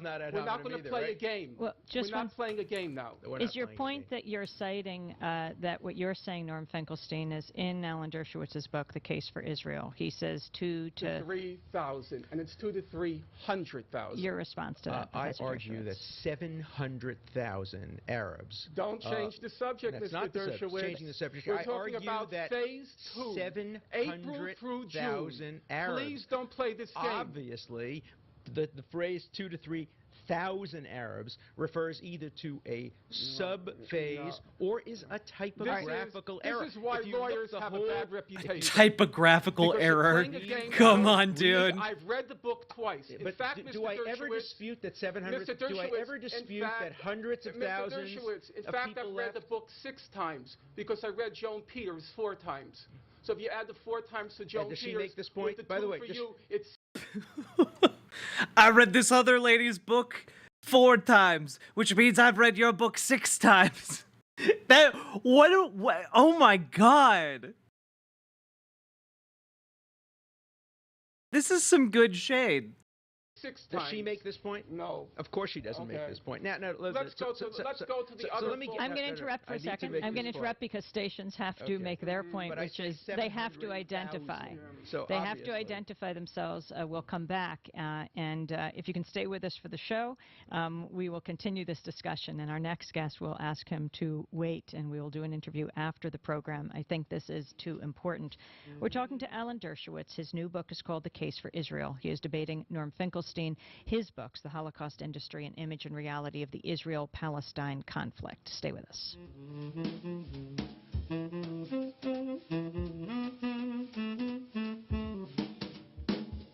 The sexy sax, man.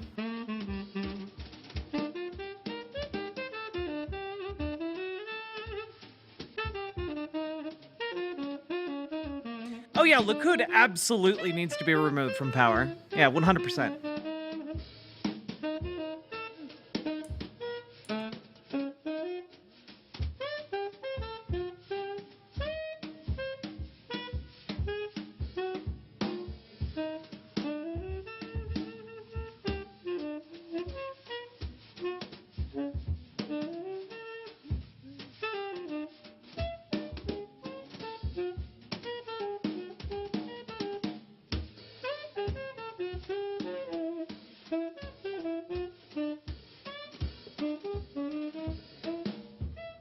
You are listening to Democracy Now! That's the late Frank Lowe on saxophone. I'm Amy Goodman, and we're talking with Professor Alan Dershowitz. His new book is called The Case for Israel. Mario Cuomo writes on the back of it, Alan Dershowitz's detailed and penetrating analysis of the issues that fuel the continuing war in Israel should be read by everyone. Norman Finkelstein's book, The Holocaust Industry, has a recommendation on the back by Raoul Hilberg, who is the leading Holocaust historian in this country. And he says, when I read Finkelstein's book, at the time of its appearance, I was in the middle of my own investigations. I came to the conclusion he was on the right track. I refer now to the part of the book that deals with the claims against Swiss banks, and I'm jumping ahead. He says, I am by no means the only one who in the coming months or years will totally agree with Finkelstein's breakthrough. Okay. So let me focus on the 2,000 or 3,000 3,000. This is such an obvious point when you think about it for a second. What is the context I'm arguing? I'm arguing that lots and lots of Arabs, in contradistinction to what Chomsky said, were told to leave by their Arab commanders. Obviously, it's in the interest of that argument to maximize the number who would leave. Only an idiot would. What is he talking about? By their Arab commanders, like the civilians are all part of a military structure? Like, what are you trying to say here? Would deliberately minimize the number who's leave. Let's refrain from ad hominem attacks. No. I'm talking about myself. Okay. I'm talking about myself now. Okay. I would have been an idiot had I used 2,000 when the actual number was 200 to 300. If you wanted to make an accusation, you would say, instead of saying 200 to 300, he said 400,000 to 500,000. Remember the argument. The argument I'm making is that lots of the Palestinian refugees who left as the result of orders from their leaders during this period of time. So my incentive, if we take Mr. Finkelstein, would be to exaggerate the number. Now he accuses me of reducing the number by 100-fold. Obviously, there are only two possible explanations for that. Factual errors. But why would anyone make a factual error that would hurt their position? Mr. Dershowitz, Obviously, Mr. Dershowitz, it's the with all due stupidest respect, allegation. Mr. Dershowitz, Right? with all due respect, I cannot understand for the life of me why someone with your reputation and with your accomplishments would cobble together a fraud. That, to me, is the most perplexing question. Let me ask you a direct question. Let me ask you a direct question. Let me just say something. We only have 10 minutes. We want to go to content. I do, but I want to ask one direct question. Am I right or am I wrong that it would serve the interest of my argument to overstate rather than to under... What's really interesting here about Alan Dershowitz is just that in this debate, he's so far out of his depth that, like, he can't cite actual facts. Instead, what he's trying to do here is to just say, well, what if they were lying, though? Without evidence. You know, like, to catch someone in a lie, you have to have evidence to back that up. If you're just saying, well, what if they were lying, that's not an argument. That's just like a shower thought, really. And he's trying to turn a shower thought into like an academic position. He's just trying to say that all Arabs are lying terrorists. Exactly, Sophie. Mr. Dershowitz, there is no argument. There are no arguments in your book. No, your book is a collection of fraud. Falsification, let me give you the argument. Well, let me set out the argument. So this is an answer on the merits. Here's the argument. I don't want to discuss we're going to close both mics here. We're closing both microphones, okay? We're going to go through this in a second. This is the best moderating I've ever seen. God, if only more moderators actually moderated. Civilized way over the next 10 minutes. You have laid out a challenge, Professor Dershowitz, on Scarborough Country, the program on MSNBC. You said if anyone can find a factual error in the book, we're not talking spelling errors, that you will give $10,000. Sorry? Yes, as I said, I'm prepared to do that. Now, okay, now I'm going to interrupt. Right. This is a major challenge. It is. You've put it out on television. Norman Finkelstein, you have laid out one error. Whoever's interested served. Who's ever interested served. You did respond. No. You said 2,000 to 3,000, quoting citing Benny Morris, the Israeli historian. He really doesn't want to pay Norman Finkelstein money. In fact, he said 200,000 to 300,000 Arabs. Now, and let me make the point that I do make an argument. Here's the argument I make. I make the argument that the issue is a complex one of the refugees, and that in fact many of the refugees of the 700,000. But you're citing Benny Morris. Wait. Of course. And he made a different point than you did. He made a point that strengthens my argument. But it's wrong in your book. Whether or not it strengthens, whether or not it serves your argument. Let me be very clear. If you make, I do make an argument. My argument is very serious. Get him, Amy. Get him. Get him. Go for the throat. Get him, Amy. Get him. My argument is that many of the Palestinians were told to leave by their commanders. If in fact 200,000 were told to leave instead of 2,000, that strengthens my argument considerably. That is an argument that I make. If the book says 2,000 to 3,000, there are only two explanations. Either it is a typographical error, or I have to check the book, obviously. I was referring to a smaller phase, but it would be ridiculous for anybody to understate when the purpose would be to overstate. Okay, This is let's the kind of error anybody let's could make leave that in a and book. go to another point. What I'm going to do for the interest of time and trying to be respectful of Professor Dershowitz is I'll simply quote your statements in the book one after another slowly. And you can simply stop me and say, I can prove that, or I have the evidence. Oh my Okay? God, dude. Simple. Page 206, you write, Israel is the only country in the Middle East to have abolished any kind of torture, in fact, as well as in law. Absolutely. Okay. Absolutely. Let's fact. start with that Right. one. Yeah. The Israeli Center for Human Rights in the Occupied Territories has a website, and I follow it quite closely. So do I. I went to the website, and I checked under the heading for torture. I'll ask again Amy Goodman, rather than myself, to simply read the first sentence for the latest issue of B'Tselem, and if she wants to continue down. It's called B'Tselem, the Israeli Information Center for Human Rights in the Occupied Territories. Please keep in mind, he said, Mr. Dershowitz said, in fact, as well as in law. Please. The first headline, it says torture. Interrogation by torture and absolute...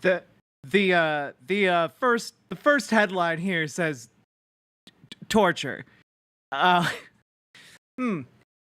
Dershowitz, it would seem that he has you over a barrel here.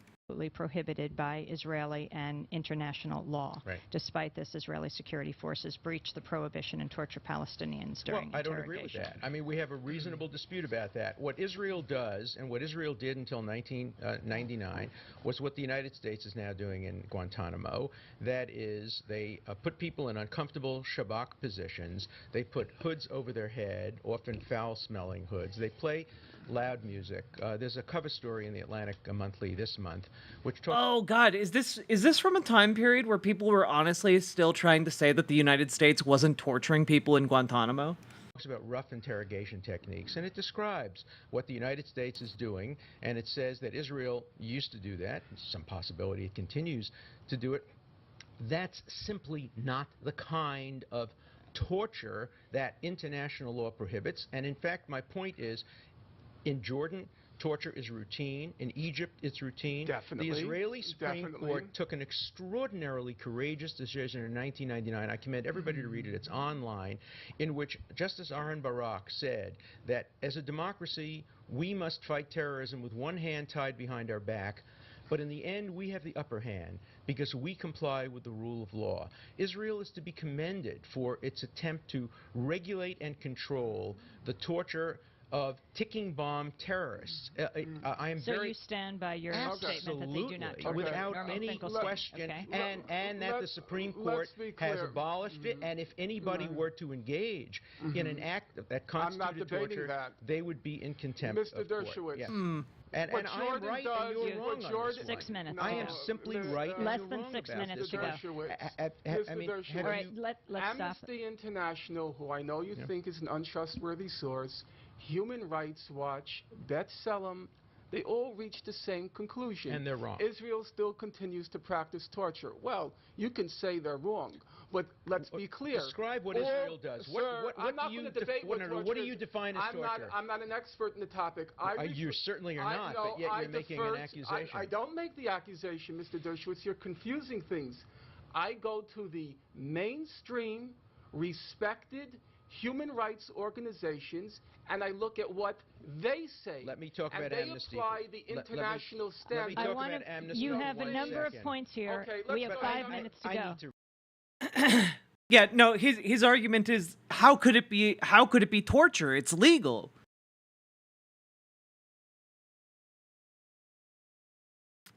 I feel like that's like one of the most evil things you could possibly say. Respond Let's to go the to You did number respond. No, I two. didn't respond to this. Let's Yeah, go to fully- no, number no, no. two. I need to respond to Amnesty. You have 30 I need to seconds to respond. Okay. I was quoting Amnesty B'Tselem. International. I was quoting B'Tselem. Amnesty International recently said that Aharon Barak should not receive an international prize because he doesn't believe in human rights. He is one of the greatest advocates of human rights. They also, Amnesty also on Alan its Dershowitz, website let me ask you a recently question. said I'm going to interrupt for a that- second because you're on Right. another point. Right. B'Tselem. You just think B'Tselem is wrong. No, B'Tselem is wrong. Okay, because- Norman Finkelstein, next because point. they define torture in a way No, that next would point. include what the United States is doing. We have and 4 that's a minutes to reasonable go. debate. 4 minutes to the end of the Number program. two, you write on page 126. There is no evidence that Israeli soldiers deliberately killed Absolutely. even a single civilian Absolutely. in Jenin. Absolutely. Now, Mr. Dershowitz, I looked carefully at your book. You don't like Amnesty International. I'm a member You of don't it. like. I'm a member I know, of but on Amnesty the question of International. Israel, I'm a on contributor the question to of Amnesty Israel, International. on the I que- like Amnesty okay, on on the Israel question in of- many instances, but I disagree with some you of don't, its conclusions. and you don't particularly like B'Tselem. I do like B'Tselem. If I Okay. were an Israeli, I'd belong Mr. to B'Tselem. Dershowitz, So don't but- care. If you what? If I was an Israeli, I would belong to B'Tselem, but like you were just provided information from them, and you said, "Nah, it's fine. The torture's legal, so it's not torture." And then tried to move on. What do you mean? If you were in Israel, you would be with them? You just threw out their argument. You just threw out their expose. Oh God, Paladin, you seem to know more about Alan Dershowitz than I do. Does Alan Dershowitz agree with Benjamin Netanyahu that like the Grand Mufti of Jerusalem and like all the Muslims convinced Hitler to do the Holocaust? Does he agree with that piece of like Holocaust revisionism? Because I'm kind of getting the impression that he does. Characterize my views. Mr. You don't know my Dershowitz, views. I read your book, Right. or the book you purport to have written. Now you're claiming somebody else wrote it? I hope so. For your sake, Yeah. I truly hope you proudly did wrote not this write that book. I proudly wrote it. I think the honorable And I thing for urge you to people do would be to say, I didn't write the book. I had no time to read it. I'm sorry. I wrote every word That of would it, be the honorable and thing. I urge. I have Okay, my you've hand made on the drafts. point about I Jenin urge and other whether people an to do it. Israeli soldier, No, I want to whether quote. Let's Deliberately shot a Okay, civilian. let's 2 minutes. quote Human Rights Watch. Yes. They put out an extensive report on Jenin. Now, Human Rights Watch, you nowhere in your book mention, nowhere. Let's see what Human Rights Watch concluded on Jenin. Quote, there's prima facie evidence that Israel committed, quote, war crimes in Jenin. Further, quote, and I want everyone to listen carefully, many of the civilian killings documented by Human Rights Watch amounted to unlawful or willful killings by the IDF. Please listen to the words. I'm listening to the Willful words, killings. and I deal with this very directly in my book. And then Human Rights Watch copiously documents multiple cases of willful killings by Israel. What did Okay. Mr. Dershowitz write? What did Mr. Dershowitz write? absolutely There is right. not a single case. Okay, so no, he's doing like a Palestinian specific version of Holocaust revisionism. He said that Palestinians played a critical role in the Holocaust. That's weird. That's weird. That's a weird thing to say. Yeah, you want to Not know, only not a Mr. single case in Dershowitz, Jenin, but let me tell you why I Jenin. make my point. I make my point because there is absolutely no incentive for the United States or for Israel or for any other democracy ever willfully to kill an innocent civilian. Every time an innocent civilian is killed, it hurts Israel. It hurts it domestically. Allow me an it hurts it. No, example. no, no. Let me finish my point. It hurts it internationally. Now, every country engaged in urban guerrilla warfare will inadvertently kill civilians. But the very idea that an Israeli soldier who are trained in the idea of the holiness of arms, who get better training about avoiding civilians, who are punished for killing Let civilians. Norman Finkelstein Okay. read a response. You're making the point that in general you wouldn't think they Mr. would. Dershowitz gave a very lovely bar mitzvah speech. Now let's read Now, what that's a little ad hominem, too, let's I see would what think. Maybe Human even a Rights little Watch racist. wrote. Quote, among the civilian deaths were those of Kamu Zigir. Listen carefully. A 57-year-old wheelchair-bound man who was shot and run over by a tank on a major road outside the camp on April 10, even though he had a white flag attached to his wheelchair. That sounds pretty deliberate to me, If Mr. it's Hirsch. true, If it's and true, the Israeli the whole authorities world have is done- lying. Only Joan Peters tells the truth. Wait. First of all, Joan Peters has never written about this issue. This issue is one where, of course, not only the Israeli military, but the United States has investigated Jenin. The United Nations has investigated Jenin. Some of the Did same they make up that example? Some of the Let's same get sources. this clear. Some of the Did same Human sources Rights Watch that make you're up that citing example? First said there Did were Human Rights Watch 5,000 make up that people example? killed. No, that was an Did example. Human Rights you said they were given it to please, them Mr. by a Dershowitz, source, this is and disgraceful. it was disputed. You're shaming your institution. I'm not, except first You're of all, shaming your institution. Let me make it very clear. I You don't speak said, on behalf of Harvard. not I speak a on behalf single. Not a single one. Did Human Rights Watch make that up? No, but did Human Rights Watch make it up? Human Rights Watch Did it attributes make it. One thing that I think Norman Finkelstein has gotten better at over time is keeping his cool in these situations. And he's still not very good at it, but I think he's gotten better. Up. Can they make up that example? All right, on that note, we're wrapping up the what program. happens is Human Rights quotes people who... Did you... Amy looks like she needs a drink after this. Professor Dershowitz, let me ask this question. Yes. Did you investigate the Human Rights Watch report? Of course I did, and I read it. And you found that to be incredible. I found that to be incorrect. Not only that, the United States government has found that to be incorrect. On that note, we have to wrap up the show. I want to thank you both for being with us. Alan Dershowitz, The Case for Israel, Norman Finkelstein, The Holocaust Industry. You decide. Our website, www.democracynow.org. I'm Amy Goodman. Thanks for joining us.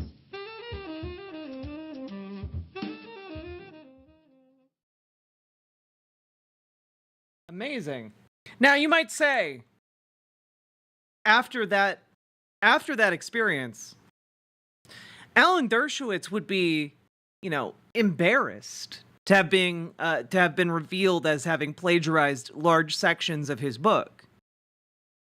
One would think that you would never want to appear on camera again, and you certainly wouldn't want to appear on camera with Norman Finkelstein. Surely.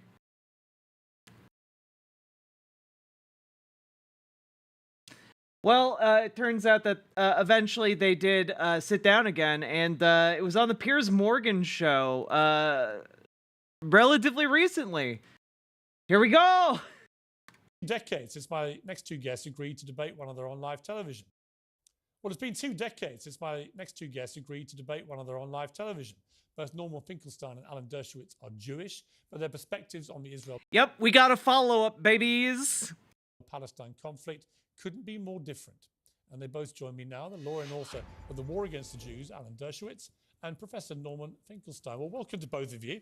I feel a bit like Kofi Annan bringing you two gentlemen back together, but I'm glad that you've both agreed, and I hope we can have a civilized debate. We've had some pretty rancorous debate this week on the program, and I want to try and really have a proper conversation about where we are in this war and about this burning question. And I'll start with you, Alan Dershowitz, about what we're seeing in Gaza now is, to many people, now the very terrorism which Israel set out to destroy.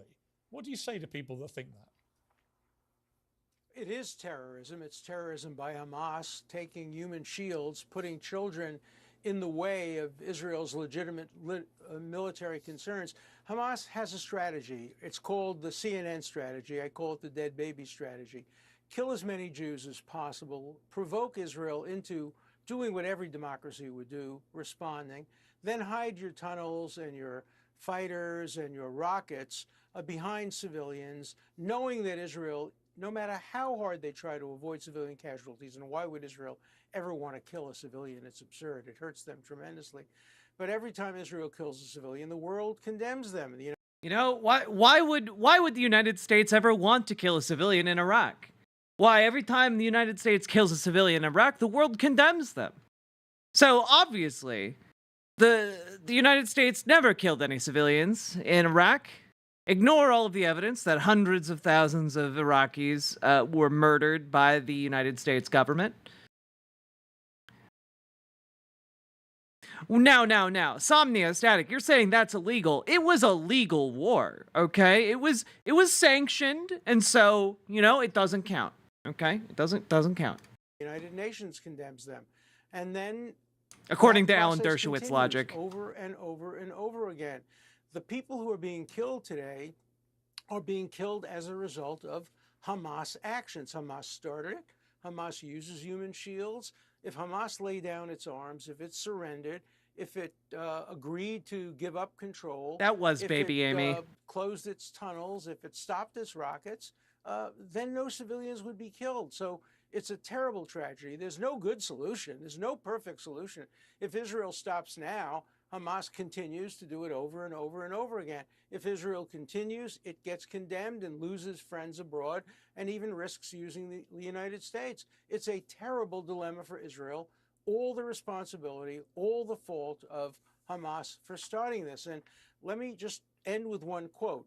On the day after, literally the day after these horrible tragedies with murders and rapes and robberies, this is what Mr. Finkelstein said. It warms every fiber of my soul, every fiber of my soul. He called the people who murdered these innocent Jews, many of them peaceniks, he called them part of the heroic resistance. And he compared them to the Jews who were fighting against Nazis in the Warsaw Ghetto. It's that kind of animosity to really kind of give some additional context here. Norm Finkelstein, with some pretty strong basis, believes that Gaza is an open-air prison. You know, it is like an open-air concentration camp, the largest concentration camp ever devised. And with that in mind, his comparison here to, like, trying to overthrow, like, the oppressor, like, makes sense. I just don't think that, I don't think Hamas is a good vehicle for making these kinds of statements, you know, publicly. Like, it's not, it doesn't look good to say that, right? I understand why he might, but I don't think it, like, wins a lot of people over to your position when your response to, like, an attack that killed hundreds of civilians is, like, saying that it warms your heart. You know, like, I actually think it's pretty awful that civilians got slaughtered. I don't think that's really the, like, I think you can draw comparisons to, like, an uprising in, like, the Warsaw Ghetto, but, like, I don't think that it's the same. And I think one of the key differences is that Hamas is, like, an evil fundamentalist organization, you know, like, whereas the Jews in the Warsaw Ghetto were not. But there is an element of, like, oppression, concentration, torture, etc. involved here that makes his comparison understandable, even if I disagree with it in the specifics. But Israel, before Israel fired a single shot, which makes it clear that no matter what Israel does, it's going to be condemned by people like Norman Finkelstein and by the United Nations General Assembly. I think it was Abiy Ibn who once said, if the General Assembly were asked to vote on an Algerian... Also, yes, the fact that Bibi Netanyahu propped them up to basically create the horrible conditions. One of the things that the Israeli government tends to do with its institutions that penalize the Palestinian people is that they set up conditions deliberately under which Palestinians will treat one another poorly in order to kind of try and shift the blame. Like, remember we saw that interview with one of the sons of one of the co-founders of Hamas, and that it turns out like he had been in an Israeli prison where the Israeli prison guards did nothing, but the Palestinians inside the prison like would police one another and like beat each other up and like terrorize one another, right? So like that's by design on the Israeli part, you know? Syrian resolution that the earth is flat and that Israel flattened it, it would win 128 to 32 with 65 abstentions, and he would name each of the people. So the United Nations General Assembly, Human Rights Watch, Doctors Without Borders, these are not objective assessments. Israel is in a very tough situation, and the future of civilization depends on Israel being able to destroy Hamas and avoiding repetition. Let me bring in Professor Finkelstein. Your response to that? Well, I won't address the question of my remarks on October 7th because we already went over that ground in the previous program, and so it would be a waste of your viewers' time if I were to revisit that. Yeah, that's fair enough. So let me deal with the Yeah, thank you. So let's deal with the substantive issue. Number one, what you seem to be describing as a new development. It's all good, Israel's Sam. Indiscriminate assaults in Gaza. That's Also hardly a welcome. new development, with all due respect to you. I've lost the sound. Israel from literally day one set out as its goals. So if I can quote, first of all, the defense minister, there will be no electricity, no food, no water, no fuel. Everything is closed.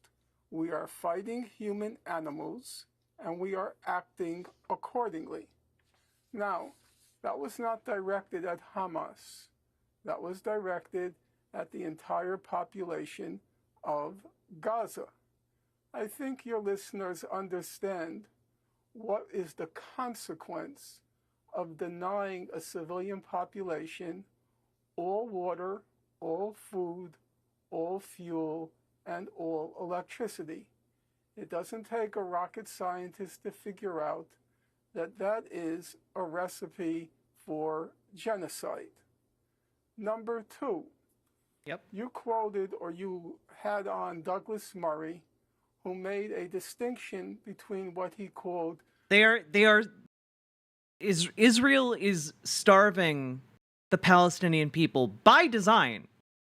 It is the largest man-made deliberate famine in modern history. And it's being done to punish Palestinians for being Palestinian in the wrong place at the wrong time. Like that's what's happening. It's literally, oh, a couple thousand troops attacked. Now we're going to starve millions as a result. And like their ministers have bragged about the starvation practices. They allow the aid trucks to be stopped by Israeli settlers protesting the fact that aid is going into Gaza. You know, we showed video just the other day of protesters ripping food off of trucks and throwing it on the ground and throwing it into ravines. Like, it's wild. Yeah, I can put it at 1.5 speed. That's a fair ask. the deliberate targeting of civilians versus the indiscriminate targeting of civilians. Not to want to sound pedantic, but Israel's leading authority on international law. Yeah, we went over that yesterday, Stardust Bun. Who I'm sure Alan Dershowitz knows. And Mr. Dinstein, or Dr. Dinstein, he stated that there is no fundamental difference under international law between the deliberate targeting of civilians and the indiscriminate targeting of civilians. There is no substantive difference. Therefore, under international law, according to Yoram Dinstein, Israel is targeting the civilian population of Gaza. that's another indication from the get-go, not from yesterday, not from when it was revealed to President Biden, but from the get-go, Israel has been engaging in a genocidal war in Gaza. Now, the genocidal war takes various forms. Again, I'm going to cite you old quotes. So let's take Giora Eiland, who was the head of Israel's National Security Council, the equivalent of our CIA. And he said, quote, Israel needs to create a humanitarian crisis in Gaza. Gaza will become a place where no human being can exist. Now, I'm not here to try to persuade Mr. Dershowitz or Professor Dershowitz. Yeah, Sophie, here it's to really try to awful. enlighten your listeners. So I would like them to cogitate, to meditate over what does it mean to say Gaza will become a place where no human beings can exist. Mr. Eiland, the former head of the National Security Council, went on to say, severe... Man, these are really inconvenient comments for people in Israeli leadership to have made for Alan Dershowitz to attempt to spin. Epidemics in the south of the Gaza Strip will bring victory closer and reduce casualties among IDF soldiers. And then there is Mr. Netanyahu, the prime minister. Not on one occasion, not from the spur of the moment, but twice in national addresses to the nation, very soberly, Mr. Netanyahu said, remember what Amalek did to you. This is a war between the sons of light and the sons of darkness. Now, as Professor Dershowitz surely knows, because he attended Hebrew school, actually he grew up just a few blocks from me, or I should say I grew up a few blocks from him because he's older. He surely knows that in the midst of a war, in a country that is schooled in the Bible, that when you say your enemy is Amalek, then you are calling for the destruction, the killing of every man, woman, and child. So with all due regard to Mr. Dershowitz, I have to... How can you shake your head? What I'm sorry. What exactly is the nation of Amalek known for? Are they known for their really nice food and hospitality in the Bible? Because I don't remember that. I don't remember that part. I remember the part where they talk about slaughtering the people of Amalek. I don't really remember any of the other parts that would seem to be relevant here. Interesting. To say this issue of human shielding is totally beside the point because it doesn't even come into play in this particular situation. The orders from the get-go, denying food, water, electricity, and fuel to the entire civilian population, the order from the get-go to turn Gaza into a place that is not able to sustain human life, the order from the get-go in this battle between the sons of light and the sons of darkness, I repeat, I do not believe it requires a rocket scientist to figure out that from day one, which is to say 2 months ago, Israel has been waging a war of genocide in Gaza. Thank you so much. You made a point. Come back to Professor Dershowitz. Here's a problem, it seems to me. I've just listened to Norman Finkelstein. Oh God. Okay, we need a happy compromise at 1.25. At length, outlining that side of the argument. It's very hard when you look at what has actually been happening in Gaza in the last 2 weeks in particular, to avoid a conclusion that Israel doesn't really seem to care if it levels Gaza to the ground, as long as it can get rid of Hamas. My issue with that is, having defended their moral right to defend themselves as a country, is I don't think they're going to eliminate Hamas, and they're certainly not going to eliminate the ideology. And they're going to basically end up with a Gaza that's flattened, 2 million people displaced. Where are they going to live? Who's going to run Gaza? How does this actually play out, other than catastrophically badly? It will play out catastrophically badly because of what Hamas has done. We have to remember, first of all, you judge people by their actions, not by their words. The quotes from Professor Dinstein, who's been retired for probably 25 years, and Eland, and has nothing to do with the Israeli government, are individuals. Dinstein is 100% wrong. I'll give you an example. Is there no difference between Nazis putting Jews deliberately, 6 million of them, into gas chambers and other means of death, deliberately targeting them, and what the United States did at Hiroshima and Nagasaki? They may both be wrong, but there's an enormous... That's interesting. Your stance has changed in the last 21 years. That's so weird. Hey, tipster, how you doing, lovely? difference between deliberately targeting civilians, such as the Nazis did during the Holocaust, and engaging in war actions, which you know are going to inevitably cause death of civilians. So there's an enormous, enormous difference there. Then he talks about Amalek and Hamas. I know the Bible very well. And of course, Amalek was a group of people that sought to destroy Israel. But when people refer to Amalek, they don't refer to the Palestinian people. They refer to Hamas, and Hamas is Amalek. Hamas is the Nazi party. Hamas are not heroic resistance people. They cut off the breasts of women and throw them around. They behead children. They put children and burn them to death. Yes, they should. And the IDF kills thousands of children. What's your point? Should be destroyed. It's going to be very difficult. This is not going to have an easy solution. Like the IDF kills tens of thousands of women and children and then dances around in their underwear. Quite literally. Like what? That they post that on TikTok. What do you mean? Like, yeah, monsters all around. Israel may in the end not be able to completely destroy Hamas. I hope they can. I hope they can in the way that the United States and Germany destroyed Nazism and destroyed the Imperial Japanese. And in the end, what happened is the Japanese and the Germans were grateful for it. And then the United States and Great Britain helped rebuild Germany and Japan and turn them into great allies. That's my hope for Gaza. My hope for Gaza is that the people of Gaza will finally be rid of Hamas that took over in a bloody coup, and that the United States and Europe can then rebuild it better than it was before, like a Marshall Plan, and hope that a democratically elected Palestinian people will then have a two-state solution. Yeah, but I've been in favor of a two-state solution since 1970. Alan, let me just jump in there. Only tonight, the Israeli ambassador to the UK made it abundantly clear: two-state solution is gone. Israel. I'll play you the clip. I'll play you the clip here.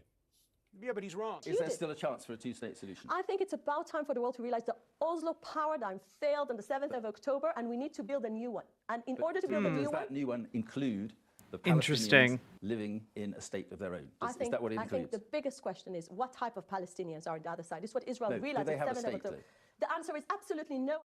You see, when you hear that, this Interesting. confirms, yeah, but hang on, Alan, this confirms what many Palestinians have feared, that for 20 years or more, the Israeli government, and Netanyahu in particular, have had absolutely zero interest in any two-state solution. And so if that's let's remember that Israel offered a two-state solution in 1948, 1967, 1994, Yes. You're a lawyer. You should be familiar with poisoned pill as a concept. You know, you seemingly offer the thing that the other party wants, but you include something in that deal that makes it unacceptable, and you know that it will make it unacceptable. So it appears that you're negotiating in good faith. However, you are not actually negotiating in good faith. 2000, 2001, they came very close. 2001, 2005. The Japanese were definitely not grateful for losing World War II. True. Unlike Hamas, the Israeli people will vote for a two-state solution if the circumstances are right, if there is no Hamas, and if the Palestinian Authority will have elections, and if the people of the West Bank and Gaza vote for a peaceful Palestinian Authority, there will be a two-state solution. I'm going to come back to Professor Finkelstein in 1 second. But again, today, Netanyahu has said explicitly there can be no Hamas-run or Fatah-run Gaza after this. He said it today. Yeah, he's got he's no not intention. Be in power after he's got this. no intention of either Hamas or Fatah running Gaza. So who is going to run it? I think he thinks he wants to. He's not going to be in power after this. After this, there will be a national security government, probably headed by people like Gantz, maybe Bennett. The people of Israel are going to decide, and the people of Israel get to make that decision, and they're going to decide on a two-state solution. The one thing that's clear is with Gaza dominated by Hamas, there cannot be a two-state solution. Let me go back to Professor. Why would Israel get to vote on that? Like, we're talking about the self-determination of the Palestinian people, yeah? Without Hamas, anything's possible. Okay, I agree with that. I don't think Hamas can possibly be left in control. I just don't think that this mission is going to eradicate Hamas in the timescale which America is now clearly laying down for their support. Professor Finkelstein, you may be right. How do you see this playing out from here? Okay, I would like to say a couple of things, if you don't mind. It's okay. Yeah. Number one, Professor Dershowitz attaches a lot of importance to what the people of Israel want. And so let's look at what the people of Israel want. According to the most recent polls, 60% of Israelis believe, Jewish Israelis, 60% of Jewish Israelis believe that Israel is not using sufficient force in Gaza. 60% believe that Israel should, or the government, should escalate the amount of force it should use in Gaza. Number two, it's the Israeli government, it's the Israeli people who democratically elected this ultra-right-wing government. It's not as if the claims are made that Hamas has been imposed on the people of Gaza, but there's no imposition in Israel. I quite agree with Professor Dershowitz, at least for Jewish Israelis, it's a democratic country. And they democratically elected the ultra-right-wing government. So I think those are two very good indications. I can't say they're very auspicious indications, but they are very good indications of what the Israeli people want. Number three, I'm not now going to go into a long disquisition on the history of the so-called peace process, but I would ask your listeners, if they have the time, patience, and interest, to just Google what's called the peaceful settlement of the question of Palestine. And that's a General Assembly resolution that comes up every single year for decades. And it calls for that. A lot of the actions that have been attributed to what Hamas did on October 7th were fabricated or taken from what happened during the Shabra and Shantila massacre during the Lebanese Civil War, where the IDF let the Christian militias enter the refugee camps and massacre Palestinians inside. There's reports of pregnant women being cut open and having their babies killed. Yeah. I don't know a whole lot about the Lebanese Civil War, unfortunately.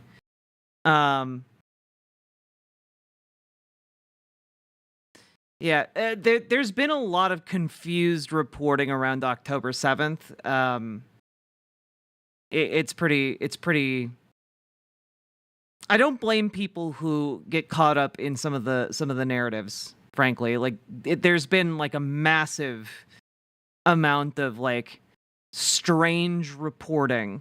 We'll say, like the New York Times had a scandal recently. It didn't get a whole lot of traction, but like.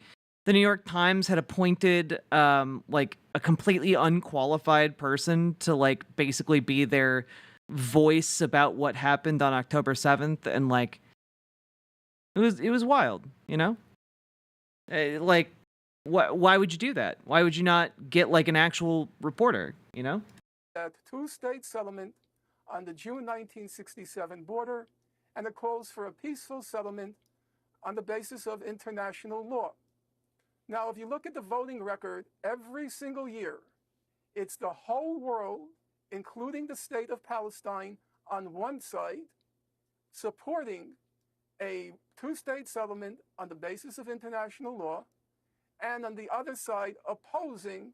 It's the United States, Israel, and usually some South Pacific atolls like Tuvalu, Nauru, and Micronesia and the Marshall Islands.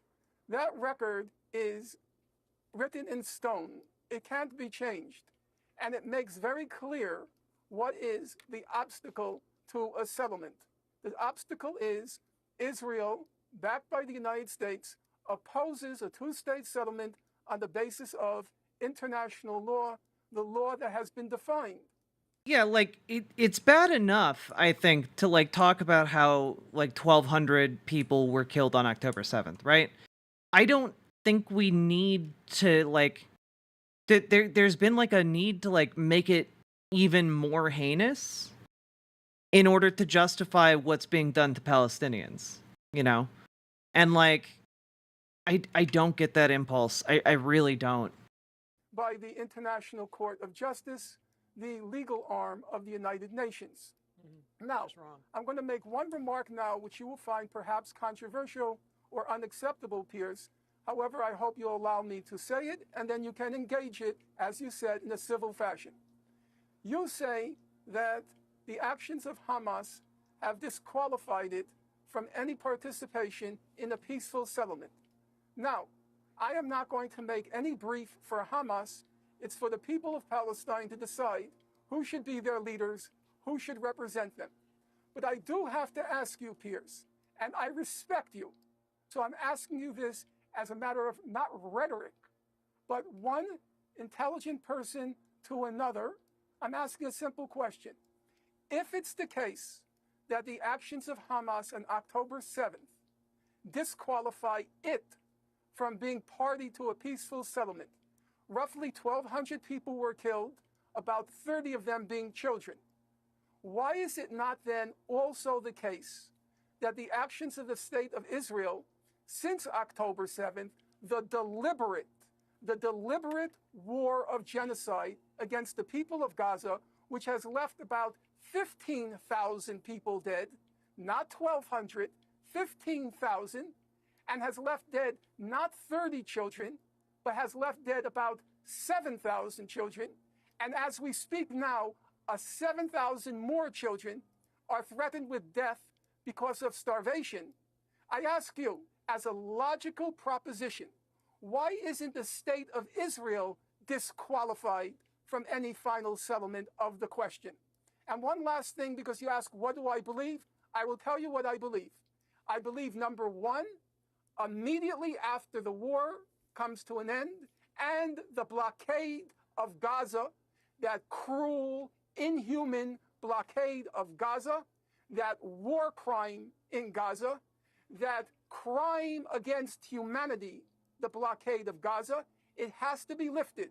But once there's a ceasefire, and once that inhuman blockade of Gaza is lifted, once the walls of that concentration camp come tumbling down, then I see two steps.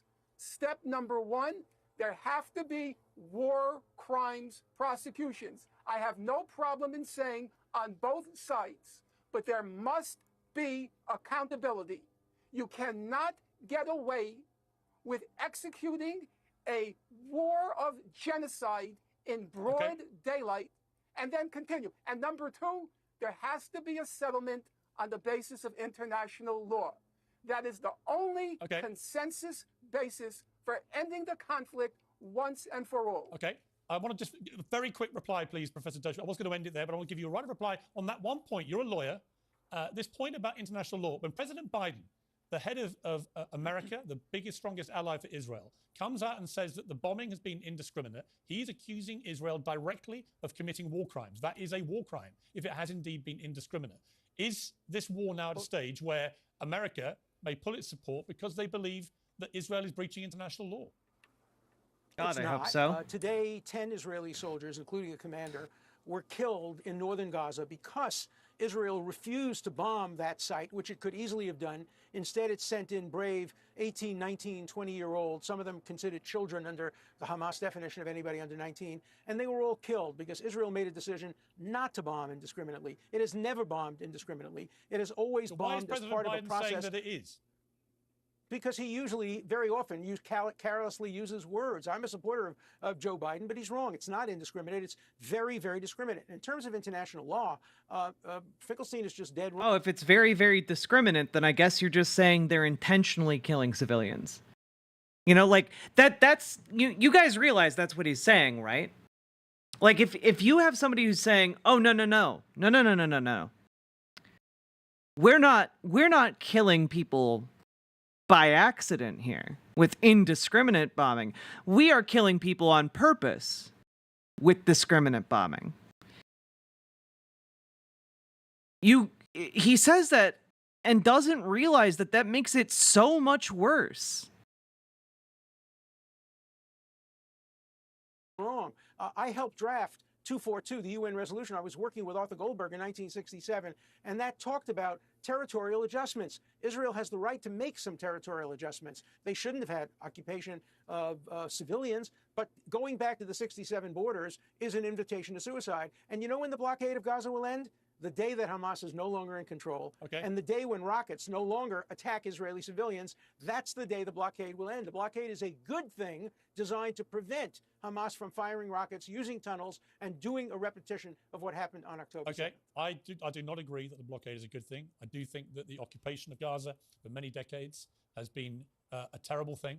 The plight of the Palestinians has been horrific. None of that justifies October the 7th, which was one of the worst terror attacks of modern times. But I'm grateful to both of you for agreeing to come together and having a civilized debate about this. We've got to do more talking. This will only get resolved in the end by people talking and reaching a resolution. So thank you, both of you. Thank you very much indeed. You made it civilized by your... Thank you. I appreciate it. Thank you. Now, this is a bit less of a blowout. I think largely due to the fact that Piers Morgan, I think, did an actual pretty good job of keeping them from like getting at each other's throats. Like, I'm not exactly sure what was at play that made that so. But hey, yeah, the only thing we can do is continue having good dialogue. Am I right, folks? So in the spirit of that, it's time to play part 3. Because of course, they couldn't just have one more reunion. They had to have another one. Time for number 3. Part 2 on Piers Morgan. Let's go. All. If you lock 2 million people in a concentration camp, don't react with shock at what happened on October 7th. I've watched some of this. I think Norm actually does the best out of all of them in this debate. So I actually think we've saved the best for last. Are they war crimes? Ultimately, they're not war crimes at all. But we're not letting you impose a double standard on me. No, I'm going to finish my statement. It's an abomination to even suggest that martyrdom could justify what happened on October 7th. Shame. This is Jewish pure science fiction, which everybody's listening now. Piers Morgan has a very large audience. Piers, please tell him to stop. The issue of settlements, I think, is pretty much indefensible. Name me one international legal body that says the blockade of Gaza is not collective punishment. You would not condemn the Nazis, Hitler, Goebbels, and Goering, because they too went through suffering after the end of the First World War. It's despicable. One of the What things game is I'm this? told Stellaris. most often in debates about the Israel-Hamas war from both sides is that history didn't begin on October the 7th, and that is true. There is no context that justifies the Hamas terror attack that day, but it's wrong to deny that any context existed before that. 6 months on from the atrocity, we're debating that context here in more detail. There's not an argument about 3,000 years of ancestry and who got there first, but it is about the conflict and conditions over the last century that frame almost everything about the war that's raging today. My two guests are scholars with deeply opposing views, and a feud that's well documented, has its own Wikipedia page. But they've agreed to debate with this today with me over the ideas, not the individuals. Author and political scientist, Professor Norman Finkelstein, and the lawyer and author of War Against the Jews and former Harvard Law Professor, Alan Dershowitz. Well, welcome to both of you. I thought we'd start this, because it's something that comes up all the time, where people say to me, it didn't start on October the 7th. And of course, I realise that the conflict between Israel and the Palestinians is not something that began just a few months ago. Okay, good. And you could argue it goes Cleared back the lowest thousands of hurdle. years, but I'm not going to get into that part of the argument. What I want to do is take as a starting point for the modern era of conflict, 75 years, of 1947, when the UK turned the Palestine problem over to the United Nations, who decided to split Palestine into 2 different countries. Let's take that as the catalyst for what has followed in the next 75 years. And what I want to do is give each of you, at the start, 2 minutes or so, to just outline what you think happened at the start that has basically been the catalyst for what follows. So Norman Finkelstein, let me start with you. Just outline from 1947, what happened then that you believe created really the problem that followed? I think the problem that followed can be very easily summarized by 2 statements of the chief Israeli historian, Benny Morris. Statement number 1, he said in his comprehensive history of the conflict, he states, 1, that the fear of Arab displacement and dispossession was the chief motor of Arab resistance to Zionism. His second statement is the idea of transfer, which is what the euphemism for expulsion, the idea of transfer was inbuilt and inevitable in Zionism.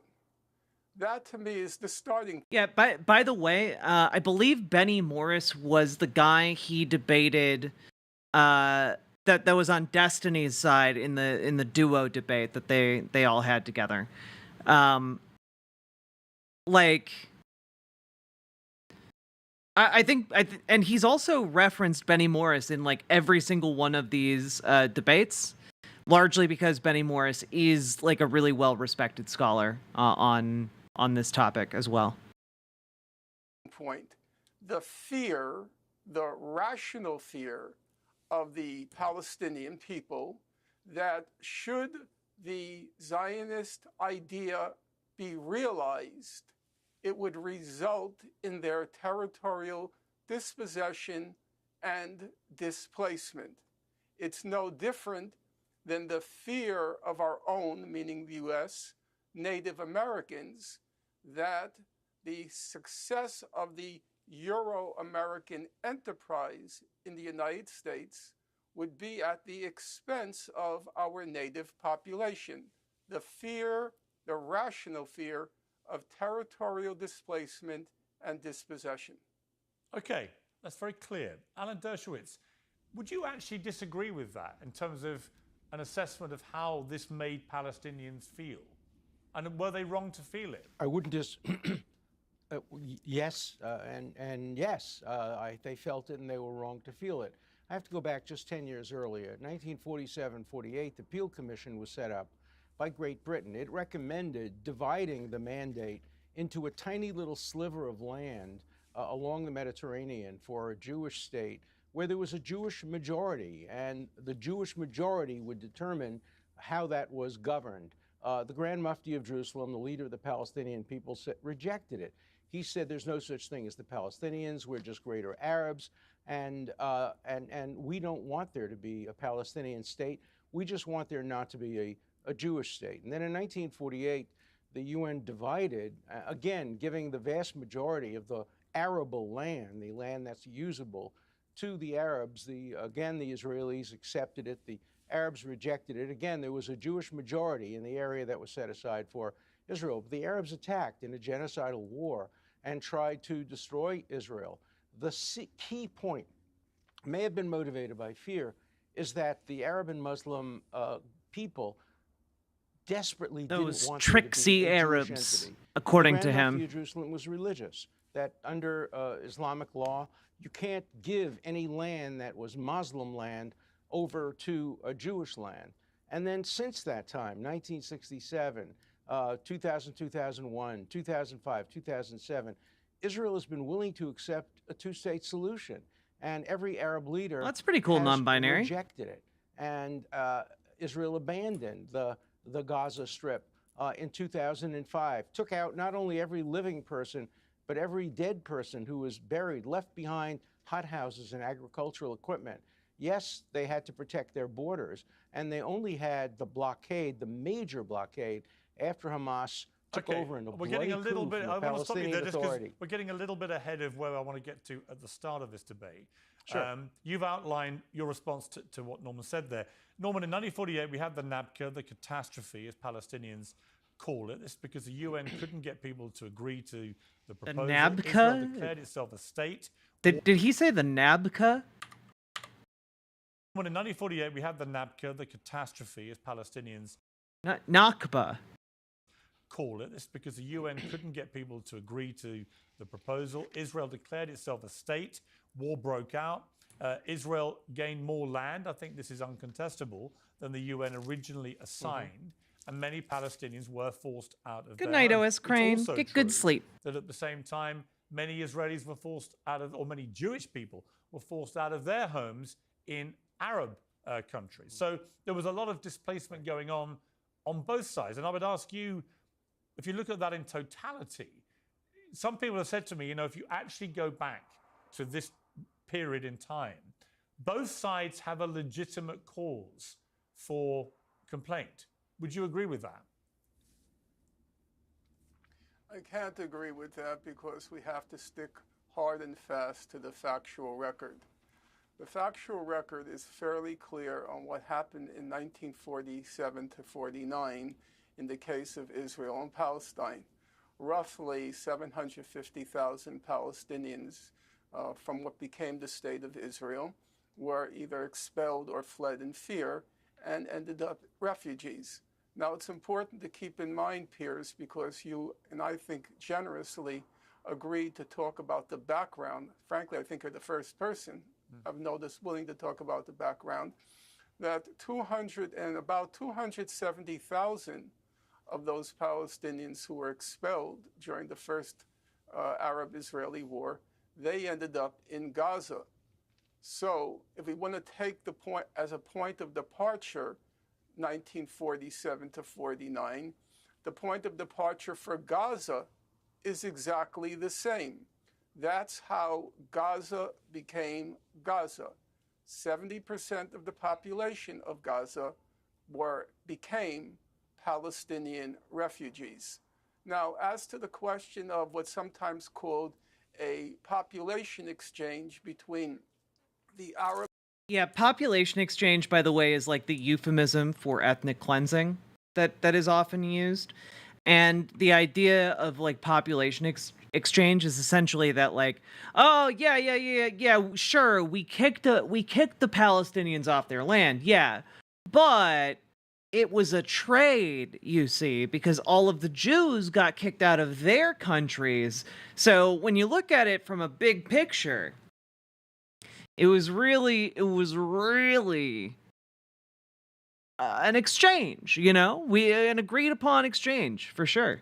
Arabs who resided in, Good night, Jews Lady who Domina. reside in the Arab world versus the Arabs who resided in what became the State of Israel.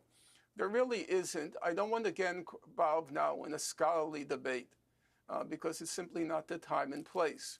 But there isn't any good scholarship on what happened with those Arab Jews in 1948.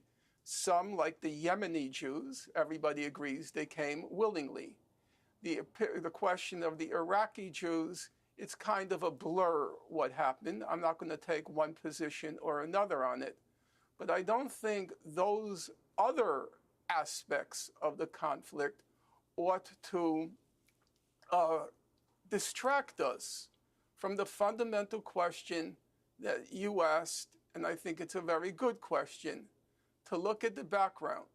And the background to what happened on October 7th, it began with the expulsion of about 300,000 Palestinians into Gaza, and now they comprise about 70 to 80% of the population of Gaza and their descendants. Okay, well, Alan Dershowitz, you're disagreeing with what you're hearing there. Why? Fundamentally, the Nakba was a self-imposed wound. Ben-Gurion, when he announced the establishment of Israel, welcomed all the Arabs to stay. He didn't want to expel a single one.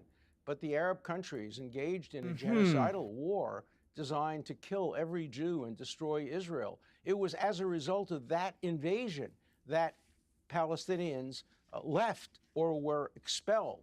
Now, I happen to have studied the situation with Iraqi Jews because I was one of those people who helped draft Resolution 242 at the United Nations, and we looked at great detail into the history of Jews in places like Iraq.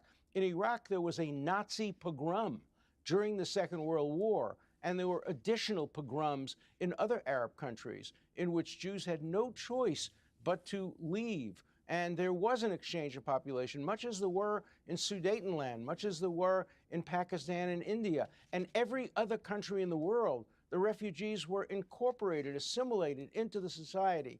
But UNRWA, this horrible, horrible organization... God, he's evil. God, he's evil, dude. Everywhere else in the world, when they got violently displaced and sent to a new place, they integrated. But because they've been getting like this humanitarian aid so they don't just die in the desert, you know, that's evil. Keeping them alive like this has been evil. Keeping them alive and not fully expelled from this land is evil. We're really doing them a disservice by not ethnically cleansing them. Like, I can't believe you're there making that point. Well, we haven't. Look, we aren't making them do a trail of tears, and that's harming them. Like, fuck off, dude. Organization was set up to keep the Arabs refugees, to keep them in camps, to make sure there was a festering wound. The Jews were integrated into society. No, they weren't first-class citizens in the beginning, but now they dominate the country. The same thing could have happened to the Arabs who left Israel. They could have been integrated into the surrounding countries. Instead, they were kept in camps and told that they had to destroy Israel. They had to have a right of return. They had to go back. That history can't stop and you can't move forward. You have to only move backwards. So the sole fault for the refugees was the attack by the Arab countries designed to kill Israelis. That's when the expulsions and the leavings occurred. And so Alan, it's before I all go, the before fault I of go the back Palestinian to leadership. before I go back to Norman for response to that, from your understanding, how many Jewish people were displaced from their homes in this early period? Because I've heard it was actually a lot. It was between 700,000 and 800,000, with probably $1 trillion worth of wealth. These were people who had lived in these countries longer than the Muslims. They had lived there since the Babylonian exile 2,000 years earlier. They had been full citizens. They were dhimmis. They were second class because they were not Muslims, but they lived. You know, I do have to just ask this question because it's the first thing that pops into my head here.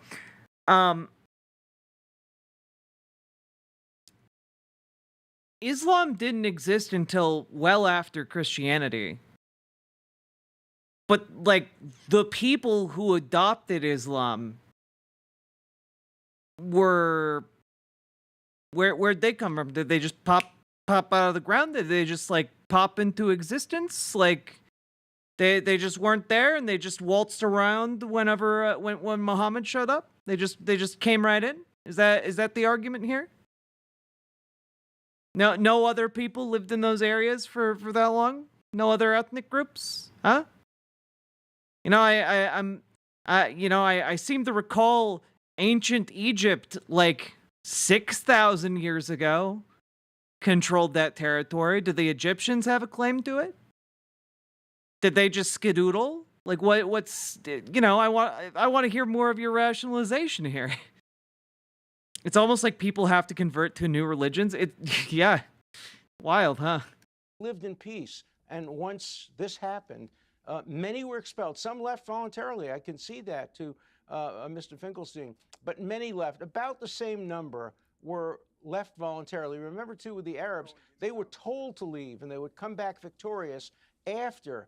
In Haifa, for example, many of them wanted to stay, and many did stay. But the Arab leadership said, leave, we'll come back victorious, you'll have everything back. This is a complex situation. It's 75 years ago. There is a statute of limitations on things like this, a moral statute of limitations. Move on. Establish yourselves in the countries that you left and went to. Get rid of these refugee camps. Get rid of UNRWA and become full citizens of the countries you moved to, the way my grandparents became full citizens of the United States let me go after pogroms had made them leave Poland. Okay, come to Norman Finkelstein. Your response to that? Okay, thank you, Piers. First of all, as a general point, I agree with the notion of a statute of limitations on your claims to a parcel of land. The first time I came across that expression was reading Arnold Toynbee's great history of the world, actually. And he makes the point in his history that isn't there a statute of limitation on the claims of Jews to Palestine? He said that claim was made 2,000 years ago. And it's claimed that, even today it's claimed that, based on what happened 2,000 years ago, there's a large portion of Israeli population who believes they have title to the West Bank, they have title to Gaza, because of that claim 2,000 years ago. Isn't there a statute of limitations? Allow me to complete my thought, and then you can disagree. Isn't there a statute of limitations on the claim from 2,000 to 3,000 years ago? Now, I want to focus on Gaza. I would like to focus on Gaza. The population is expelled from Israel into Gaza.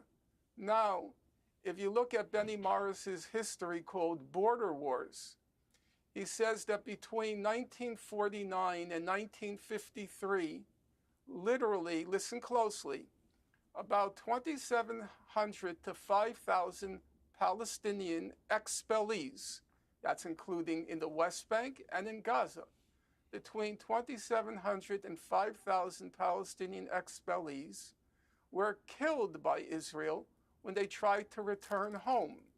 Now, Benny Morris says 90% of those killed were unarmed. They were what he called economic infiltrees who wanted to see their homes. They wanted to see their land. They wanted to see their neighbors. They were brutally, if you believe Professor Morris, brutally murdered between those years.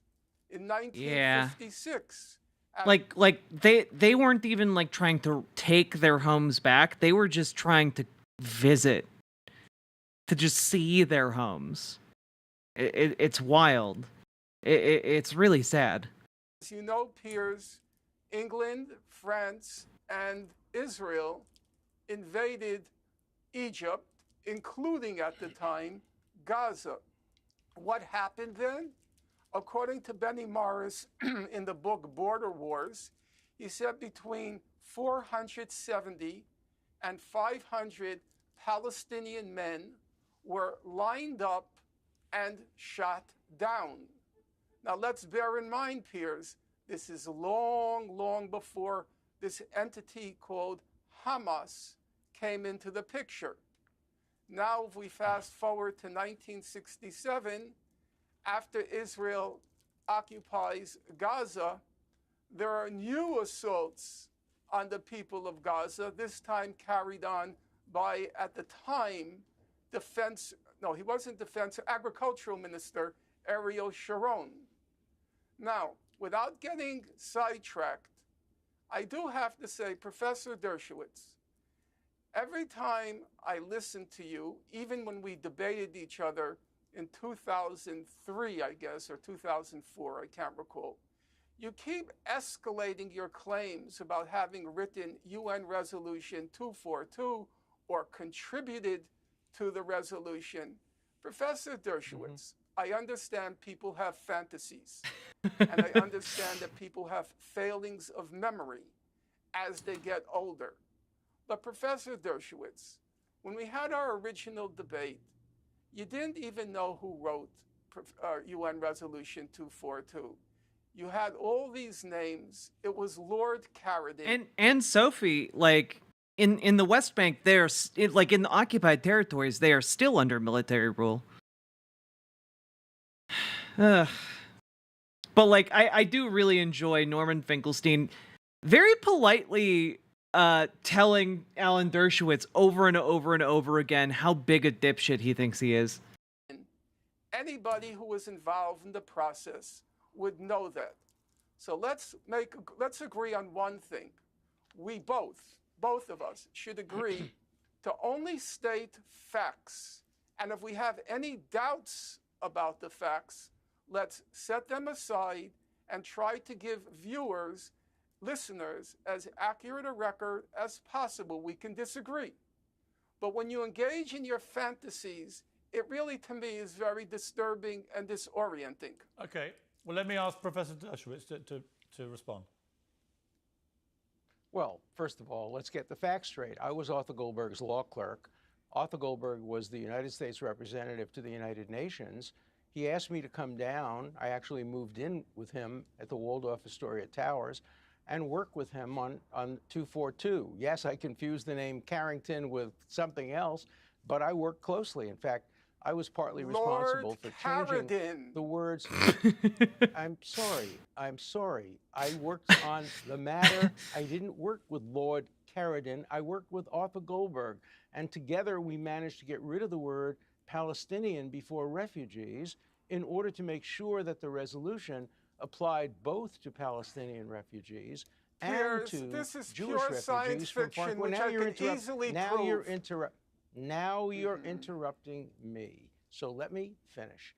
This is a detail.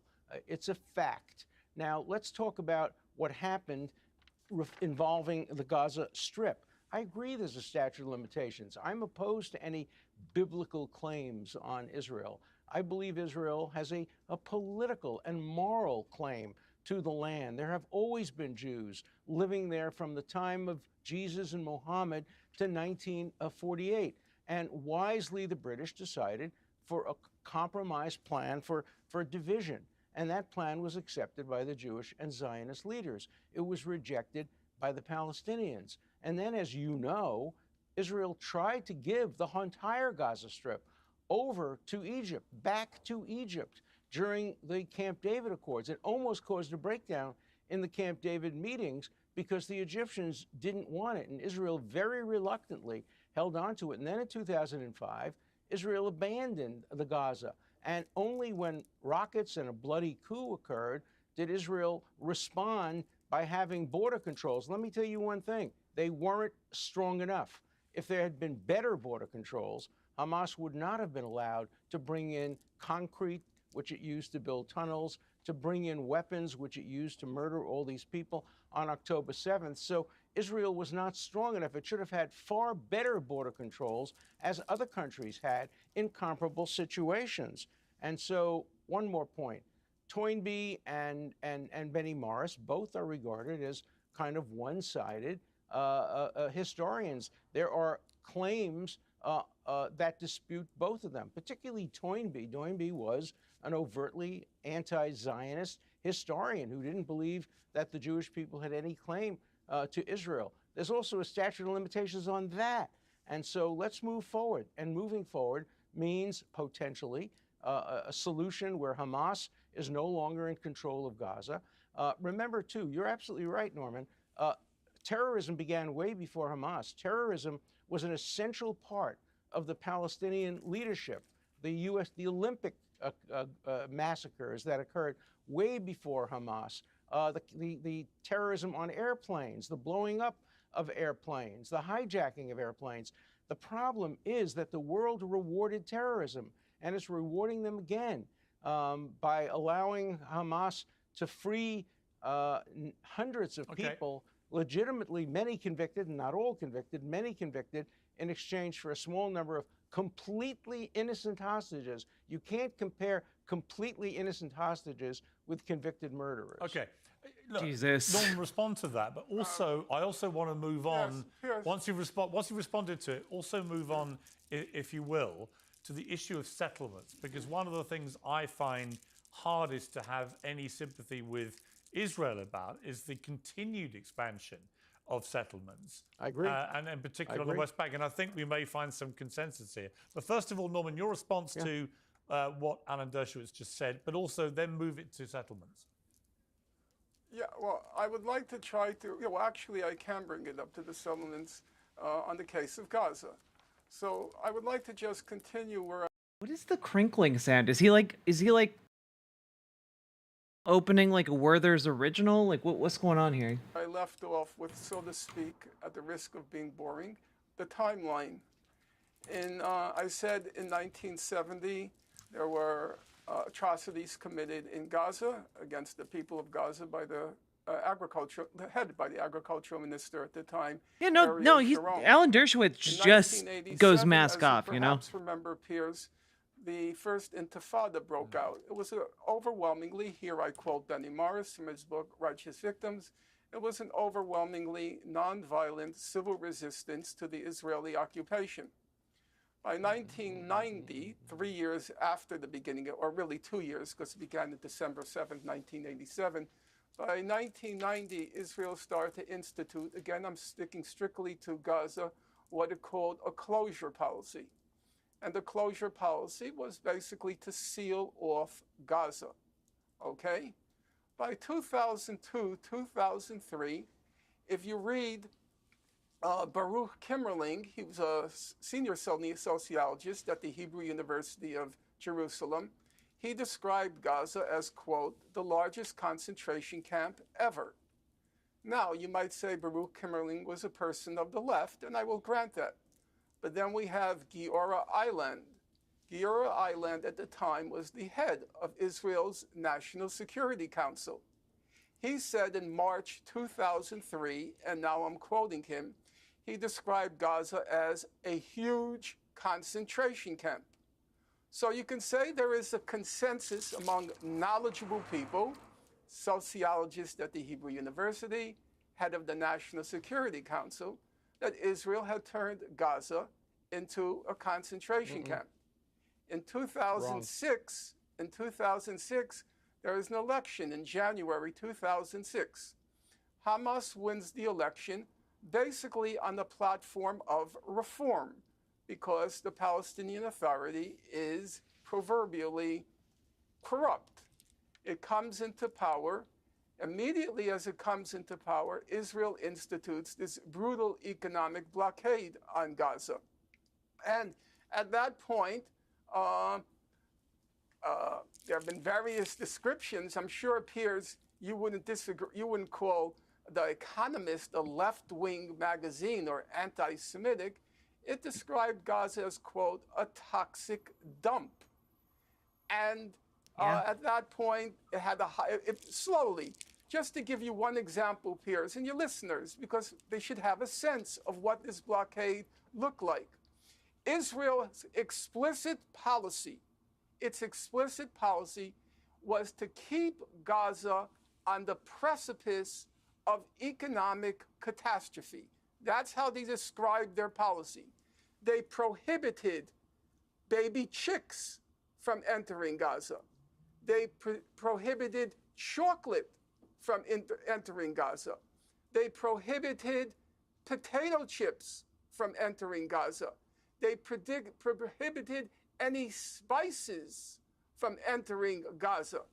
And it prohibited any exports from Gaza, except at some points, occasionally, things like strawberries. So what had happened to Gaza? It had, on the eve of 2007, it had the highest unemployment rate in the world. It was about 60% unemployed, 50% for the population as a whole, 60% for youth. The people in Gaza were left to languish and die, no past, no present, no future, to languish and die in the concentration camp. That was their prospect as of October 6, 2003. Excuse me. Yikes. Yes, 2023. Sorry about that. May I respond?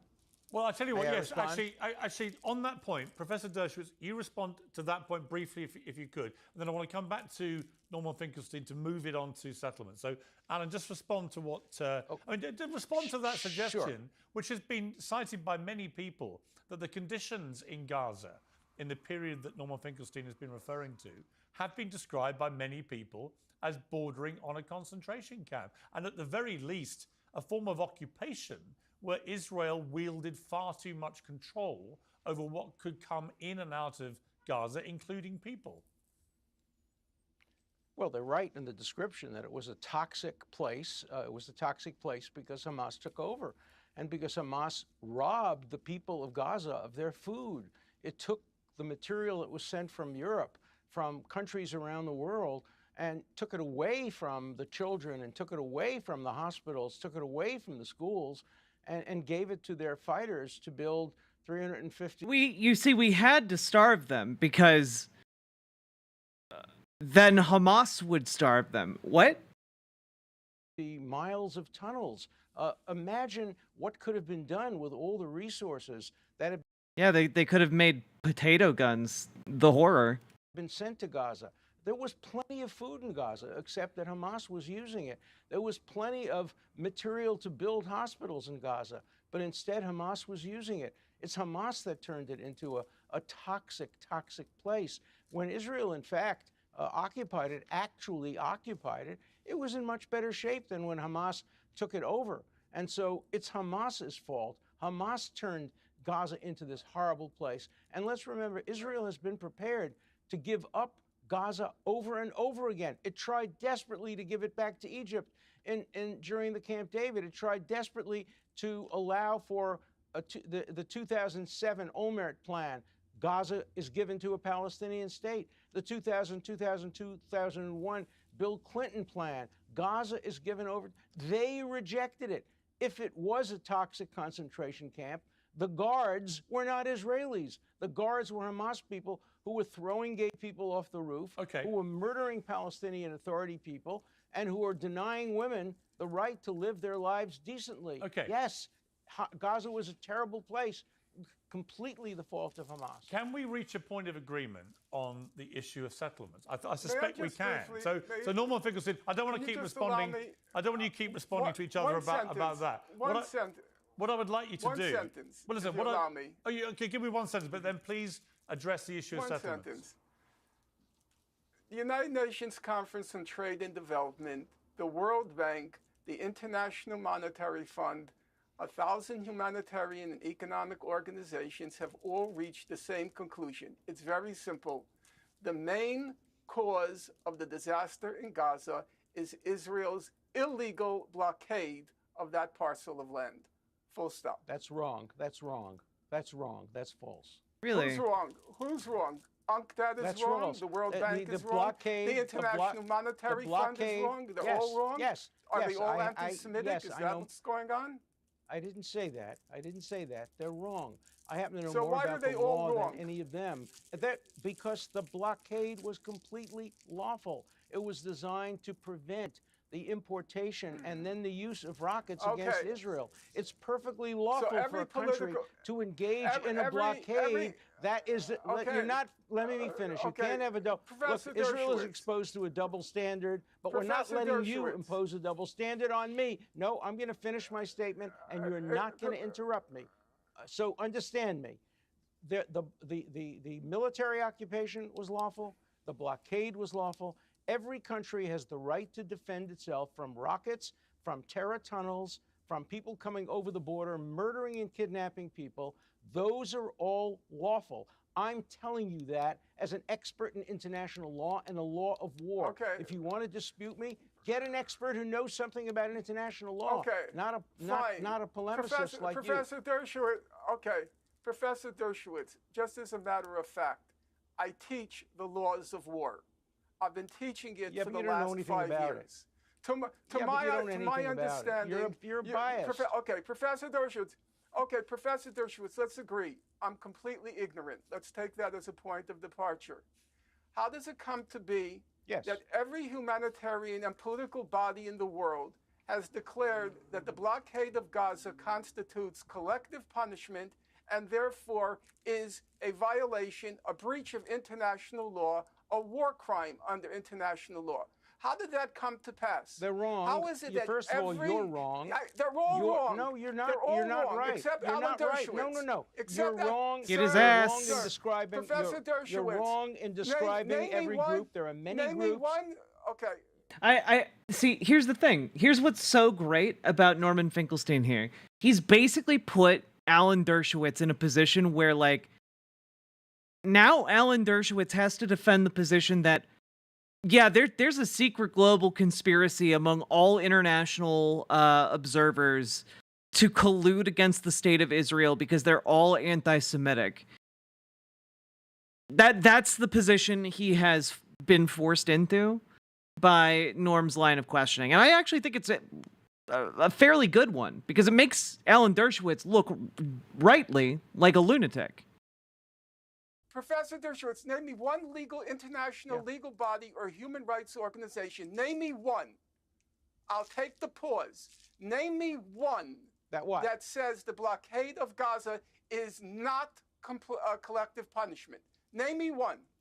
The Lawfare Project in the United States. The Lawfare Project, I said, name me one international legal or political body. It is. One. It is. Everybody's listening now. Legal body. Piers Morgan has a very large audience. Name me one international or legal or political body that says the blockade of Gaza is legal. Name me one. It is legal, and every organization that I have been associated with, the Lawfare Project, the project run by a woman named Leitner, an international project, were all have all concluded that the blockade I is said legal. one Also, legal or the Israeli political Supreme body. let me finish. The Israeli Supreme Court, which is above reproach and which is much fairer than the International Court of Justice, has also, with limits, has said that blockades designed to prevent the bringing of rockets to Israel is lawful. Also, use your common sense. What possible reason would there be for allowing a group in Gaza, a group of Hamas, to send rockets without trying to blockade them from bringing the rockets in and building tunnels? Use your common sense. Of course it's unlawful. Okay. Every country in the world would do exactly the same as Israel did listen, I think blockading we've and exhausted preventing this part of the debate. material from being I do want used to, before we against run out of its time, citizens. we only have about 5 minutes left, and I do want to get into settlements. And I'll start with you, Professor Finkelstein. The issue of settlements, I think, is pretty much indefensible, actually, what's been going on, and particularly in recent years on the West Bank. But what is your overview of the settlement issue? My overview of the settlements, as in all topics, is what international law says. Under Article 49 of the Fourth Geneva Convention, it's illegal for an occupying power to transfer its population to occupied territory. Now, when that issue came before the International Court of Justice in July 2004, every single judge, including the American judge, Mr. Bergenthal, they all agreed on that one point. The settlements are illegal under international law. Now, under the Rome Statute of the International Criminal Court, those settlements constitute war crimes. So what we're talking about now, since the settlement activity began right after the June 1967 war, what we're talking about is a protracted war crime over a period of a half century. And that's sometimes missed. When we talk about what's happened to Gaza, we're talking about 2 decades. If you go back to the closure in 1990, we're talking about the martyrdom of a people over 3 decades. Those young men who burst the gates of Gaza on October 7th were born into, to use your phrase now, a toxic concentration camp. They were born into it.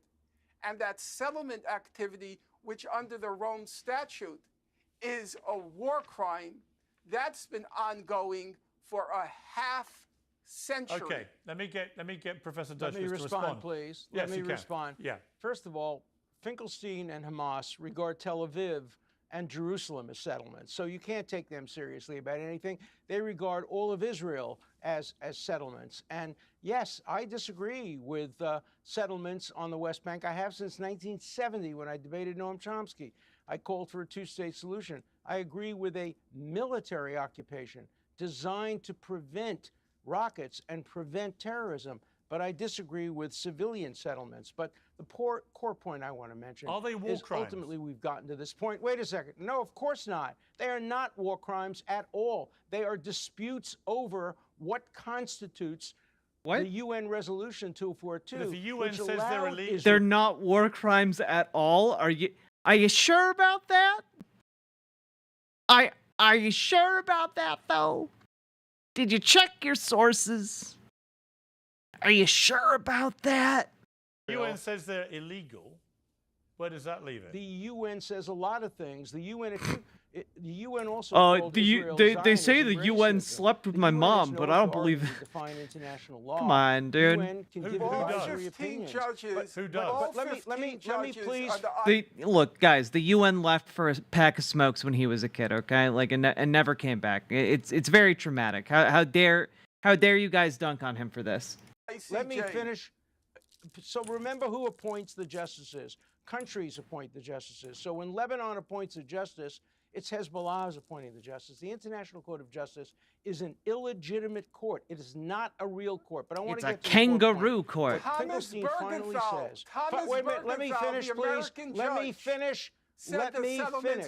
What Finkelstein is finally saying is that these people, he called them martyrs.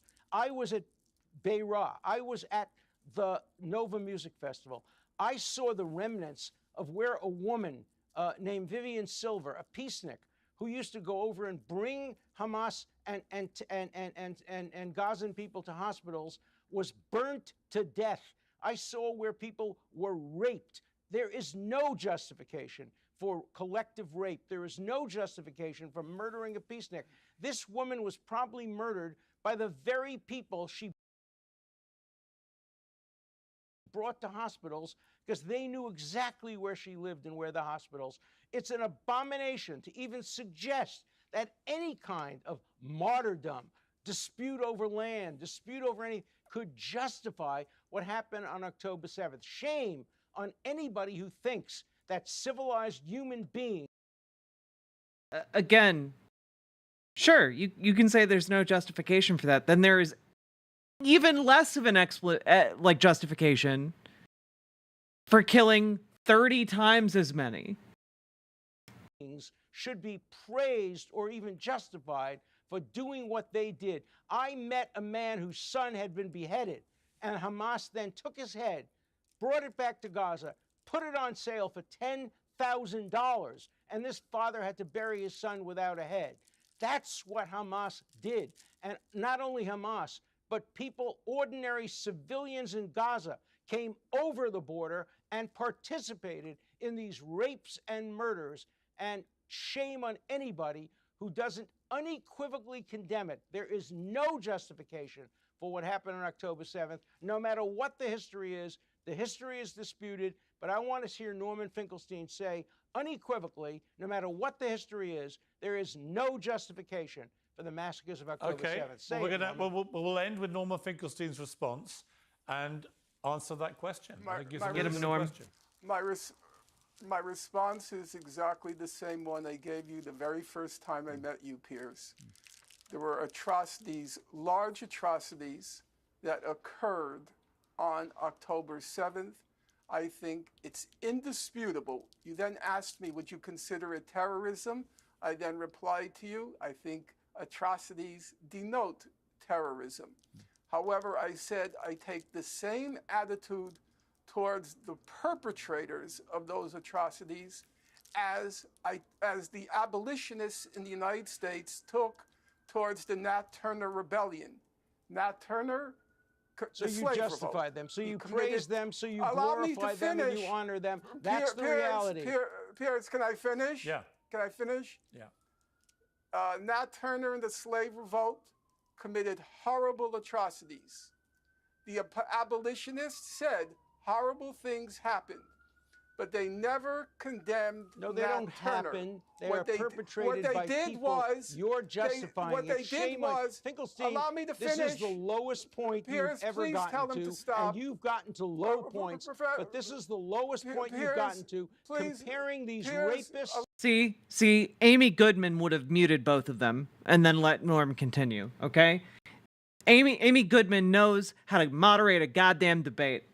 Please tell him to stop. Well, I think Alan, let him is the finish. lowest point in your history. Let him finish what he's trying to say. Sure.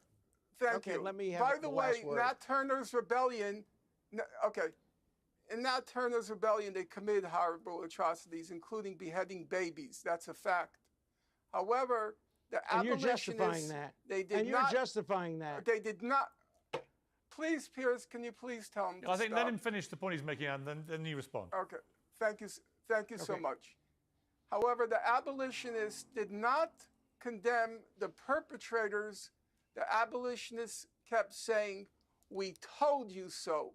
We told you so. We told you so. If you treat people like that, what happened with the slave revolt inevitably would happen. And I say, if you lock 2 million people in a concentration camp for 20 years, half of whom are children who were born into that concentration camp.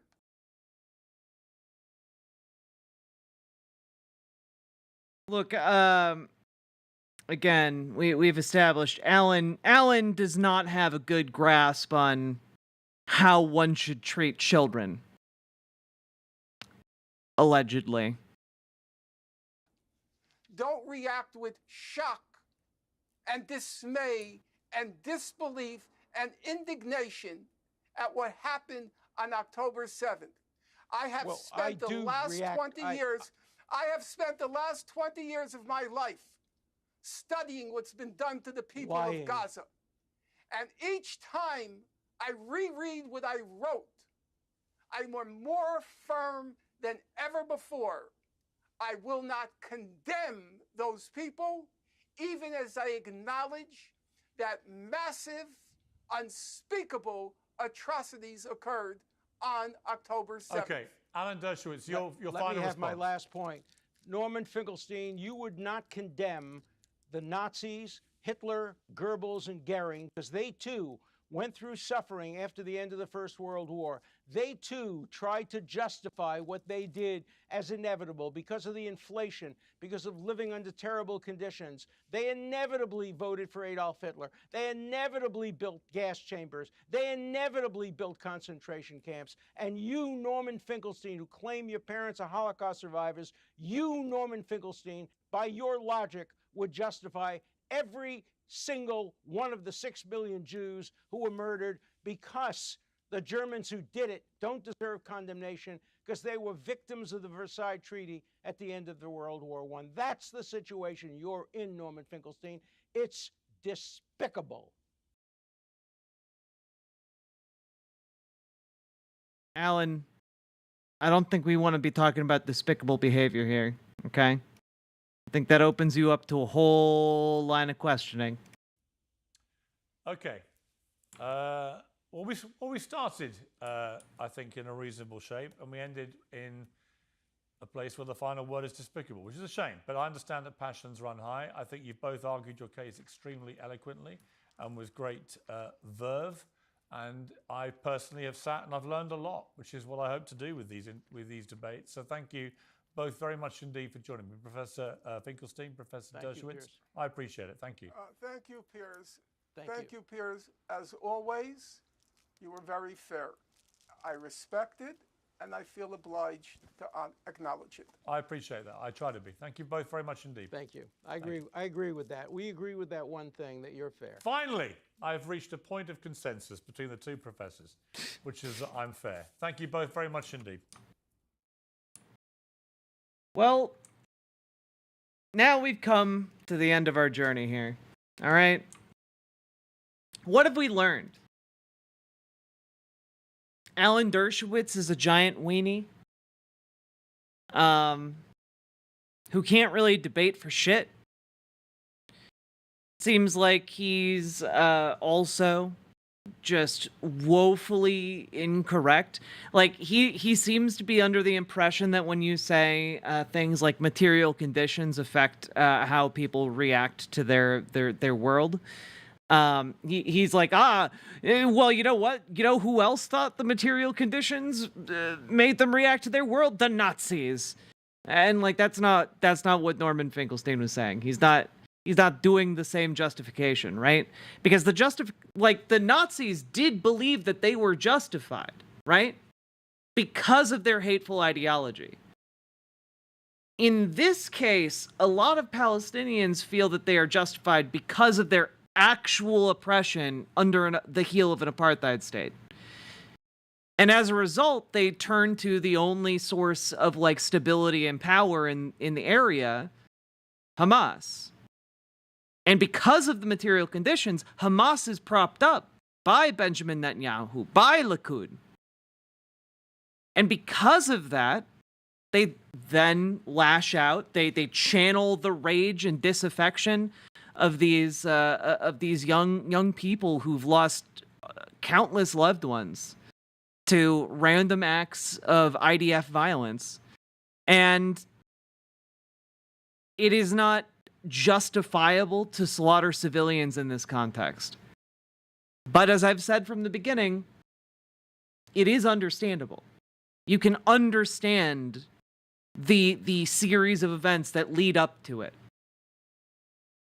And you can understand that we can break that cycle. You can understand that the way to undo that, the way to like move forward with this geopolitical situation is to take away the reason for Hamas to exist in the first place, to give the Palestinian statehood. Like the Palestinian, like giving Palestinian statehood destroys Hamas. It's the most effective way to do it. And in fact, like, there are currently imprisoned Palestinian politicians, like Marwan Barghouti, right? Most popular Palestinian politician, currently in prison for life. If they released him and pursued a two-state solution, I believe that would actually work. I believe that would work. It takes those two things to happen, though. And unfortunately, both of those things are completely up to Israel. And the governing party of Israel right now does not want peace, does not want a two-state solution. They want an ethnic cleansing. They want genocide.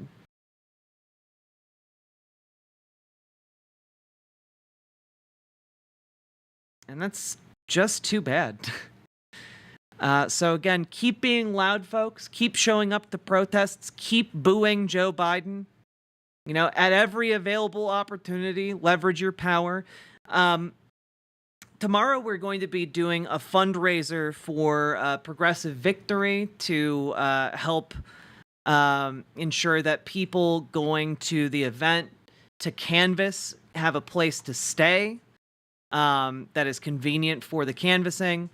So we'll be fundraising for that tomorrow, and I think you all will have fun with that. Hopefully. And we'll be fundraising for the New York event, where people will be canvassing for Jamal Bowman, who is currently being opposed and primaried by a man named George Latimer, who is a AIPAC-backed candidate who was pulled specifically because Jamal Bowman has pro-Palestinian statements. He has defended the Palestinian people in Congress, and for that crime, he is being primaried. So we are going to fundraise to make sure we get more people to door knock on the ground. We're going to be doing that tomorrow, and we'll also be trying to get you guys to sign up to maybe do that if you are at all able.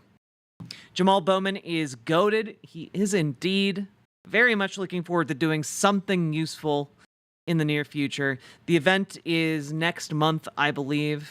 It's May. Yeah, June. So we'll be talking more about that a lot tomorrow. So with that being said, y'all should tune into that. And folks, we've now been live for 7 hours. If you've been enjoying the show, if you thought that was neat, or you learned something, or I don't know, if you got something out of this, hit the follow button on Twitch, hit the subscribe button on YouTube, like the YouTube stream, and also consider dropping those sweet, sweet subs and donos, because I rely on them to live, and I need them. And let's see. I learned? Hell yeah, Sophie. That's what we do here. We learn and we grow.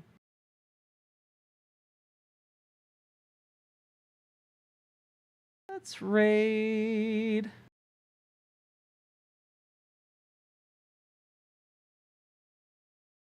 Do do do do do do do do do do do do do do do. Do do do do do do do. Do do. Do do do do do do do do do do do do do do do do.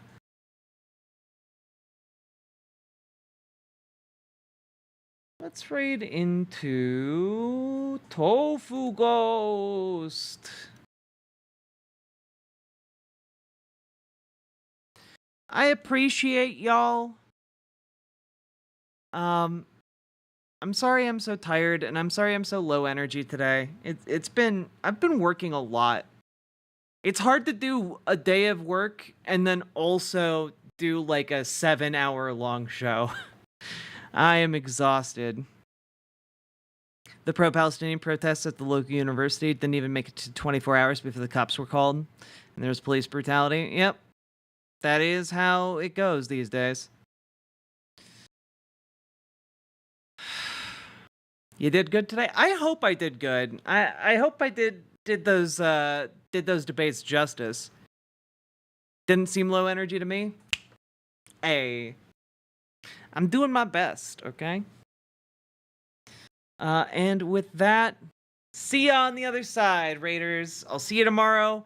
Bring your friends, bring your family. We're going to be fundraising again for the Jamal Bowman event. So, see ya on another time. Bye.